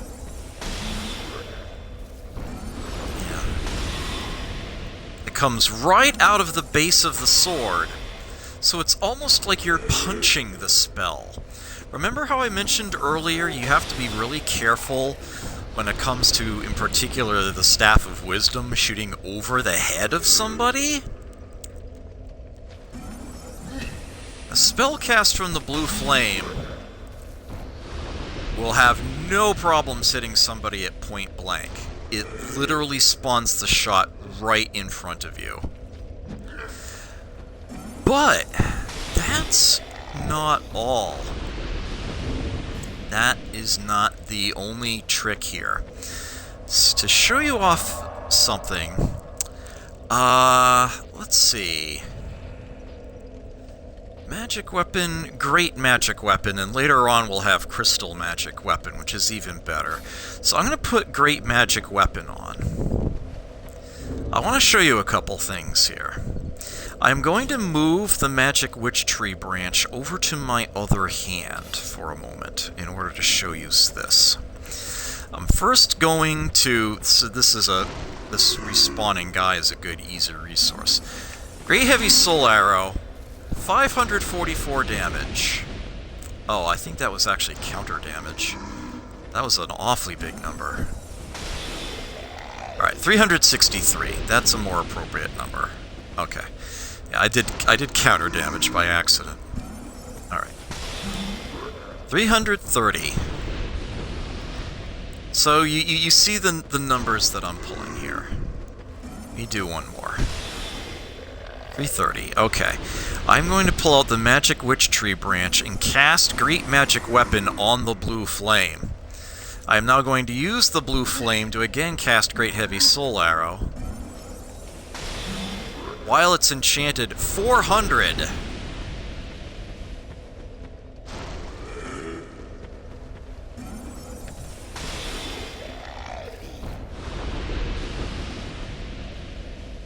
I went from 330 damage to 400 damage. 440. Got a little extra there. That probably would have been a 363 hit.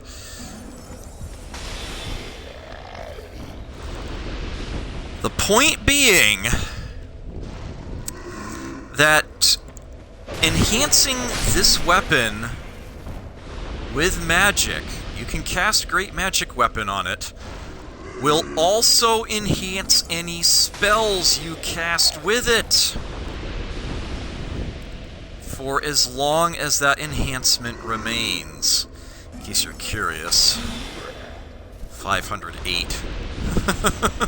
So I am definitely still doing more with the Magic Witch Tree branch, but that's also at +8 and is imbued with magic, and the blue flame isn't yet. So that makes the blue flame a very potentially powerful option. You can fight with it in melee. You can see it's lasting a good long while too, and you can even wear the lingering Dragon Crest ring to have it last even longer. There we go. It finally wore out. That's a person. Great handle though.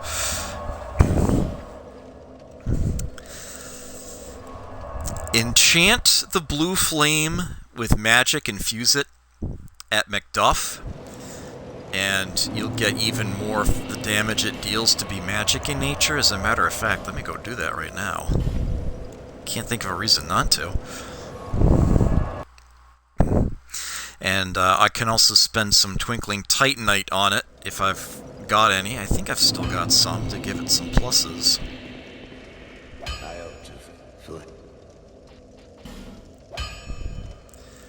And this thing becomes an extremely powerful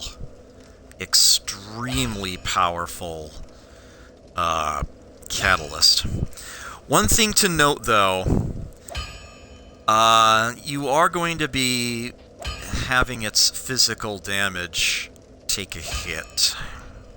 This is one thing you do not want to infuse with Enchanted at all. It's a straight downgrade over what it otherwise would have been. It's just funny the way that works out. Yeah, note that you can see here that its physical damage is actually reduced significantly compared to what you gain in magic damage if you infuse it with magic, if you infuse it with a faint stone. But if you figure you're going to be casting spells with it more than you'll be swinging it, that's still something you could choose to do. Let me reinforce it first. I've got 9 Twinkling Titanite. That will get it up a good amount. So now it's a +3. I mean, damage-wise, Santier's Spear certainly still stronger. Although this does attack a lot faster, and it's lighter, and it's got a really neat effect on it. With that said, with these Titanite chunks I have... Oh, it's not enough to upgrade you, actually. Here we go. Let's get that bow up to +8. I certainly won't regret that decision. Now, you get a better sense if I were to... Yeah, I would be sacrificing 50 physical to gain 6 magic. Unless you need to get every single point out of your spells. Probably better off just leaving it alone, rather than infusing it with magic. But you can if you want to. That is an option. Yes, this cannot cast hexes. It is only sorceries. But yeah, using the magic weapon spells on it will enhance the damage that it deals.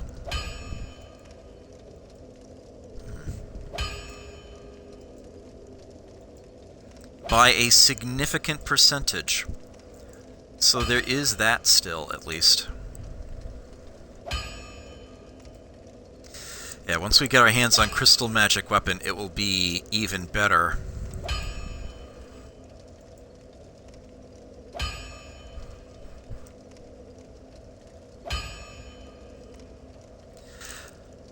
So, here's perhaps the big thing about the blue flame. You can dual wield it. You can have one in each hand. And you know what that means? It means that you can have each one buff the other. You can set magic crystal, great magic weapon, a crystal magic weapon is your active spell. Hit the left trigger, hit the right trigger. Each of the two swords will buff the other. They will both be powered up, remain active. You don't need any other catalyst in an offhand or anything. You can, not quite so quickly, but definitely easily empower both of them. And I should note that if you then power stance them, pulling the left trigger will perform the special power stance attack normal for that style of weapon. So you still have the very strong melee effect with both swords powered up. And the right trigger will still cast sorceries. If you don't mind fighting without a shield, that is quite possibly the most powerful spell sword combination in the game. Dual wielding blue flames. It is super legit. I had a vanilla Dark Souls 2 character that did that. That's still pretty much their most effective method of combat throughout the entire game still. Beat all the DLC, that's still their strongest option. Maybe not necessarily their safest, but on the whole, it is just an absolutely beautifully brutal tactic to take. Highly recommend it. It's a lot of fun. And it deals a lot of damage. As a matter of fact, I just, given I just plussed up the sword itself. The one downside to using the blue flame as your general purpose catalyst is that its casting speed is the galactic default, 100. Whereas if you're using the Witch Tree branch, you are literally casting spells 40% faster.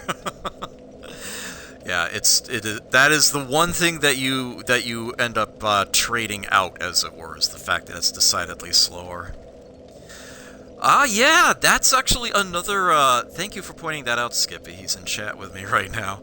That is another great way that you can use the blue flame.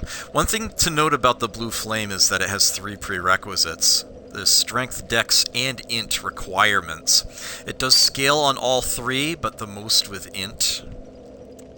Dex to a lesser extent, and strength the least. But they do all add together. But yeah, a raw blue flame, if you're planning on not leveling up your int much, and you can use Simpleton's spices to bring the requirements down, the int requirements down for a number of spells. You can totally surprise people by casting spells with what would otherwise be a melee build. That is totally legit, and it's a nice little surprise, an extra little boost that you could have. Very few people will ever see that coming. It takes some effort to get into. It's not cheap to get all the spices involved, but you totally can make that work. Thank you for pointing that out. I knew that was true. I'm pretty sure I wasn't going to remember to actually say that, though.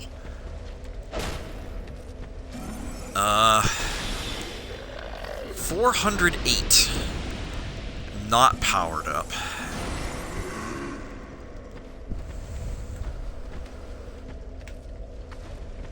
Oops. 494.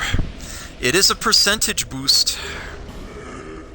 Actually, I think it's a set chunk and then something based on your int, maybe? but it's a sizable increase. So yeah, it's like 449 there. And I can still plus up this sword some more. Mind you, I can also plus up the Witch Tree branch some more. And it does shoot the spells out faster. But yeah, no, this is a damn fine tool, and I am so glad that one spawned here, because I really wanted to show that off. That's why I put the gold ring on. I was hoping that one would drop, and I'm very, very glad that it did. But yeah, the Lady of Pyromancers, and they'll spawn out of the statues.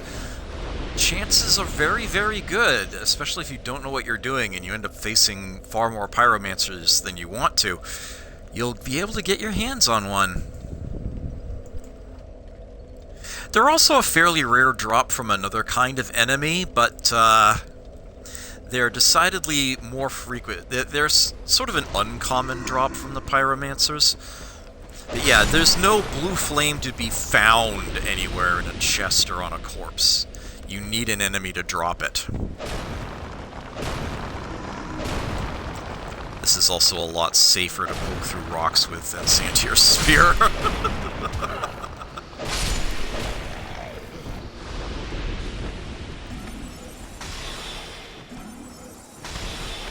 Of course, the Witch Tree branch will shoot over the rocks, and I don't think...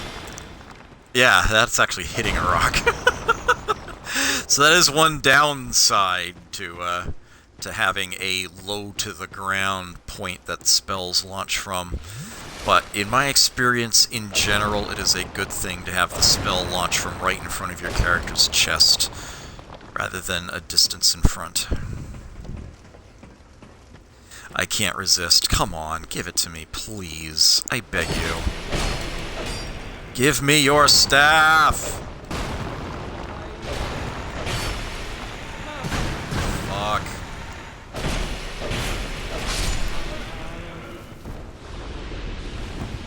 Didn't drop anything. Oops, I didn't mean to take the blossom. Poison moss. There we go.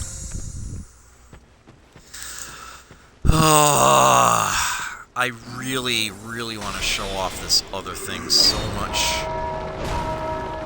I rang the bell, but that's okay. There aren't any statues left. So yeah, there will be more Lady of Pyromancers up ahead.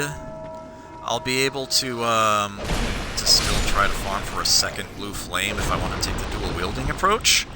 I don't necessarily need to. Sure is fun, though. But primarily I wanted to show off what this particular item does. It's very likely for it to drop for you at random.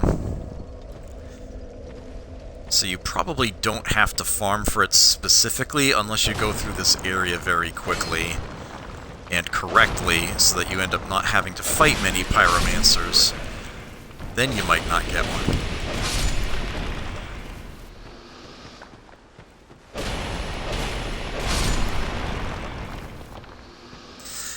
But yeah, I really, really want the Black Witch's staff to drop. Actually, in Scholar, there's a guaranteed way of getting a Black Witch's staff. I actually don't need to, whoops, I did not mean to do that. Put the shield back out here.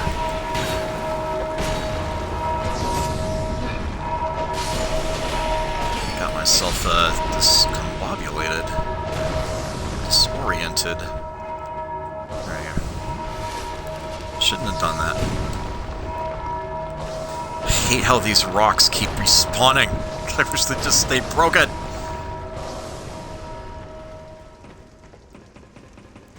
So yeah, I can guaranteed show off the Black Witch's staff later. In vanilla Dark Souls 2, you're just going to have to farm for it. It's only an enemy drop, and it's not a very common one either, unfortunately.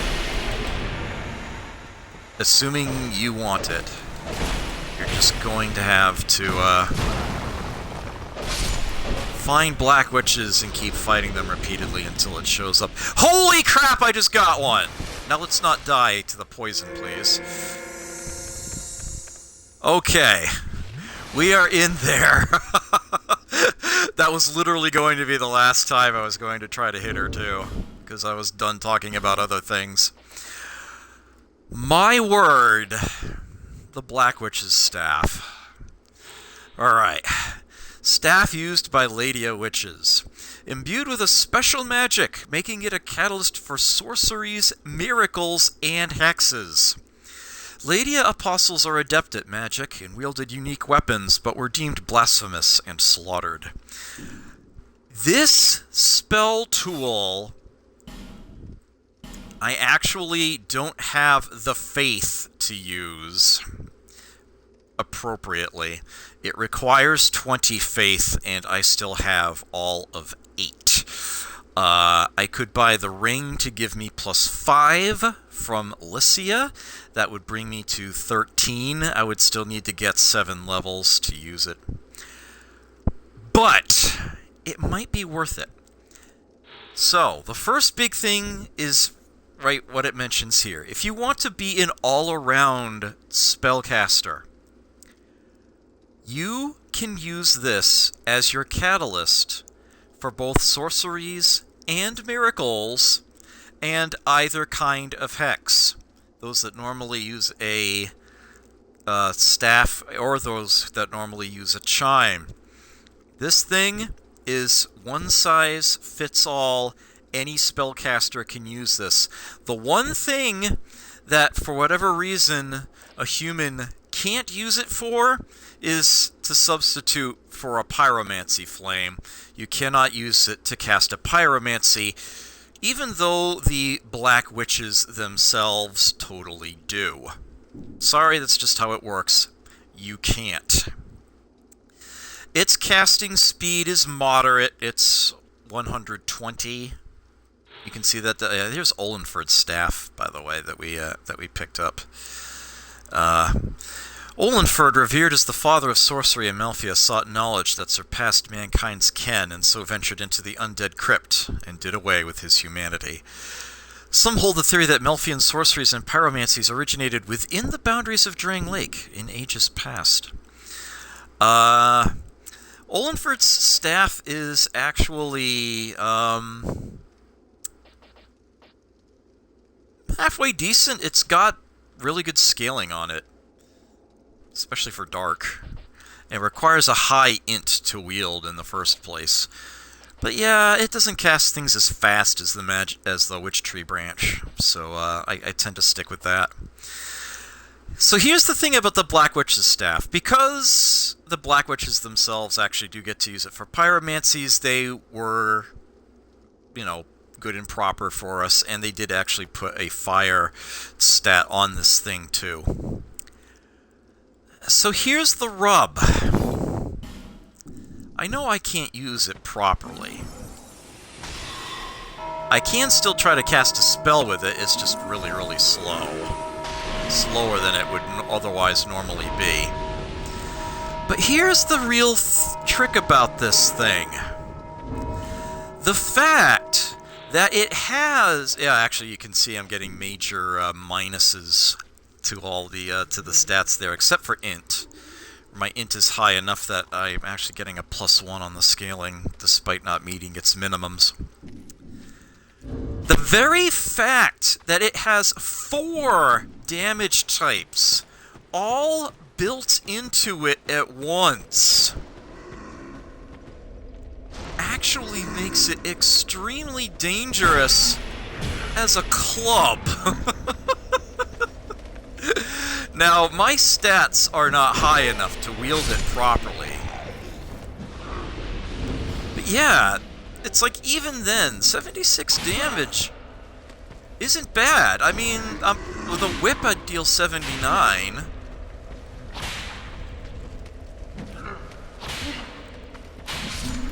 If I actually had the 20 faith, that thing would probably be dealing like 100 more per hit.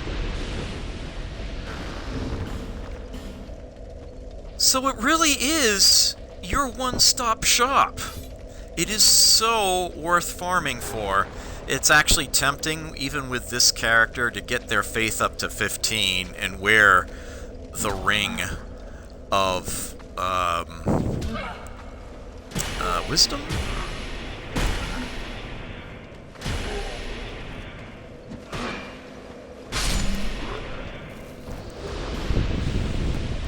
Yeah, so it's like, look at the scaling there.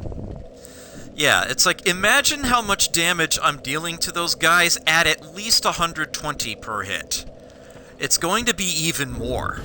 It's going to be even more. Yeah, it's like, I could get a miracle. I could slot in just a basic healing miracle like prayer, just to have the extra means of healing as I go about. Yeah, it is super good. Insanely good. It can totally be your melee weapon. Just the fact that it has all those damage types built into it, and keep in mind that if I had 20 faith, then the normal scaling factors would be showing up there. Rather than having a whole bunch of negatives, those would all be positives based on my stats. And it scales based on 4 separate stats. Fire and lightning at C. Magic and dark at A. So your bonuses will add into those. Yeah, it's... This thing, not only is it your one-stop shop for spell casting, it can also be your melee weapon. You don't need to carry anything else in your hands. You don't need to remember to swap back and forth between a spell catalyst and a melee weapon. You can just hold on to this thick metal rod and bash things over the head with it and still cast spells with it just fine. You just have to be careful about exhausting its durability, because it only has 30. It's still pretty durable, more durable than, say, like, you know, an old blade. The old whip in particular, that just melts quickly. It'll last about as long as a katana, maybe even more. You could put the bracing knuckle ring on to have it last longer. This thing right here, if you are going to farm for anything in the game, and you are a spellcaster, I highly recommend you get your hands on this. Especially if you want to be able to cast multiple kinds of spells. If you want sorceries and miracles, or if you want to throw hexes in to either an int or a faith build, this sucker right here is insanely good. And it does actually have a speed boost on it. It is 120% speed. Not as high as the Witch Tree branch, or the Sorcerer's Staff, but it is as high as Olenford's Staff, and it is incredibly versatile. If you're going to farm for anything, yeah, get this. I highly recommend it. Oh, and by the way, unlike the Blue Flame,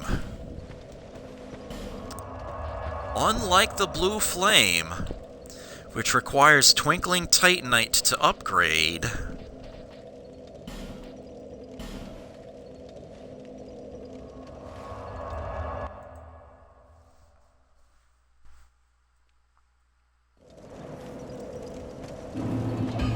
this badass piece of kit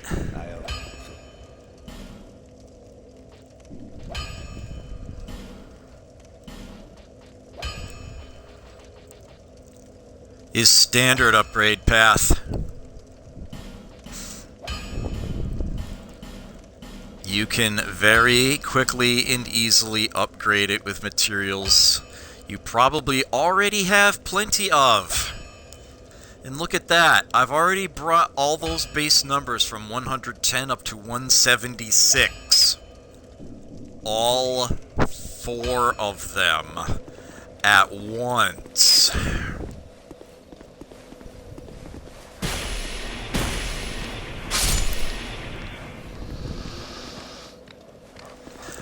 And this is with insufficient faith to properly wield this thing. I will be one-shotting these dogs if I get to 20 faith. With my spell catalyst.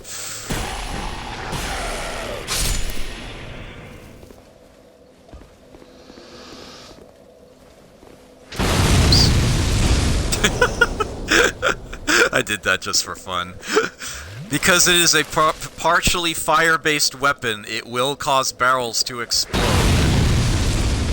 So, that is one little caveat to remember about it. I did want to show that off, but as long as you remember that... You can actually use that to your advantage. Now I'm just being silly, but yeah.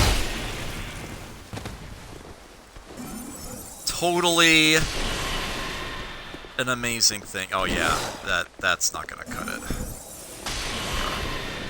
There we go. Yeah, I now have a reason to actually get faith with this character. This Black Witch's staff alone would be worth doing that for. I don't think I'm going to, but I totally could. And it is an amazing, amazing strat. I definitely wanted to show off both of those tactics. Those are two things to look out for and quite possibly farm for while you're in the Undead Crypt near the beginning. I highly recommend getting your hands on them as appropriate. If you are sorcery, if your character... I did not phrase that well at all. If your character is very sorcery based, the blue flame is one of your greatest friends, especially if you get 2 of them. If you want to have a single tool to handle all or almost all of your spell casting, you'll still have to pack the flame, the pyromancy flame for pyromancies, although admittedly, this flame has no weight, so you could put it on without any real issue if you just needed to switch over to that for a pyromancy real quick. You want to have all the variability of all the spells, and to have one of the deadliest melee weapons in the game, despite it being a spell catalyst. Go for the Black Witch's staff. Admittedly,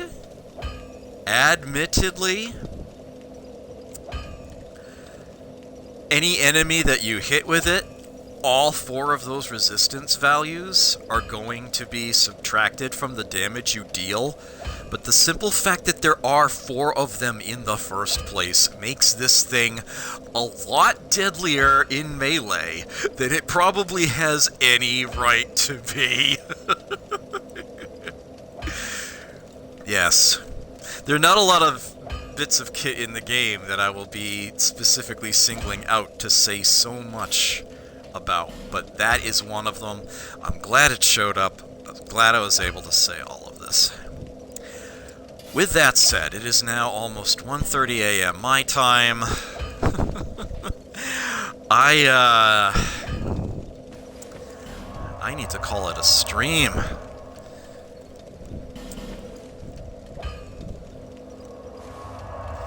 I will attempt the Dark Lurker some other session where I have decidedly less to say when it's all over. When it's all said and done. I am actually, for this character, at least for now, probably going to go back to the Santier's Spear approach, if for no other reason than that I've gotten used to it, and it's kind of what I've been practicing for. But, yeah, if I got a second blue flame, or if I bother getting my faith up to 20, I would probably very much want to shift my focus over to doing things that way instead.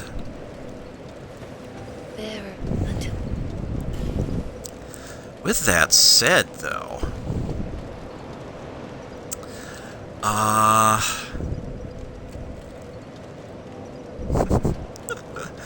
let me go ahead and level up my faith once while I'm here.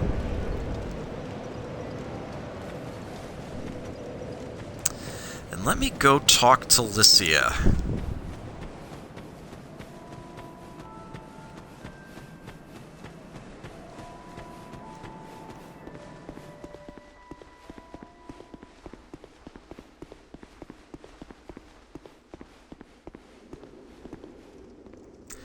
The crushed eye stirs. Yeah. Lycia of Lindelt, the miracle seller. She is the nameless usurper. You've had quite a journey, I can see. She is the one who has been invading us. What a wonderful feeling that must be. Yeah, you evil stealing bitch. Alright, oh, that's 28,000. Crap. Ring of Prayer, that's what it's called. No need, the god. Do I have any poppables? Oh boy, howdy do I ever. Soul of a Great Hero, that's what, 20k? Yep. What? So let us... Let me quickly check one thing here.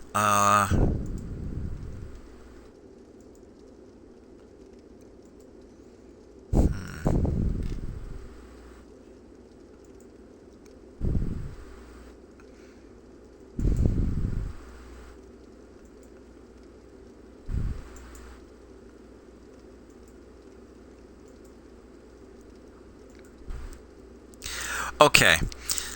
Yeah, every NPC will have a gift for you if you meet a certain condition, and Lycia's will be if you have at least 30 faith when you talk to her.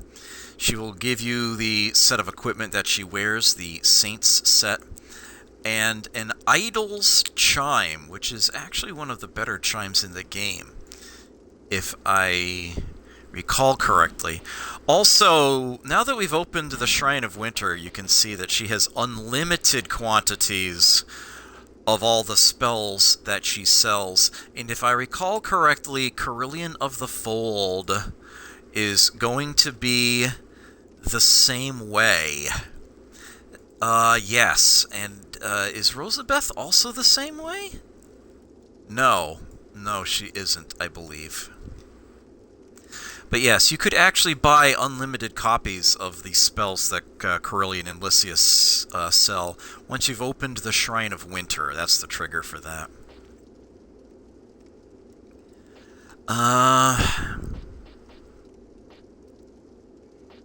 Caressing Prayer.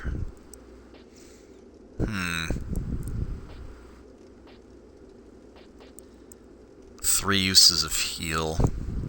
Let me go ahead and buy, like, 1 copy of this. I'll make it 2.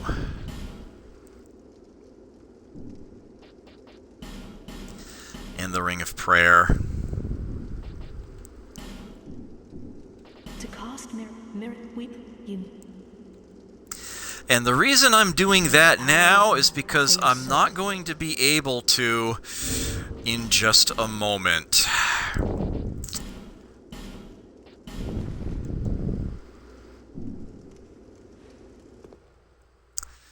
Because I'm about to invade her. Curses. Puzzled me out. At least now I can finish you off, guilt-free.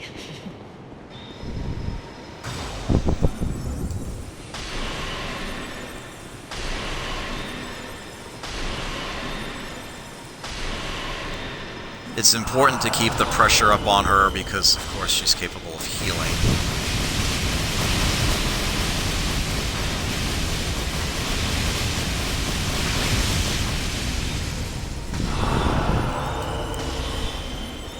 But yeah, spellcaster battle, I can easily outgun her. She's healing more than I'm injuring her for.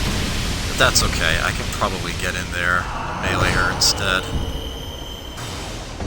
But yeah, you see how oh, damn. Got me but good with that. Despite being a red phantom in this fight, you actually still can't heal. Yeah, the important thing here is to basically try to cancel her miracles as best you can. Try to keep her from healing up. So, proper management of your stamina is key. See, I'm doing just one little tap here at a time, hoping to keep her from swinging. Unfortunately, she keeps doing Wrath of the Gods on me.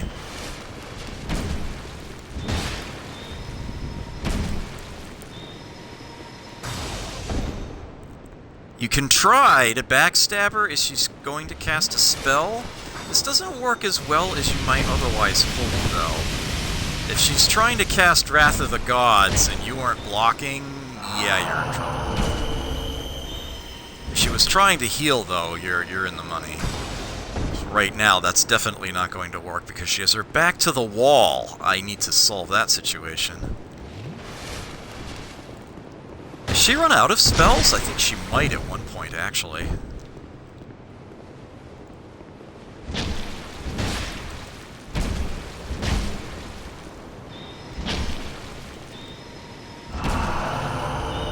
Oh, almost had it. Yeah, as you can see, this is not an easy fight. You can get her almost down, and then she can recover quite a bit. That was weird, she ran right by me. I'll take it.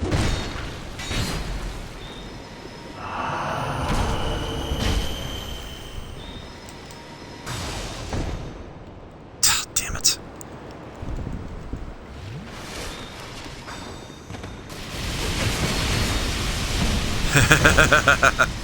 Got you with a rolling attack.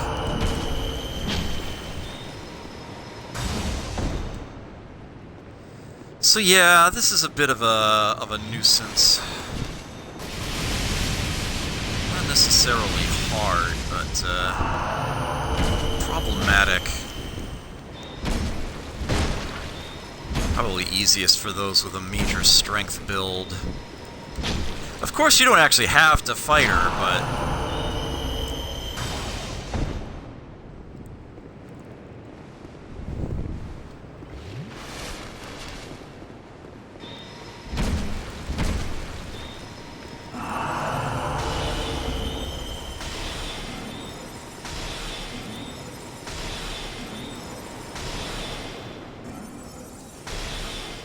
bye.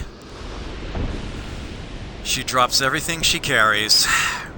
The Saint Set and the Idol's Chime that she would otherwise give you. The Soothing Sunlight Miracle, which if you read the description, she apparently stole at one point. And what's this? Rotunda Lockstone.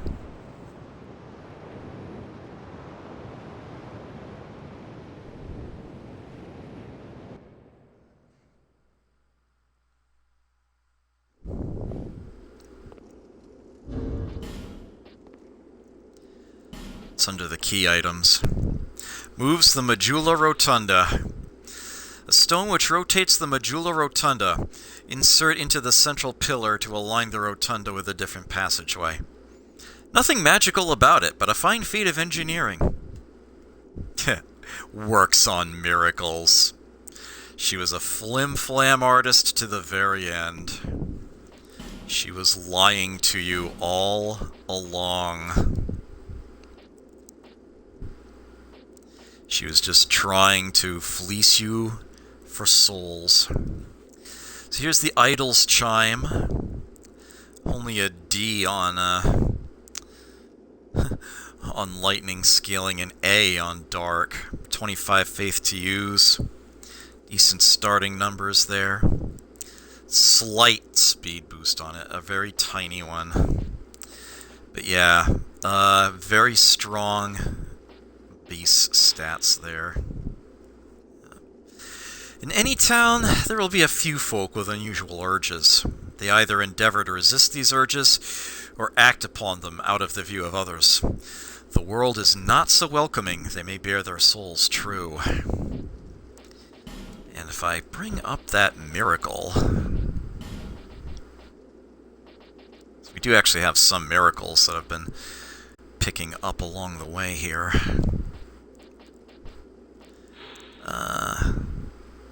Yeah. This miracle, once kept by the Lindelt Monastery, was stolen and never recovered. Soothing sunlight. Yeah, she had it. Now, due to the way that this particular invasion works, you actually do get a point of sin doing it, but you can go back to the Pardoner. Go back to Cromwell, and he will resolve that for you. If you wanted to kill any other NPCs like Titchy Gren. Do that too, do that first. As a matter of fact, I should probably do that now while I'm thinking of now. And then you can remove it all at once. You get one de-sinning for free. Was the looking... Oh yeah, and although we got a free copy of it, we could also purchase a copy of her set from Valencia now as well. Also, yep, Creighton's set is in there. I think I mentioned that before.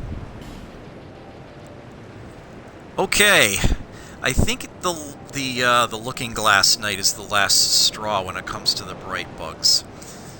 I believe those are the last 3 that she will carry for the rest of the game, and they are at their maximum price of 48,000 souls apiece. So if you were planning on getting any, hopefully you got all that you wanted in advance. Hopefully you've gotten them by now. Because, my word, their cost is exorbitant. Yep. Yeah, the Looking Glass Knight is the last step on that. It's the 4 great old ones, and then the Looking Glass Knight. Once you've beaten the Looking Glass Knight, no matter what the cost was, because it is possible to skip the great old ones, it will set the price to 48,000, and her stock will no longer refresh for the remainder of the playthrough. Those are the last 3 that she has, and yeah, that price is not going down.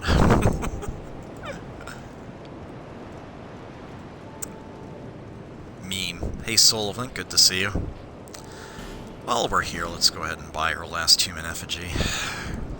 Thanks. You've been... well...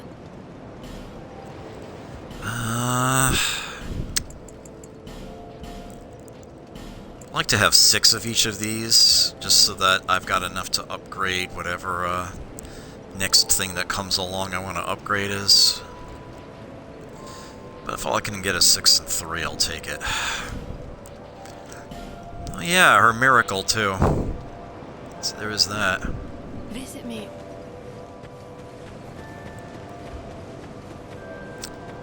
Just to confirm / demonstrate, we can go back to Carillion. Yep, unlimited copies of all the spells that he has. One day. Hello again. No such luck with her pyromancies, though. She still had just the one of each. Yeah, quite a few things happen when you beat the Looking Glass Knight. Quite a few. Oh yeah, does Volgan get in a copy of his armor?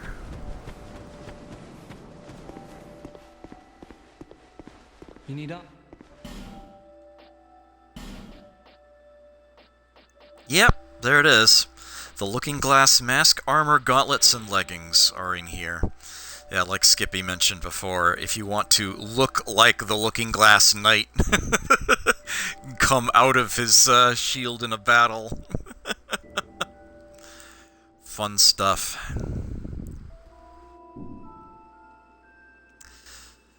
Yeah, very nice lightning defense on that armor. Are you sure?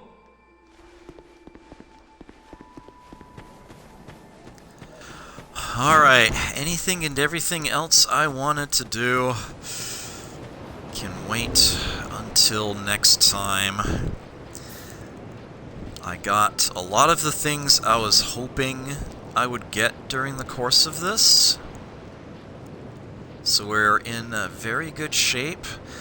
I do want to repair the Rings of Bad. Actually, you know what? I'll forget to do it if I don't do it now.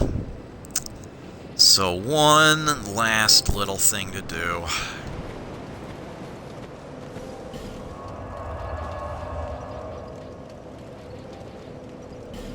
Shulva Sanctum City, Tower of Prayer.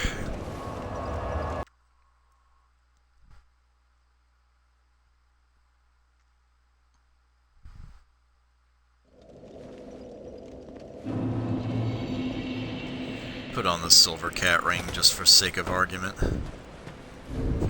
Still took some damage falling down there, but not too much. Oops.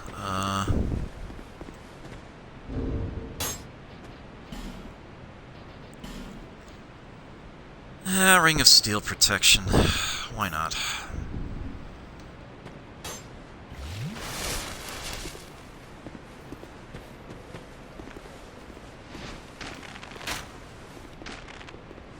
Have a better bow now, so this shouldn't be as bad.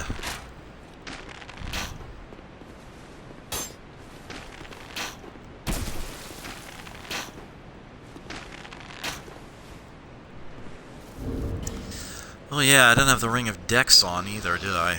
That would make a big difference for this. That's with the Hawk Ring too.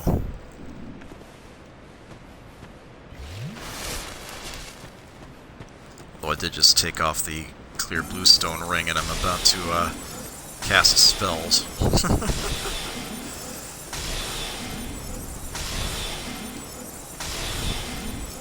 Whatever.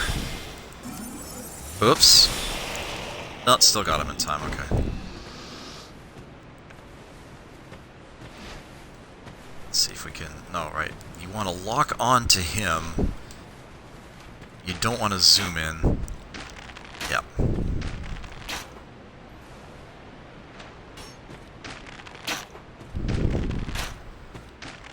can shoot him over the top of that pillar and he can't hit you. You won't get headshots, but it's nice and safe.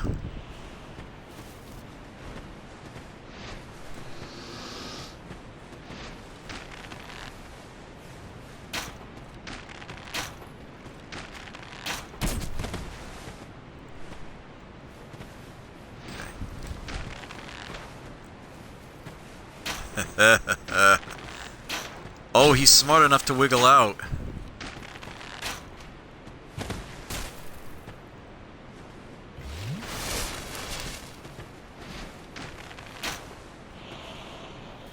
Bye. Okay, we still have the one who's going to get up here. Get down. Get on up, get down. Oops.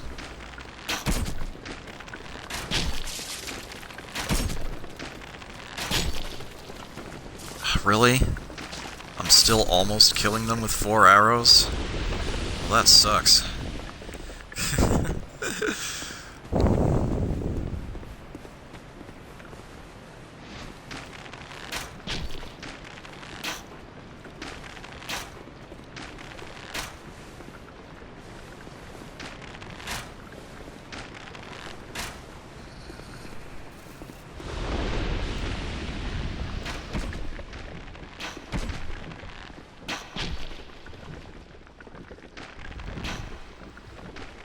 Really, Adam? Okay.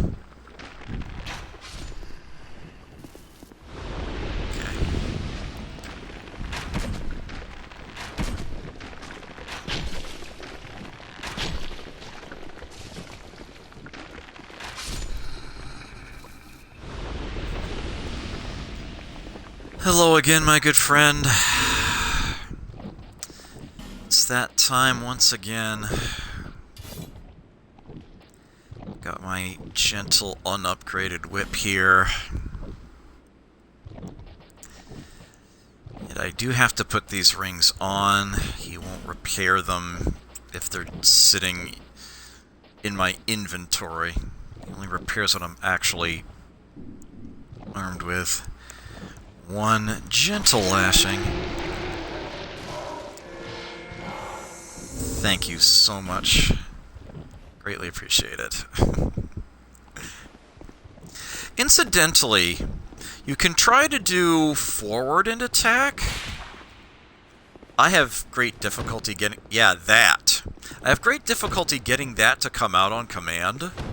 I usually get just a normal whip.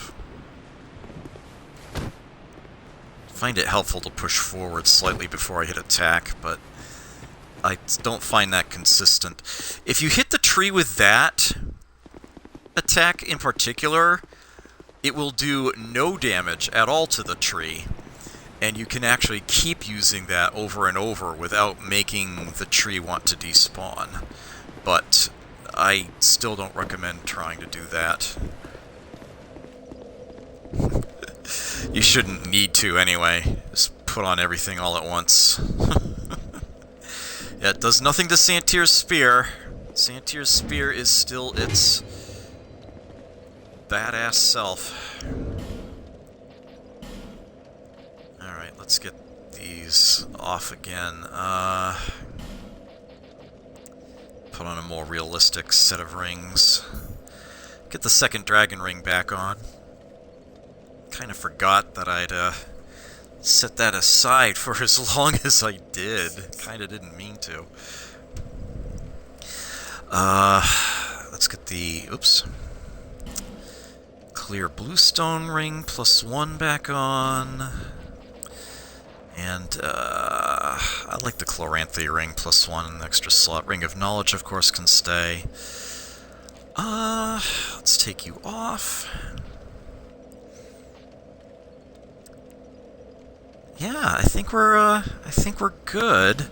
Let me check one thing while I'm thinking of it. If I were to put on the Ring of Prayer, which is +5 faith in the same way that the Ring of Knowledge is +5 int, and then the Black Witch's Staff here.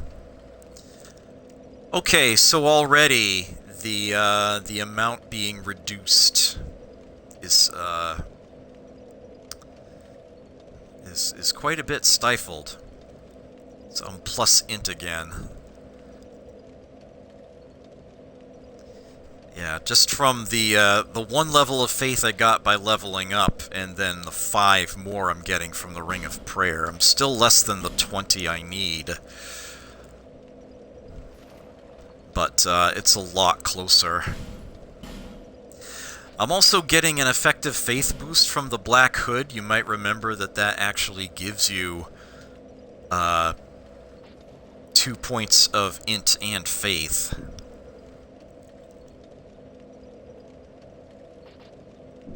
So I've got that going for me.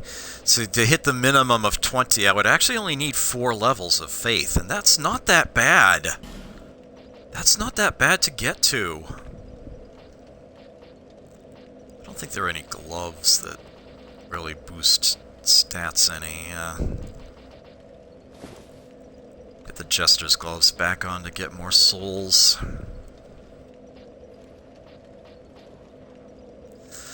So yeah, this might actually be a lot closer to worthy range than I otherwise would have thought. I might actually end up switching over to it at some point, but I've got plenty of time to decide.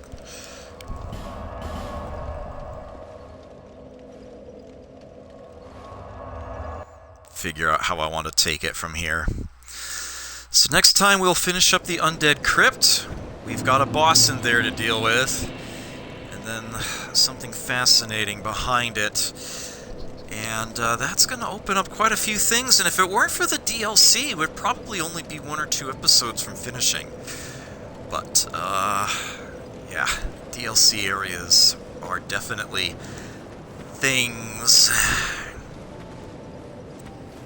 Well, one last thing to do. Know what it is. Love to see it. It's to bid you adieu. Take care. Never forget to play. I will catch you next time.